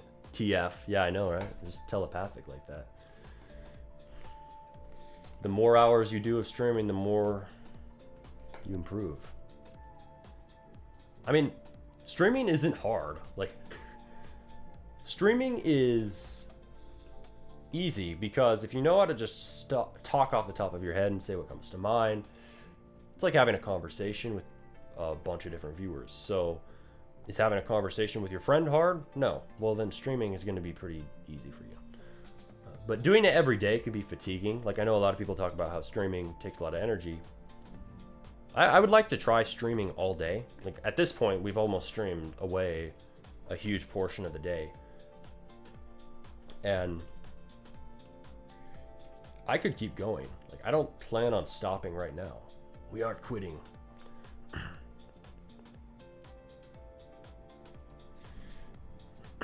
Bro got a great business mind, and I'm kind of doing the same. Nice, nice. Thank you. Yeah, I agree. So if you have a business mind, right, I think what really improves is you don't have drag in the way that you think. Like, people who aren't entrepreneurs tend to worry too much about what other people think. Entrepreneurs are risk takers, so you're more willing to be bold and like post a YouTube video or make a live stream or release a new product because you aren't afraid of the outcome. You're like, if this doesn't work out, I got another thing I can do. You have options, you have potential, and you know one opportunity isn't going to make or break you. Like, when somebody calls themselves a failure, what they're saying is that one opportunity broke them. Like, they failed at one thing, rather than recognizing that life is a continuous string of shots that you get to take. And one failure, one mistake doesn't make you a failure. It doesn't make or break your success. But they take that, they abstract it to the identity level. They're like, oh, I failed once, my YouTube channel failed, I'm a failure. or they work a dead-end job, they're a failure. I'm a failure. That's what they say. That mindset is what's going to kill you. So thinking like an entrepreneur, a lot of it is just risk-taking. It's being aware that one thing does not define you. And that's great, because I've had live streams that I'm not happy with. I've had videos I'm not happy with. I've had mistakes I've made. I've had flopped game launches, all kinds of things. But I don't consider those to define me. I've made mistakes. I've made products in ways that I don't like. But it's, you just keep iterating and improving. And that kind of abundance mindset and that ability to take risks, I think, is what makes an entrepreneur mindset so powerful. It's not even that you're just like, oh, give me money. Like, that's the number one thing people think being business minded is. Like, really, no, it's not. It's just most people bash the idea of making money because they're afraid to make money. They know that making money requires you to be exposed and out in the open. So if I'm out in the open, if I am out here posting YouTube videos telling people, hey, join my game, I expose myself to the potential that people see my game flop. I expose myself to people seeing me charge money, and everybody knows if you charge money for something, you're going to get judged. Like, people will automatically label anyone who tries to make money a scammer, because really not because they're fraudulent, but because they are projecting. They think, oh, if I was in that position, it'd be fake. They don't have the balls to do it. Like, they are afraid of making money. They're afraid of being exposed is really what it is. They're afraid of being judged.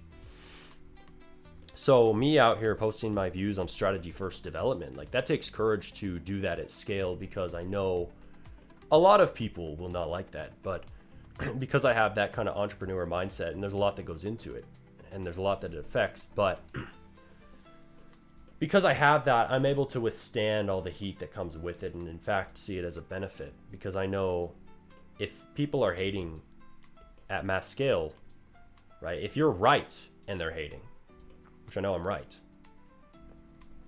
that means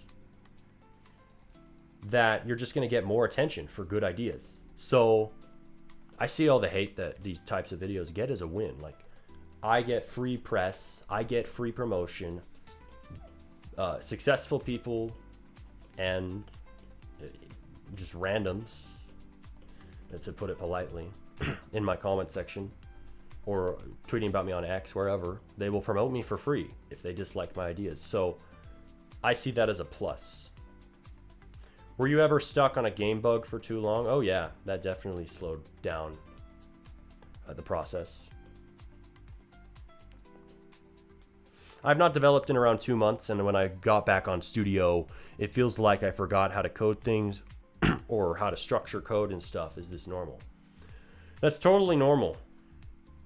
That is 100% normal, man. If you don't do anything for a long time, like if you don't do complex math that you do in school for years, you're going to forget how to do that math. And even over a few months, you can forget a lot. Because your brain is designed to know information that's contextually relevant. So is the information needed right now? Are you using it every day? Like, are you using your social skills every day? Well, yes, your brain's going to remember that. But if you aren't using your skills every day, it's just going to be like, oh, this information is useless, throw it out, throw it in the trash. So it's not that you're broken, it's not that your brain has a problem, it's just that your brain is trying to be efficient. And it thinks, oh, he's not making Roblox games for 2 months. No, probably don't need this information, just throw it out. But most of the, or a lot of the neural pathways in your brain are still there. So they're going to be able to be rebuilt. If you try to relearn those skills, things will click into place easier, because it's not like all of it was just deleted from your brain. The neurons in your brain are still there.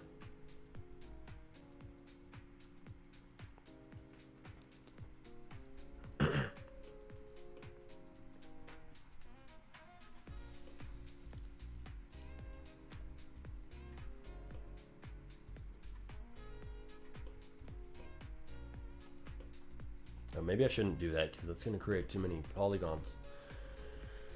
One thing we can do, we can remove subdivisions we don't need.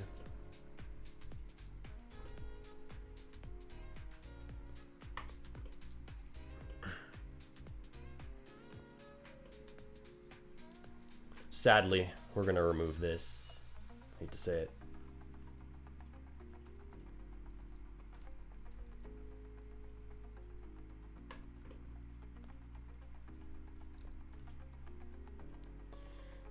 Faces, delete that.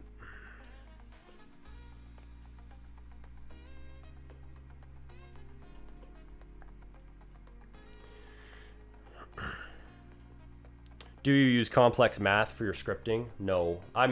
If that's one area I'm weak in, it's definitely that. I'm not super good with complex math. I don't do a lot of that in my scripting. If there's complex math, I will be the first one to hand it off to AI or find somebody else who can do it. But I do want to learn how to do that. I just haven't run into enough problems like that. So like if I was making airplane games or aviation games, I'd probably run into more problems where I need complex scripting. But just for most things I do, like simple games, I don't need that. And that really goes back to what we were talking about way earlier in this stream, which is you only need to focus on the 20% of development information, development skill that leads to 80% of your results. So for me, I don't need complex math, so I'm not going to learn it until I do. Like that's not part of the 20% for me. What is just whatever leads to my game getting completed, which for a Steal a game isn't complex physics and everything.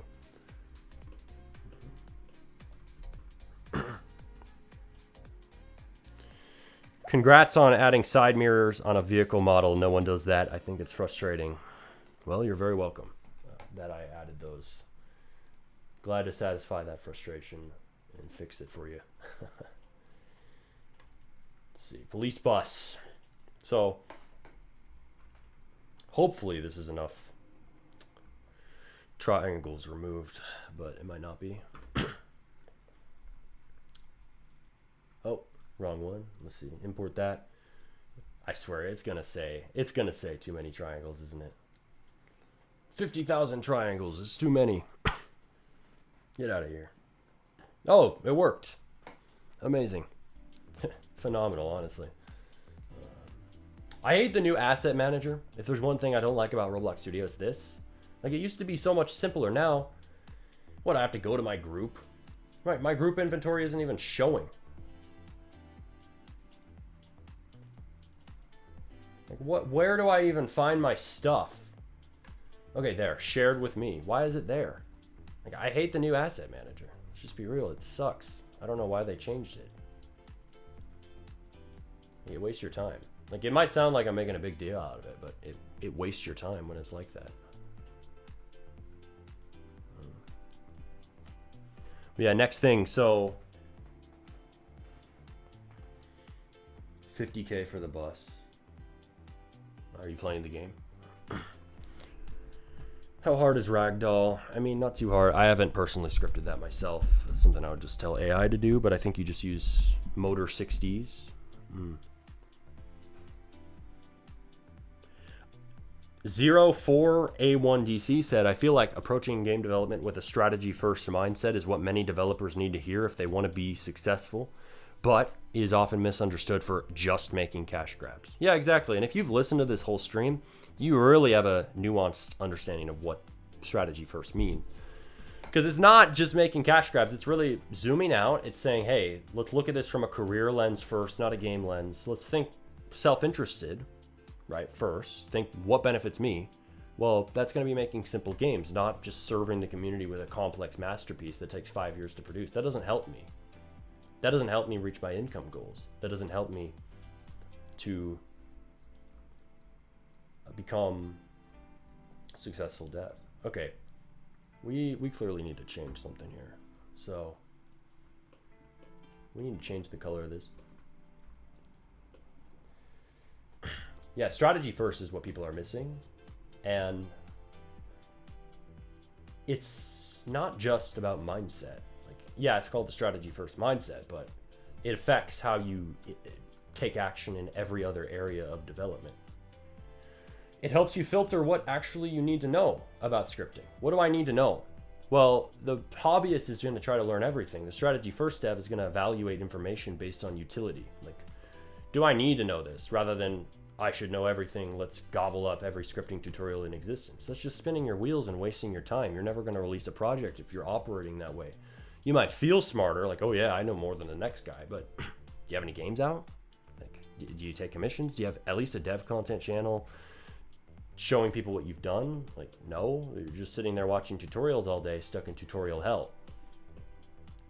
So there's a lot of problems that the strategy first mindset solves, because it fixes everything else downstream if you take action. Like, oh, make simple games first. Okay, that lifts a weight off my shoulders. I don't have to make the most complex game ever.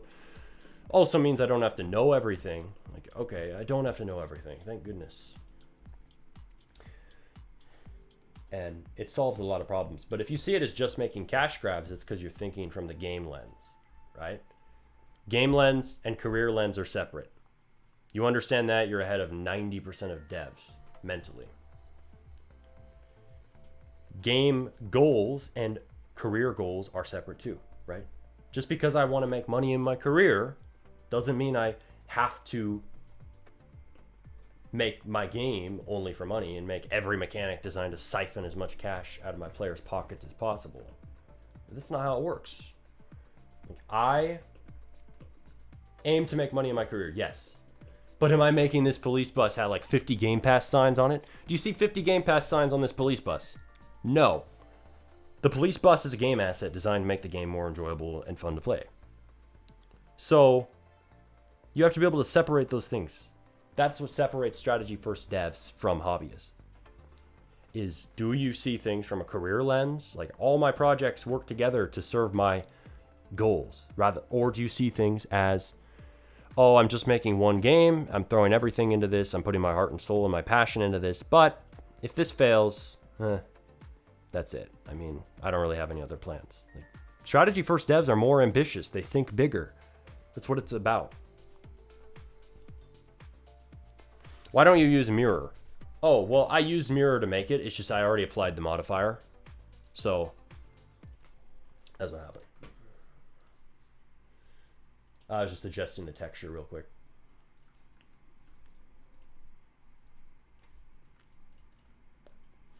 Let's see. Police Bus 3.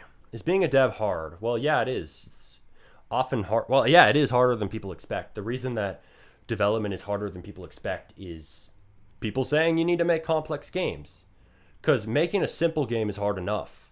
Like, asking a dev to make a GTA level game is insane. Do you know how many devs work on GTA? GTA Vice City from like 2002 had hundreds of devs working on it. And you go to the graphics, go look it up. The graphics on this game were so simple. Like, people think, oh, the graphics are horrible. I bet 10 people made that game. It's like, no, GTA Vice City, one of the early GTA games, very fun game. But the graphics look horrible compared to what you see today because they didn't have the same resources. They didn't have the same technical resources. Like, computers weren't as advanced. Like, look at this. Like, dude, is that good? Like, nowadays, this isn't considered good. People think this looks horrible. But this is how games looked, and it still took hundreds of devs to make this. So now, right, you expect a hobbyist, you expect some new dev to be able to make a game that's as good as GTA 5, right? You expect somebody to do this when they're new. You're insane. You're literally mentally insane, because this game takes probably hundreds, even more, hundreds of devs to produce. So, how many devs made GTA 5?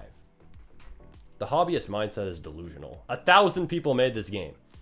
So you want somebody making a realistic game on Roblox. Like, give them money, give them a team, give them hundreds of people. The only way you can do that is by making simple games first and building up to that.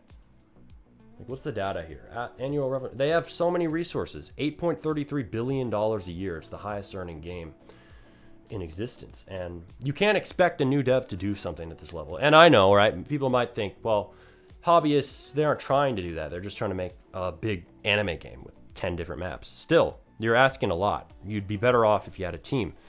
You're asking too much of new devs. If you're saying that the only moral way to be a dev is to make complex games, you're making devs get stuck endlessly spinning their wheels on projects that never drop, because You're expecting them to operate like GTA teams. Even back in like 2002, 2003, when they made GTA Vice City, hundreds of people, designers, producers,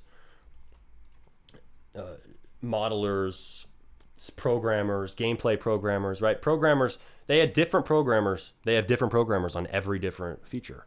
They don't have programmers work on multiple features in general, or at least not that many. They have different teams for different features. One person handles quests, or one group of people handles quests. One group of people handles this other part of the game, the mini map, right? You have different teams for different things. So you expect a new dev to be able to operate at the level of a corporation? You're insane. You are insane. You don't understand how development works. So simple games first. That's why you see so much quote unquote slop.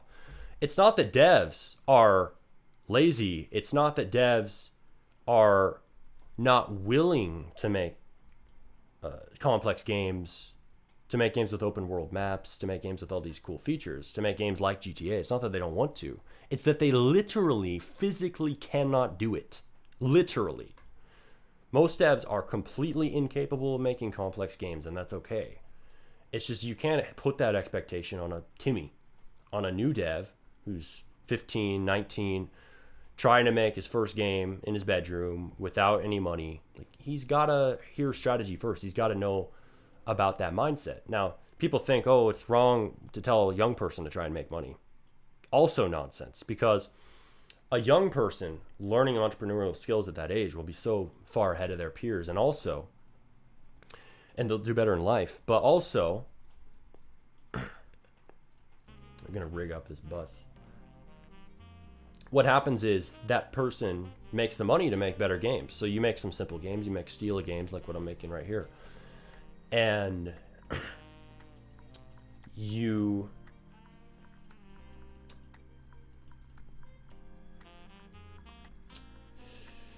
gain funds that allows you to build that team that lets you make those better projects. And whether you're 15 or 50, you will benefit from having that capital. And I think that a lot of people think, oh, well, you're having young people, kids, teens waste their time trying to make money when they should be outside playing. It's like, who is outside playing anyways? Like, most kids, most teens are just wasting their time scrolling TikTok. So it's better for them to sit down and produce a game and try to earn some money. At least they're doing something productive on their computer rather than just scrolling, doom scrolling, right? Because that's the default. They're not going to go play outside. They don't get enough dopamine from it unless their parents make them, or they have a group of friends, or they're really into it. Like, most kids nowadays, like 80% of Gen Z has like a 9-hour-a-day screen time is the stat, right? I heard that somewhere. You might want to look that one up to fact check it, but that is very believable. And would you rather that be spent on something unproductive or something productive? I think that there's nothing wrong with telling a young person to try and make money. In fact, that's the right thing to do.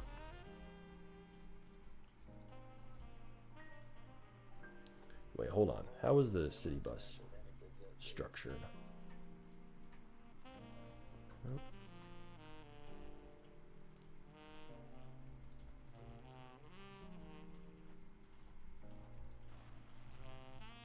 This is a very big bus, I must say. It's a little bit boxy looking. Might I make it longer? I don't know. I think I like it though. Somebody asked me if I'm going to add more like exotic buses. Yeah, well, that's the point of an MVP. A point of an MVP is iteration. It's not perfection on day one. So, yeah, absolutely. I'll add more wild buses. Like, this is the start of that. It's just you get the base buses in first, and then you start improving it, making it more interesting with time. Let's ungroup this.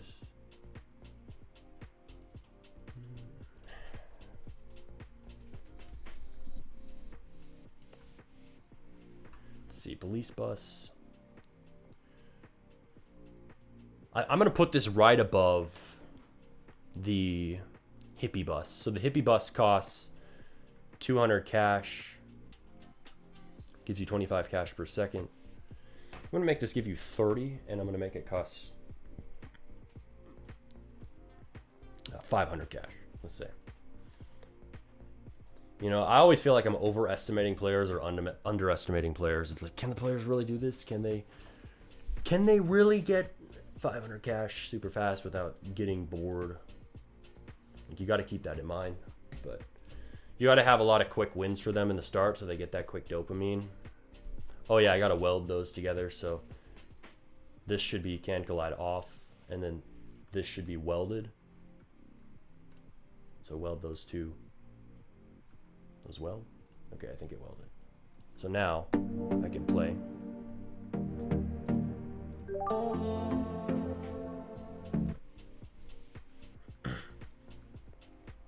Okay, let's see if this spawns.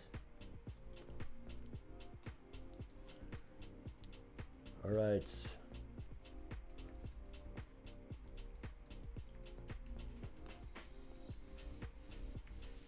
There we go. Oh, whoa. The thing looks big coming out of the tunnel. Police buzz. It looks pretty neat. I mean, maybe I should add neon on the top for the police lights. Well, I don't really have that on the front lights, so would it match?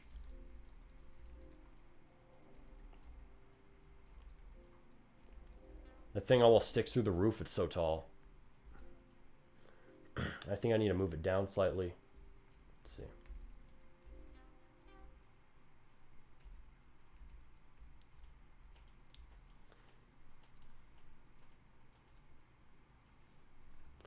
Steal a Brain Rot Bus Edition. Yeah, exactly.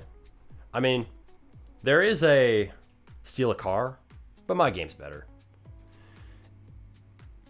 And the reason for that is stealing a car is boring, but stealing a bus and carrying it over your head is pretty hilarious. Let's see.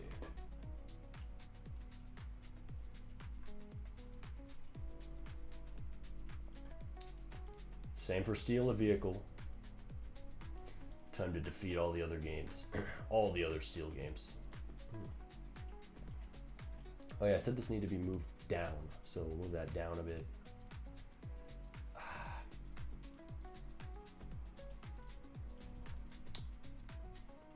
Let's see. Let's see here. Police bus. Objects. Let's see what people are saying in chat here. I'm thinking of using multiple accounts in the group just to stay safe in case one gets banned. Yeah, that's a good idea. Having a group holder account is a common thing a lot of devs do to protect themselves from bans or whatever could happen to you. Sometimes you upload an asset and Roblox is like, no, that asset sucks. You're banned. Man, dude. 4 hour, 47 minute long stream is hard on the throat. We don't let that stop us. Smarty, is it worth it to commission other devs to do things such as UI or modeling, or should I learn those things myself to save money? Well, it depends where you're at in your development career, right? We've talked about this whole time. If you have the money, you're better off spending money to hire devs because time is more valuable than money. And then in that same time, you can spend that on other things in your game. And now you're multitasking because you have other people doing the UI and the modeling for you, and then you're doing the scripting or whatever. Your game gets done that much faster if those people are actually efficient and loyal and consistent. So if you want to save money, if you don't have any money, you can do that. But honestly, I mean, why not? I mean, you could be the case study. Get a job outside. Even if you're like 15, you can get a job. Get a job outside of Roblox. If you don't want to take commissions, or if you, I mean, really, if you just want to make a lot more money faster, you're going to get generally more pay from a job right off the bat than you will as a new commissioner. Unless you're really good at getting orders, finding good clients, networking, all of that, selling yourself, of course, being confident, being authoritative, all the things that make you get profit. But that job will allow you to fund those other people. And yeah, you're spending your time at the job, but you have capital. Remember that. And if you aren't blowing your money on random crap that you don't need, like the new iPhone 17 Pro, which is the same as the last one, basically. If you aren't doing that, then you have the cash that is adding up with time. You don't have to spend all of that cash on devs. You could spend as little as possible on the best devs you can find who work for cheap, and then pile the rest of it. Now you have that cash sitting there, and you can use that to fund other things in the future. Now, that's the smart strategy first way to use a job. Now, you wouldn't want to stay there forever, ideally, right? Especially if you want to make this your career, which is possible. It's not guaranteed. I would never guarantee it to you, but if you use Roblox development career strategy, you make it more likely for yourself.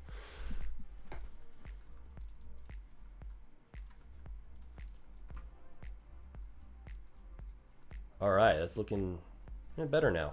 Let's see. Oh, it's too far back, so I gotta move that. I gotta move that base to the middle.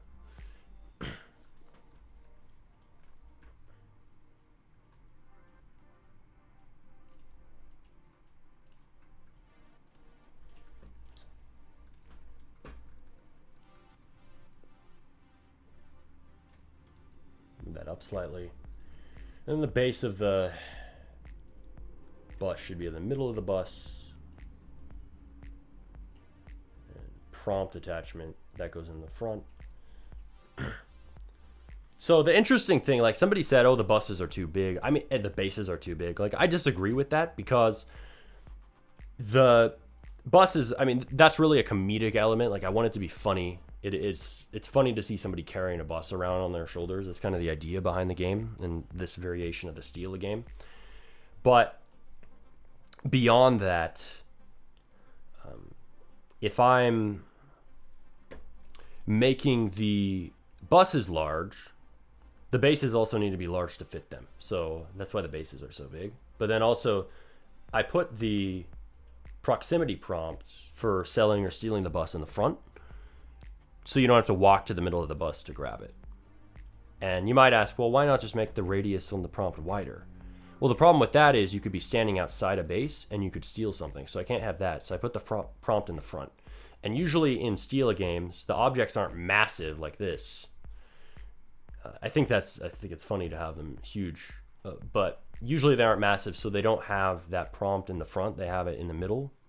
That wouldn't work for buses, so that's why I did that. Now, another thing, I haven't noticed any other games do this. These are very small nuances. I know they don't really affect the game's success a ton, but things that I noticed for UX, user experience.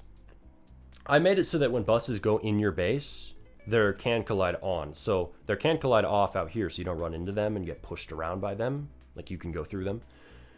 But then once they go in your base, they're can collide on, so that I can't hide in the bus. Like, I imagine somebody would hide inside of someone else's bus in their base, and they wouldn't know.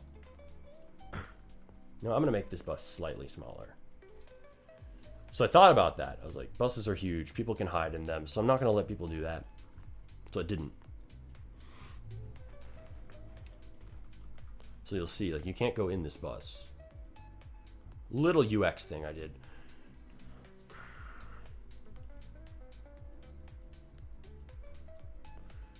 All right. See, that's a little bug. Steal. You shouldn't say that. I think I just need to add a short wait, or the remote event isn't getting fired for the client for that. But not too big of a deal. There's bigger things at hand to focus on. Police. It'd be cool if it made a police sound when you buy it.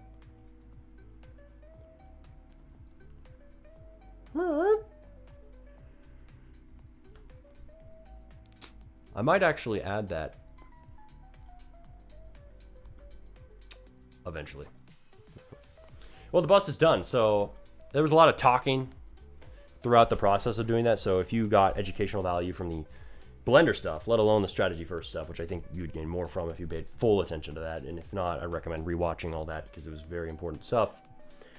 But you probably got some educational value from the Blender part. Now, of course, I know that's easier on the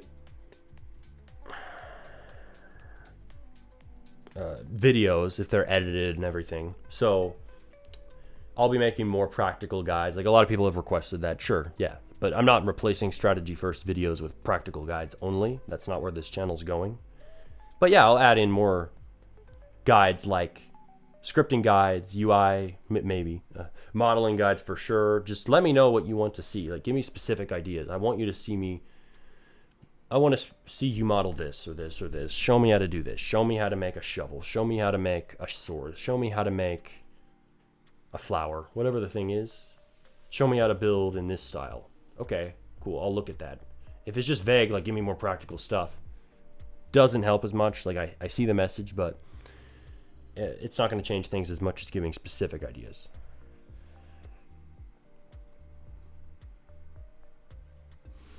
What was the most complicated feature to create in this game? I would say the most complicated feature was slotting it into the base. And yes, that was one part where I used a lot of AI. So I made the backbone of the game. Like I structured the code. I think really using AI well relies on you giving it a framework to work within. So I gave it that. And then I used a lot of AI on the parts and pieces inside that framework. So you guide the macro, the big picture, AI guides the micro stuff for a lot of things. And that tends to be the best way to use AI on anything. But I definitely did the use that on the bus buying and selling and stealing system. And the reason that that was more difficult to make was there were a lot of things I didn't expect. Like I had to change the network owner like to the server, because sometimes when you stole a bus, like I published the game and it was working fine in studio for most things, but then stealing was all messed up when you tried to do it in game. And it was because the way that objects are handled in the server and client is different in a live game than in a local game on your computer simulated, even though you'd think it would be the same, like test with server and clients, but it wasn't. So it wasn't the same. So what I did was use AI, right, for that problem in particular. But I think that just shines a light on how, and it wasn't just AI, obviously I had to do bug fixing myself too, but it just shines a light on how you still need to know how to script yourself. Like a lot of people think AI replaces you. Like our good friend who's very active in the comment section, he comments on every video, is ESTG, and he's a regular around here on the channel. And he was saying, oh, no, Smarty, you're wrong about this. You got to code everything with AI. It's like the issue with that is when you code everything with AI, right, you don't know how to fix bugs yourself. Right? You don't know how to fix the bugs that it runs into if you don't know how to script. Now, I think that you should use AI for as much as possible if it works. Go ahead. I do. I use it for what I can, but I still run into bugs, and the AI hallucinates, meaning it makes things up that aren't true. So it will make a part of the code that doesn't work. So I don't think that you can just make a game with AI right now, like, unless you're extremely patient with all the problems you're going to run into. But even then, right, because AI, you'll say, hey, we're having this bug. It won't know how to fix it because it hallucinated. It made up some weird issue a human programmer would never make. A human programmer would never, ever think to mess up, for example, the unlock base thing. That was one bug I had. The AI made the assumption that, oh, well, he wants me to unlock the base. He must mean your own base. So it was trying to make it so that you pay 10 Robux to unlock your own base. How stupid is that? But the AI doesn't know because it doesn't have a conscious mind. Like, surprise, surprise, the AI is not conscious. It doesn't have recursion. It doesn't have awareness. Unlike what people with AI psychosis like to think. It is not aware of itself. Like, it seems smart, right? And it does help with a ton of things. And I think you should use it. You should use it as much as you can. But also understand scripting. So that's really the deal. And I would like to hear, like, what have you done, ESTG? Because if you're using it for everything, like he said, it works great for him. He runs into no issues. So in that case, what are your games that you did that on? You actually ran into no issues. You published games with that, or you're taking commissions with that. No issues at all. Let's see. And explain your process. I would like to hear him explain that and show us the games he made with just AI. But I used a lot of AI on this, but I had to use my skills. Best believe that. I still had to fix bugs and fix its weird hallucinated nonsense. Unlock your own base for 10 Robux. No thank you. I can do that for free. But it doesn't think about those things because it's dumb. It's just a chatbot. I hate simplifying it that much. I mean, I like AI a lot. I wouldn't say that it's just a chatbot, but in a lot of ways it is. So, Ruchette said, what would you define a successful Roblox dev? Somebody who gets players, or at least makes money. Like, are you making money? Are you getting players? Cool. I don't think of success in subjective terms. Like, I feel successful. Like, you can define success however you want, but that's your subjective definition. Your objective definition of success, of what makes a good dev, is results. So that's what I think makes a successful dev. It's not some moral, philosophical, scientific. Well, yeah, it's scientific, but it's not moral, philosophical, meaningful. It's not something like that. It's not something you deeply think about. Oh, what is the cosmic secret to developer success? What makes a really good dev? No. It's not Plato. It's just, hey, did you get players or did you make money? Like, or do you have a successful dev content channel? I'd also consider that success, but like tangible results. Any interest in making content where you view people's games like you used to do with RoBuilder, Maimed, RBX? Maybe. I don't have the most interest in that. Like my favorite, I mean, it's obvious at this point. My favorite content to make is strategy first. Most important concept a developer can understand. I don't find your game when typing steal a bus. Did you advertise it on the site or am I dumb? Said someone. I don't know. But if you don't see the game, then I'm just going to put it in chat for you real quick so you can see it. So let me pull that up for you.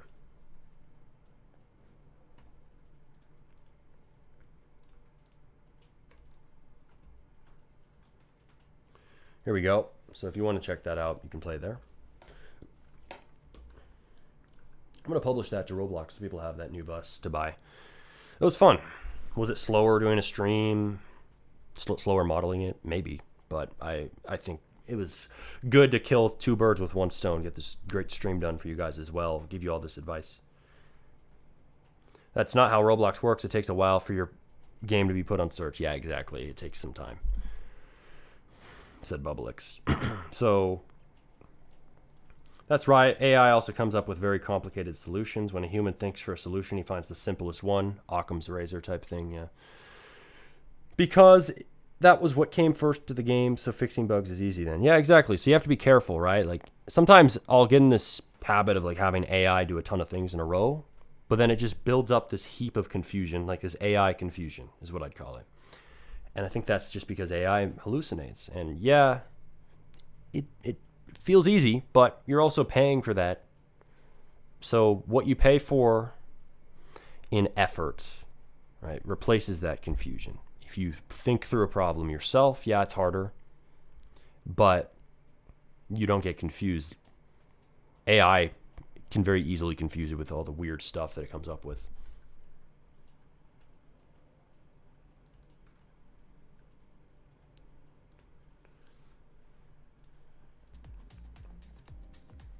I want the sound. The music doesn't play when I go to this mode. I like the music.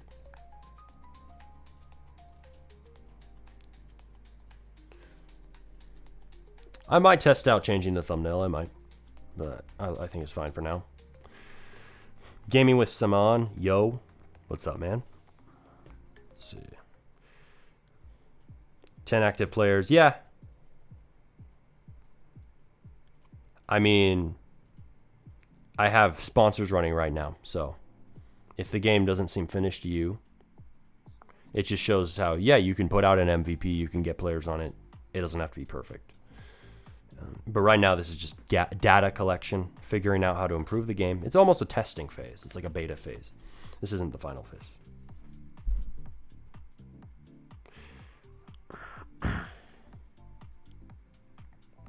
But yeah, AI, I don't want to talk all negative about AI because I'm actually a very big proponent of AI. I think it's useful. You just have to know how to use it right. And don't let it control your mind. Like a lot of people are letting AI control everything in their project or whatever. That's the wrong way to use it. So don't let AI control you. Control AI. Make AI your slave. Make it do whatever you say, and you'll be good. Strategy first makes you think about what makes a game engaging, replayable, etc., and in turn, ultimately more fun for players. Absolutely. You got it. You understand. And that's the funny thing is people think the opposite. They think, oh, if you focus on trying to make money at all, well, your game has to be less fun. No, you make it more fun when you try to make money because you're actually incentivized to do it because there's an actual reward at the end of the table. And that's really how economies work, is it's incentives, right? The entrepreneur is incentivized by money and the customer is incentivized to buy that product to gain value. And in the case of a Roblox game, that value is fun. It's an enjoyable experience. Simple games. Yes. I need a soundboard for some of these things because when you guys say something facts, should get a sound played for that. Let's see. What was the most complicating feature? Okay, we already answered that one. May you rate my game? I'm not doing ratings right now. Maybe in the future.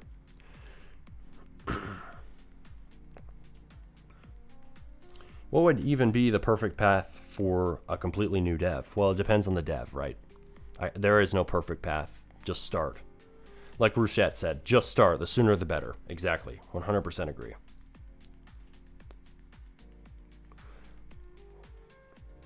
In early stages of the game, it's okay to have more scuffed thumbnails at first. Yeah, because you're testing, right? You're seeing what works. Even an AI thumbnail. Right now it's AI. Yep. And that's how you test the concept. And if I really wanted, I could get a human designer, but the CTR is at like 3.25%. I don't think that's that bad. Like on the last ad, it was 3.25% or something. Not a bad CTR. Have I ever been into trading? No. I've thought about it though. My dad does Forex a lot. He's told me to do it. He said, you'd be good at this. Maybe I would. Maybe I would. I bet I would be. Just haven't taken the time because I like to focus on one thing at a time.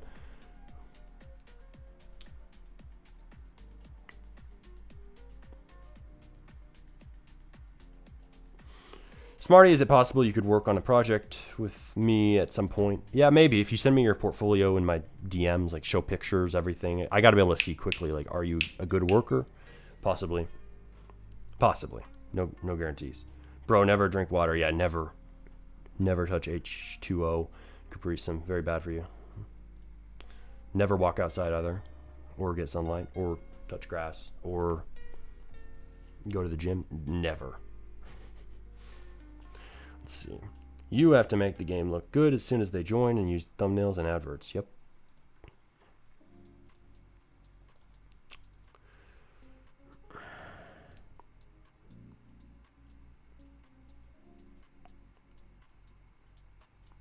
Any quick cash grab game ideas? Yeah, open the front page and take a look. There you go.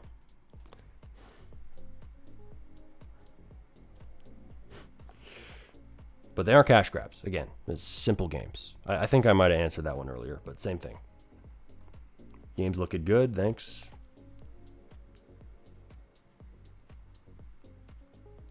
Would I take sponsorships? Yes. And I know you DM'd me about that. I didn't get back to you on that. So I'll have to let you know. Just let me know like the details of the sponsorship, and I'll do my best to get back to you faster than before. So my bad on that one. Bubblix. Let's see.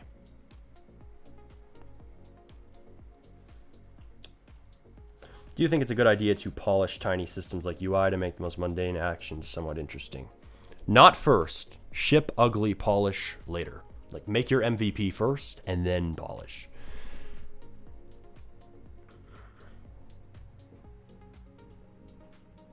What is the best way to make a game successful? Release a lot of games. Focus on your analytics. Make sure you sponsor the game. Use a small amount at first. After you get the stats good, ramp it up. Like right now we're in the testing phase with this game. We'll ramp up the ads once the stats are better, once the playtime's higher and everything. How many games have I released completely solo? Not too many, honestly. Mostly did games and Jimmy games, but I did a bulk of the work on those, so you could almost call some of those games solo games. What just happened to my music? AirPods bugging out. What just happened to oh, what happened to Extruding? So, well, I guess you guys get to have music, but not me. Hate it when AirPods do that. Maybe it's just me overusing them.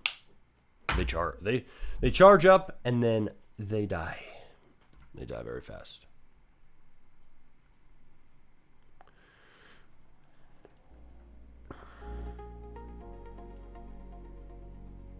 There we go. I think you can still hear that music, so that's good.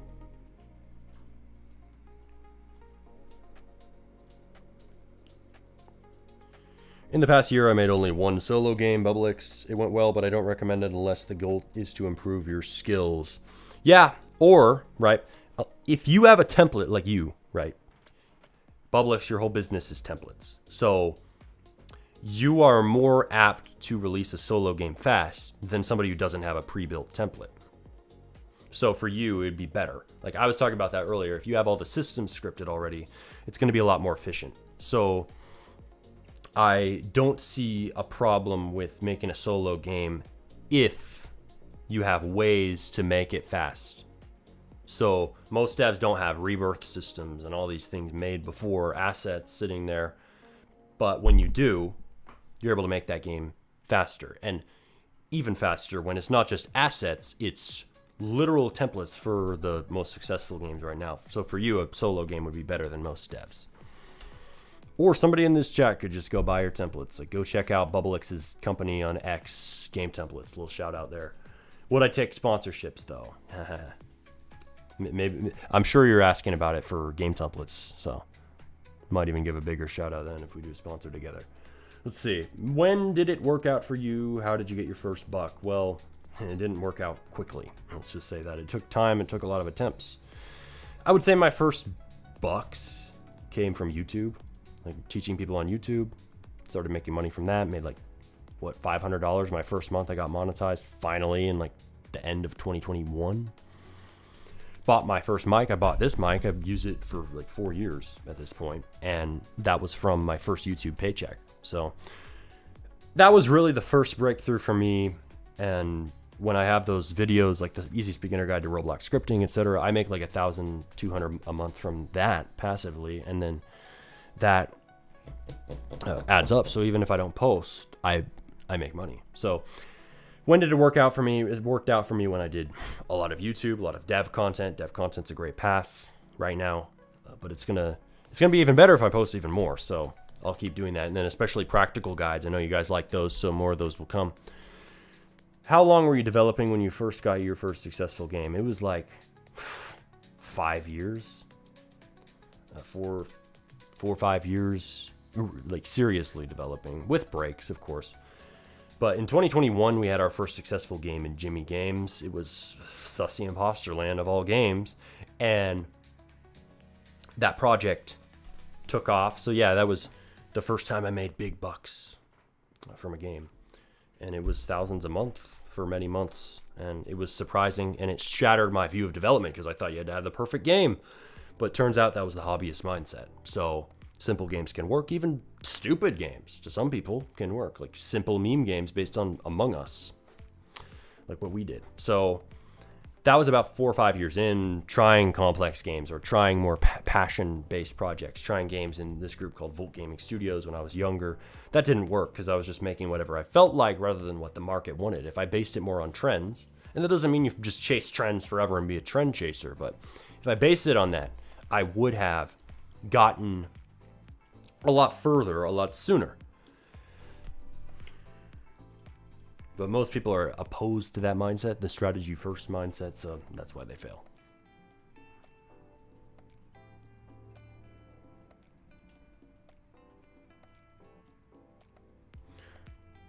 What is more efficient, ads on Roblox or uploading your game on social media? Well, it highly depends, right? How much money do you have? And then do you have a good promotion strategy? If you have a really good video idea that can go viral, or you have a good mechanic in your game that would make for a good video, that could be more efficient. Like the big, what was it called? It was a long time ago, but this one game blew up a long time ago in like 2020. Maybe it was a Squid Game, or maybe it was like this Ocean, I think it was Ocean game. I don't remember the name at this point, but it was a long time ago. But they blew up because their game was really engaging in TikToks. They got hundreds of thousands or even millions of views on those, and people went and played the game based off that. So that can be more efficient. Would it be a good idea to make a YouTube channel just for the advertising or news of a game you're working on? Yeah, but I wouldn't just package it as advertising, because what happens when you see an ad on YouTube? You hit skip. So nobody wants a channel just full of ads. I'd make it dev content first, provide value first, and make the videos either education based on things in your game, and then just mention the game inside the video, or, right, like you can say, hey, go play the game, link in the description. Make that part of your video, not the whole focus. But also, you can make entertainment content. So a lot of these devs make, 6 devs make a game without communicating. And sometimes those games get a good amount of players because they promote it in the description. So you can also do devlogs or challenge videos based on your game, and then you can post those, get a lot of views, tell people, hey, go play, link in the description, and you can get a lot of players from that.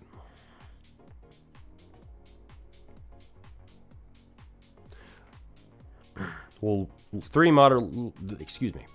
modelers get replaced by AI? At some point, probably, but not yet.